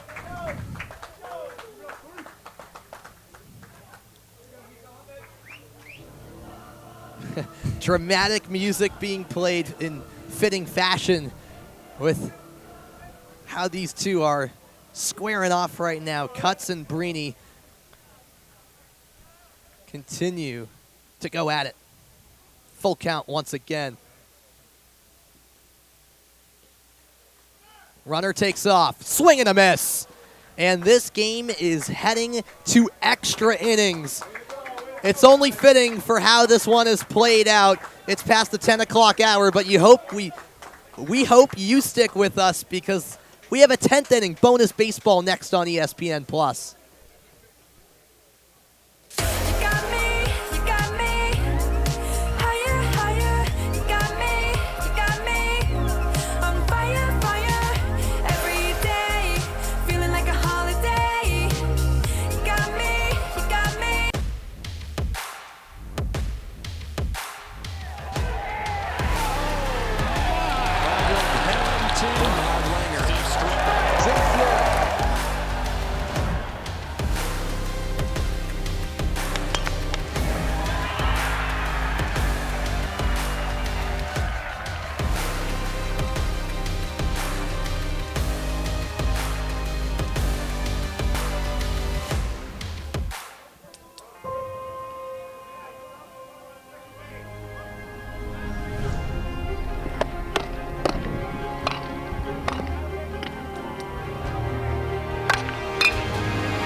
It's the top half of the 10th inning inside Cardines Field, and boy, have we had a spectacle for all of you here at ESPN Plus.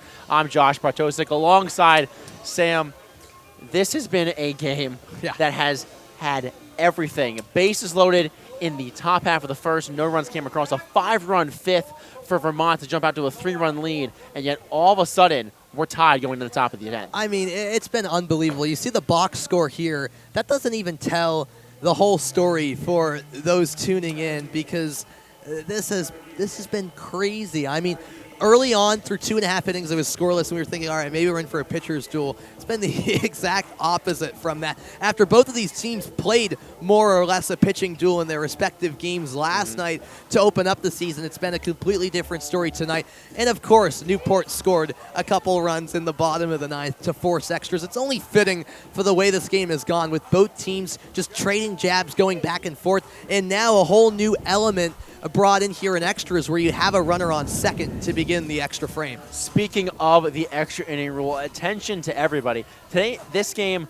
in accordance with NECBL rules, will play a maximum of 2 extra innings. Each half inning will begin with a runner on second base, similar to the MLB.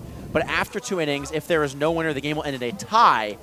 And for those of you keeping score, the runner on second base would be scored as an unearned run. That unearned run right now would be DM Jefferson, who is standing on second with his gold Fighting Irish helmet and his green Notre Dame sleeve as well. Casey Bishop is up to the dish, 1 for 4 today, reached on an error. Runner going. And there goes DM Jefferson. He's going to get there safely. No throw from Minnick.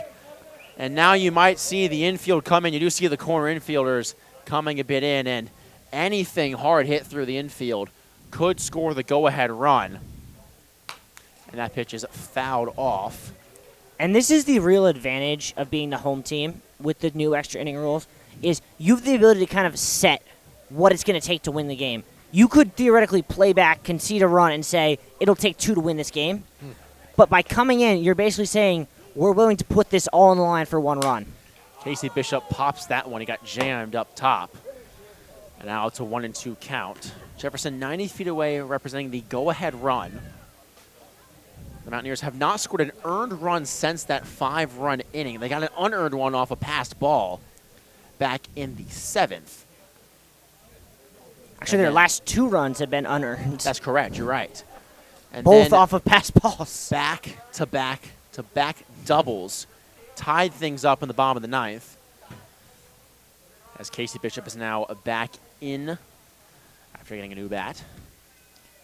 And you cannot overemphasize the importance that a strikeout would bring right now. Drew DeLucia still out there on the mound. He had a 1-2-3 inning in the top half of the 9th with 2 strikeouts. And that one is crushed out to deep left field. Going back on is Zako. That one is caught at the wall. And DM Jefferson will tag up and jog his way home. That one was just about as close as you get to hitting off the fence or getting out of here near that tree. Originally off the bat, Riley, it felt like that had absolutely the potential to leave this park, but it kind of died down in a hurry, didn't it? It did. It almost looked like it hit some sort of wind, but I mean, we're looking at the trees and there's not a breeze in sight. As that one almost hit the batter in the box. And this is now Yo-Yo Sanchez taking over for William John after the defensive replacement. Granted, I don't think Mitch Holmes was expecting Vermont to have to come back up to bat. So Yo-Yo in the lineup now.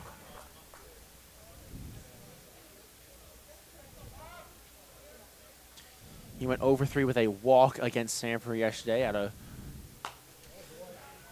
and hit .390 for the Flying Fleet this year with 34 RBIs and 6 home runs, but the bases are clear for him. And Vermont now looking to keep this inning alive, maybe get some insurance. They have the lead. That's another ball, and you can see after every pitch, Yo-Yo kind of either strutting his way into the back of the batter's box or just kind of has that sort of swagger to him. He had it when he made that leaping grab in the last half inning, and he's really just got such a personality.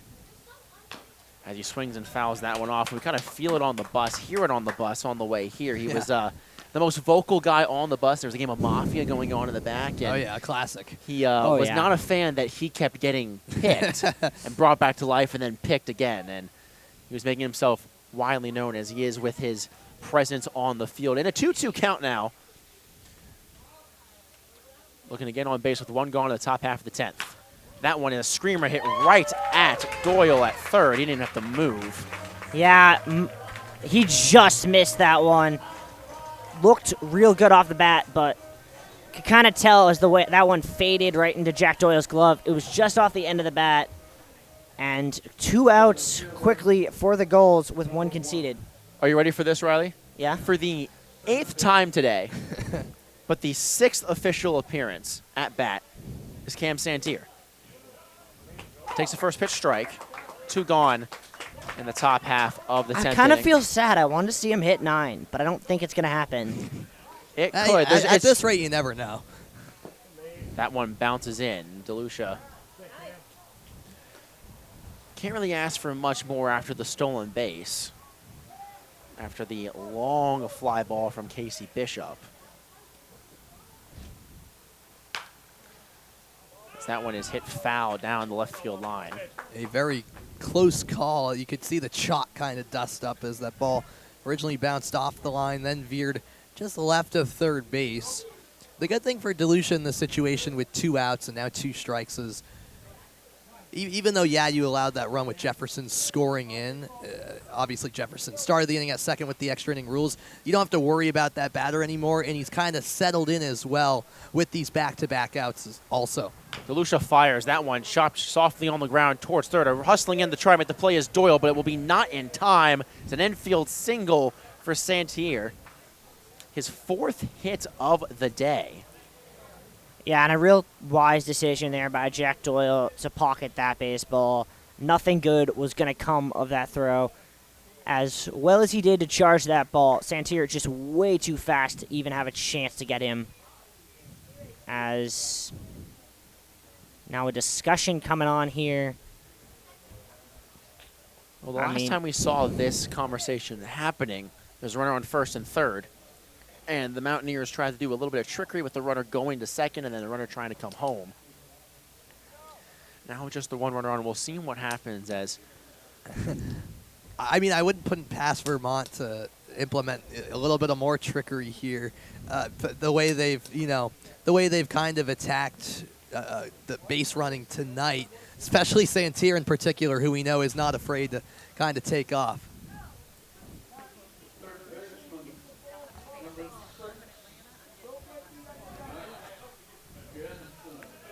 I mean, another thing to think about is as the Gulls immediately look over at Santier is would the Mountaineers think about having Jensen show bunt to potentially allow Santier to swipe second base? We haven't seen a pickoff move in quite some time.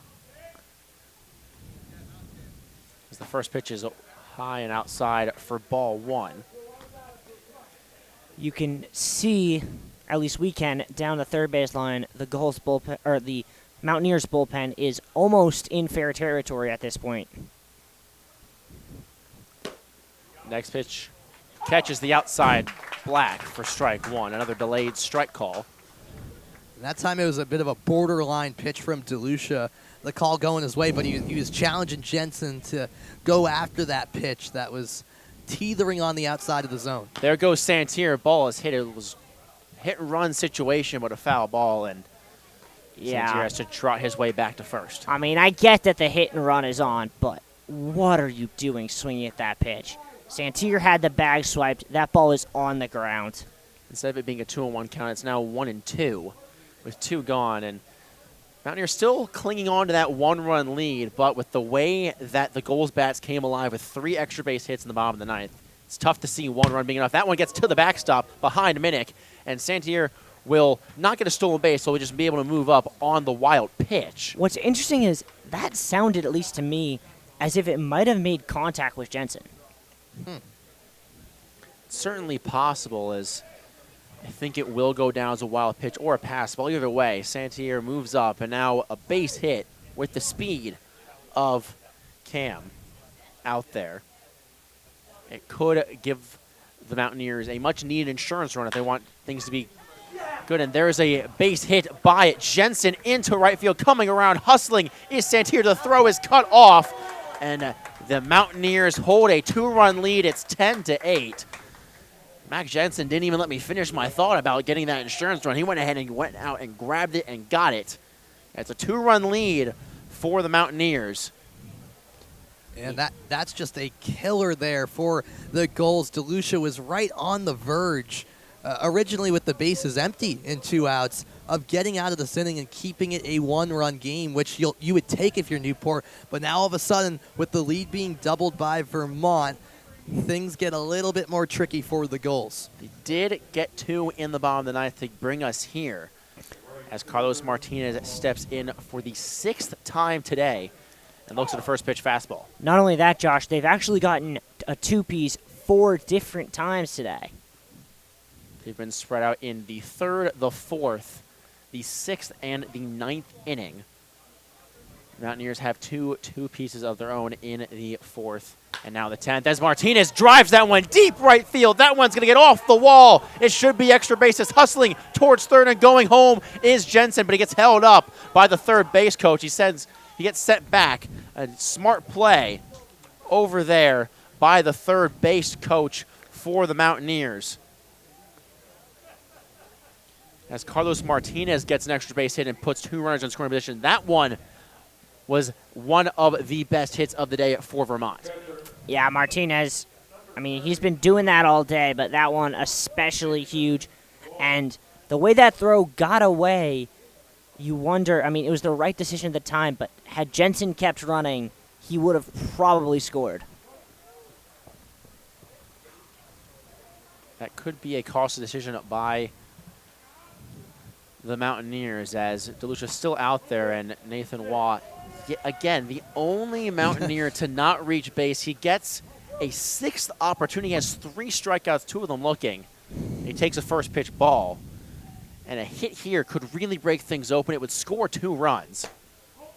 That one low, below the knees, 2-0.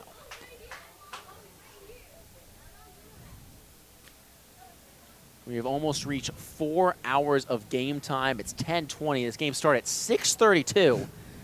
This game started early. We were talking about when this game began. We thought we'd get out of here earlier. We're actually getting out of here probably almost an hour and a half later than expected. I guess the baseball gods knew we'd be in for a long one, and that's why they said, well, we'll let you start 3 minutes earlier than we said.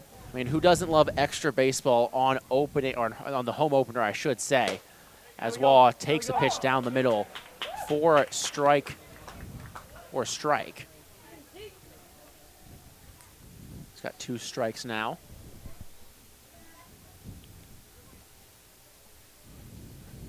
Next pitch from DeLucia, that one low for ball 4, and the bases are loaded. So Waugh officially makes it where all 9 original batters in the lineup for the Mountaineers have reached base. Yo-Yo Sanchez obviously came in the 10th. Batting in place of William John. And it looks like a pitching change might be in store here for the Gulls. They're coming from everywhere. Don't quite know who's left in the bullpen at this point. At this point, you have to think both teams are ultimately running thin. We were talking about before, earlier on in the game, that both teams had a good amount of pitchers, enough to be good and utilize your bullpen quite a bit. It was the position players that both teams, especially Newport, was running thin on. But all of a sudden, we're in a game where both teams have gone so deep that you got to raise question marks about how many arms you got left in the pen as well, as it does appear DeLucia will stay in and try to finally shut the door here in the top of the 10th. Well, but I think who not knows only with that, this game. Not only that, there's still 3 more games this week. Yeah. They can't use every arm in the bullpen. Nope. Yeah, Newport will travel to North Adams tomorrow. And that one's hit right into left field. 2 runs will score. Here's Jensen, and hustling his way to score is Martinez. And he slides in. It's a 2 RBI single off the first pitch that Johnny Knox sees. And this game has been broken open. It's a 4-run lead for the Mountaineers. Yeah, and you get the feeling that might be the nail in the Gulls' coffin tonight.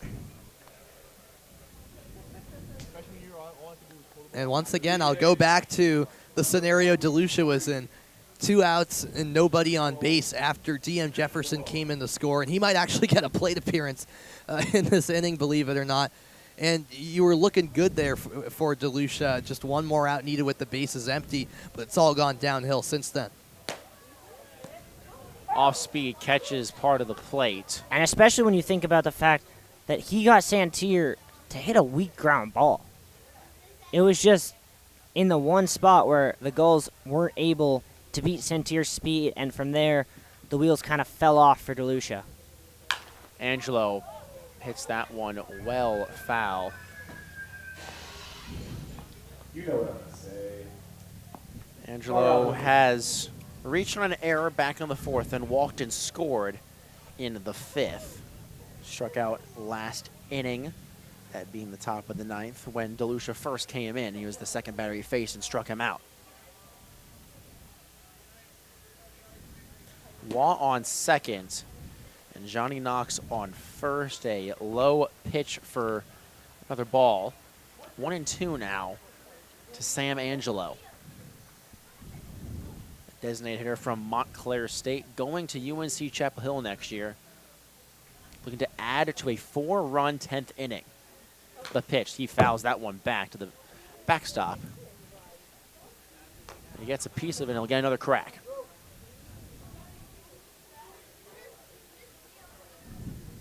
And nothing really coming easy at this point for DeLucia. That's just the way the inning has gone. Angelo, to his credit, just battling, fouling off a couple to stay alive.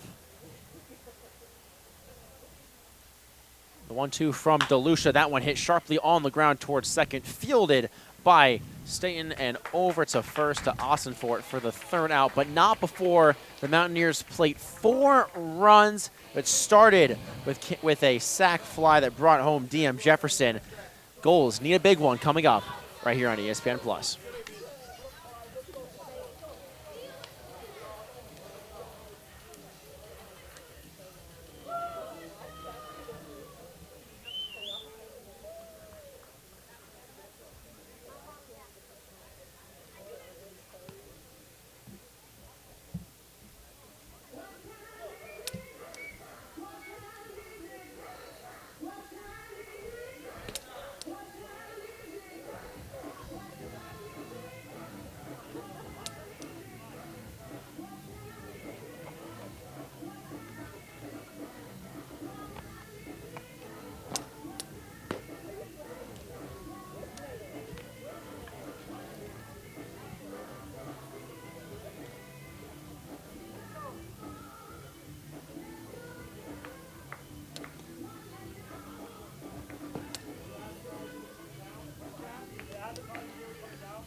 We're still with you here on ESPN Plus. You might be thinking, how is this game still going on? Well, there's really not a simple answer to that, and there is a great great way to sum up everything that's happened. You see the scoreboard there, 12-8. Vermont leads Newport in what's been a wild game as we head to the bottom of the 10th. 29 combined hits between the two teams. I'm Sam Reese alongside Riley Daniel and Josh Bartosik, and the Mountaineers in that top half of the inning, Josh, exploded for 4 runs. You can see this game started in the sunshine here in Newport. We're deep into the night now, and Josh, Vermont's bats throughout the night have been very effective.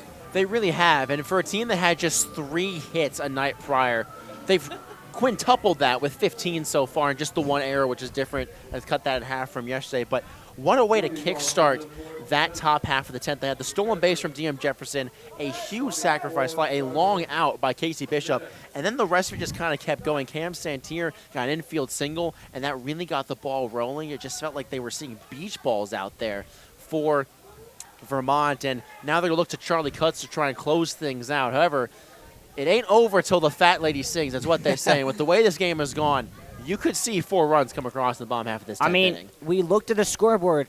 Only one of those numbers of all now 19 half innings was a single one. Here's a chopper to the right side. It takes a bit of a strange hop on Sanchez, and the throw is offline. The slide is in there, but no, the tag was applied by John. An outstretched glove of John got him. That does advance Brock Murtha, the runner who started the inning at second base per extra inning rules here in the NECBL, over to third. As Garrett Staten, rather Nico Brini, I should say, is that runner, I beg your pardon, and that sends him over to third with Garrett Staten now at the plate, and we all know what he's capable of as he takes ball one. Staten had 3 hits last night, a couple more tonight, and Newport needs him to do some damage right here. Yeah, Staten started off really hot tonight, has struggled in his last 2 at-bats, striking out. And that's a called ball.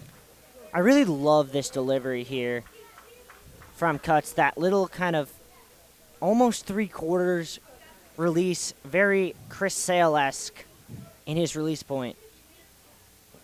Cuts, deals, and it's another one outside. It was a wild pitch, and a good job by Watt to quickly fling off that face mask, track that ball to the backstop, or else Brini was certainly thinking about potentially taking off for home. Yeah, we've seen a lot of wild pitches and passed balls in this game. I'm shocked that Brini didn't try and go home. I mean, I guess you don't want to get the second out when you have that. You're essentially a free base runner. You're already down by 4. You may want to just stay there and not really cause any damage. But with the speed that he has, it could have been very possible for him to just almost walk home. Yes, but Nico Brini's run does not matter.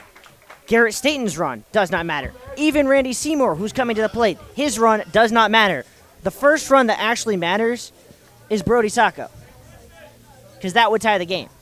And Zako will be up after Seymour as Staten was walked a 4-pitch walk, which isn't the end of the world for Vermont, as you said, with having that 4-run cushion and walking a guy like Staten, not the end-all, be-all, as the first pitch rides inside on Seymour for ball 1. What they can't afford to do is walk Seymour the way that Brody Sacco's been swinging the bat. Last time Seymour was up, he did hit into the only double play we've seen so far this game, and that would end this contest. It was a similar situation. There was a runner on first and third back in that 8th inning. There was a chance for Newport to claw it back in and really take a grasp of turning the tide in that game like they almost did in the bottom half of the 9th and winning it, but a meeting on the mound here to discuss things with Charlie Cuts, as, I mean, I don't really know what more the Mountaineers can say other than throw strikes, because you do not want to put up the winning run or the tying run with the bases loaded. Right, and Cuts has lost a little bit of command lately. There was a 4-pitch walk to Staten and 2 balls so far to Seymour. So for him, he's just trying to get that command back and settle things down with that run support he has. And I think for Mitch Holmes and the rest of this coaching staff for the Mountaineers, they just really need to get through this game, because they have another game tomorrow in Martha's Vineyard. And that's 7 straight balls now issued by Cuts. They can't afford another arm to go out there right now. They've been they're so strung thin. They had 5 pitchers play last night. They've already had a plethora of them again tonight. And they really are hoping that Cuts can get out of this game with the win. The 3-0. And that's back-to-back 4-ball walks. 4-pitch walks is what I should say. It's been a long night here at Cardines Field. And so the bases are loaded, and guess what? We are having the tying run in Brody Zako stepping up to the plate with 1 out, because of course we are. Well, I mean, he might do it the hard way, but Charlie Cuts is setting himself up to earn the save. Brody did kick things off with that double and in the 9th. Watches the first pitch sail high. That's now 9 straight balls thrown by Cuts. All of a sudden, yeah, he's really Seiko, a little all over the place. You got to take until he proves he can throw one over the plate. And it has to be the mindset of the left-handed batter out of Austin Peay. With the force out, that was a ground ball could, again, end this game, the force out at any play, but they need a strike from him here. And he pops this one high in the air, shallow right center field. 3 players around it, and it's the center fielder Santier who makes the play, and the throw in on time towards home where it's blocked by Waugh. And so really worst case scenario there for, well, other than a double play, worst case scenario for Newport is all the runners have to stay put, and the Gulls are down to their final out. They are, but up to bat will be Matt Ossenfort, and he's shown that he has the power to send one very far. 4 hours and 1 minute into this one. And can Matt Ossenfort of Vanderbilt extend it? He has hit a home run this season with the Commodores. Had just 2 hits and 11 at-bats. They've been a double and a home run, so he's an extra base hitter for sure. Has one today, double back in the 3rd. Bases loaded for the Gulls. Brini at 3rd, Staten at 2nd, Seymour the runner at 1st. The 1-0 offering. Down and away, and once again, Cutts struggling to find that zone. On deck would be Jackson McKenzie, who had a crucial double in that bottom of the 9th that sent us to this 10th. A deep breath from Cutts, and the lefty winds and deals the 2-0. Inside, ball 3. Got to imagine Ossenfort has a take sign right now. We technically still have not seen a strike in about, I think I want to say 12 pitches or 13 pitches because of the fly ball. We don't know if it was a strike or a ball. So again, just really struggling on the mound is Cutts. Can he find the strike zone here? Yes, he can. A delayed call, as has been the case all night from home plate umpire Jim Fonseca. That's a 3-0 strike. Oh, yeah. Now what do you do if you're Ossenfort? You have a hitter's count. You should have the green light, but there's 2 outs, and this is the pitcher that has struggled to find the zone late. Bases loaded, 3-1 pitch. And there's another strike. Ossenfort was waiting for the verdict, but it caught the bottom of the zone, and the count's full now. What you cannot afford to do is get rung up looking to end the game. Why not come down to the final pitch with the bases loaded and 2 gone? Down by 4. The only way this game can come down to 3-2. Popped high in the air. That thing is Ranging straight up. Sanchez, the second baseman, shifting over. He ends up diving to make the catch. Almost didn't make the play. But Yo-Yo Sanchez says good night at long last as the Vermont Mountaineers come out victorious 12-8 over the Newport Gulls in a 10-inning thriller. Josh, I'll start with you. This game had a bit of everything, considering this is the second game of the season, the home opener for the Gulls. I mean, I think we'll both remember this one for a while, no matter what. This is definitely a way to integrate into a new season in the NECBL. What a home opener. An over 4-hour barn burner of a game. 20 combined runs, 29 hits, and 4 errors as well in this game. Vermont gets in the win column for the first time for a team that scored no runs. They exploded for 12. Newport. Normally when you put up 8 runs, you expect to win, but the bullpen was a struggle today. And it's going to go down as a win for Charlie Cutts, the 5th pitcher of the day for Vermont. And for Newport, they'll be right. Both these teams will be right back at it. Vermont's on the road against Martha's Vineyard. That's a long drive as well for them, and not going to get a lot of shut-eye tonight with this one. No one's getting a lot of shut-eye, but I mean, just a phenomenal game, and all credit to the Mountaineers. They were able to really, in that 10th inning, in the clutch situations, perform.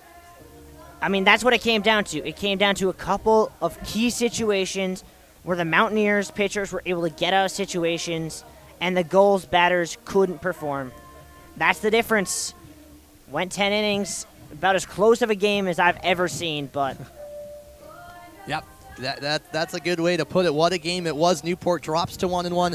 Vermont improves to 1-1 early on in the young 2024 NECBL season. Well, it's been an absolute pleasure, guys, for my partners Riley Daniel and Josh Bartosik after a 4+ hour ball game. I am Sam Reese saying so long here from Cardines Field in Newport, Rhode Island, where the final score for the final time is Vermont 12, Newport 8 in 10 innings. A reminder that all games airing on ESPN networks are streaming live and archived on the ESPN app. This has been a presentation of ESPN.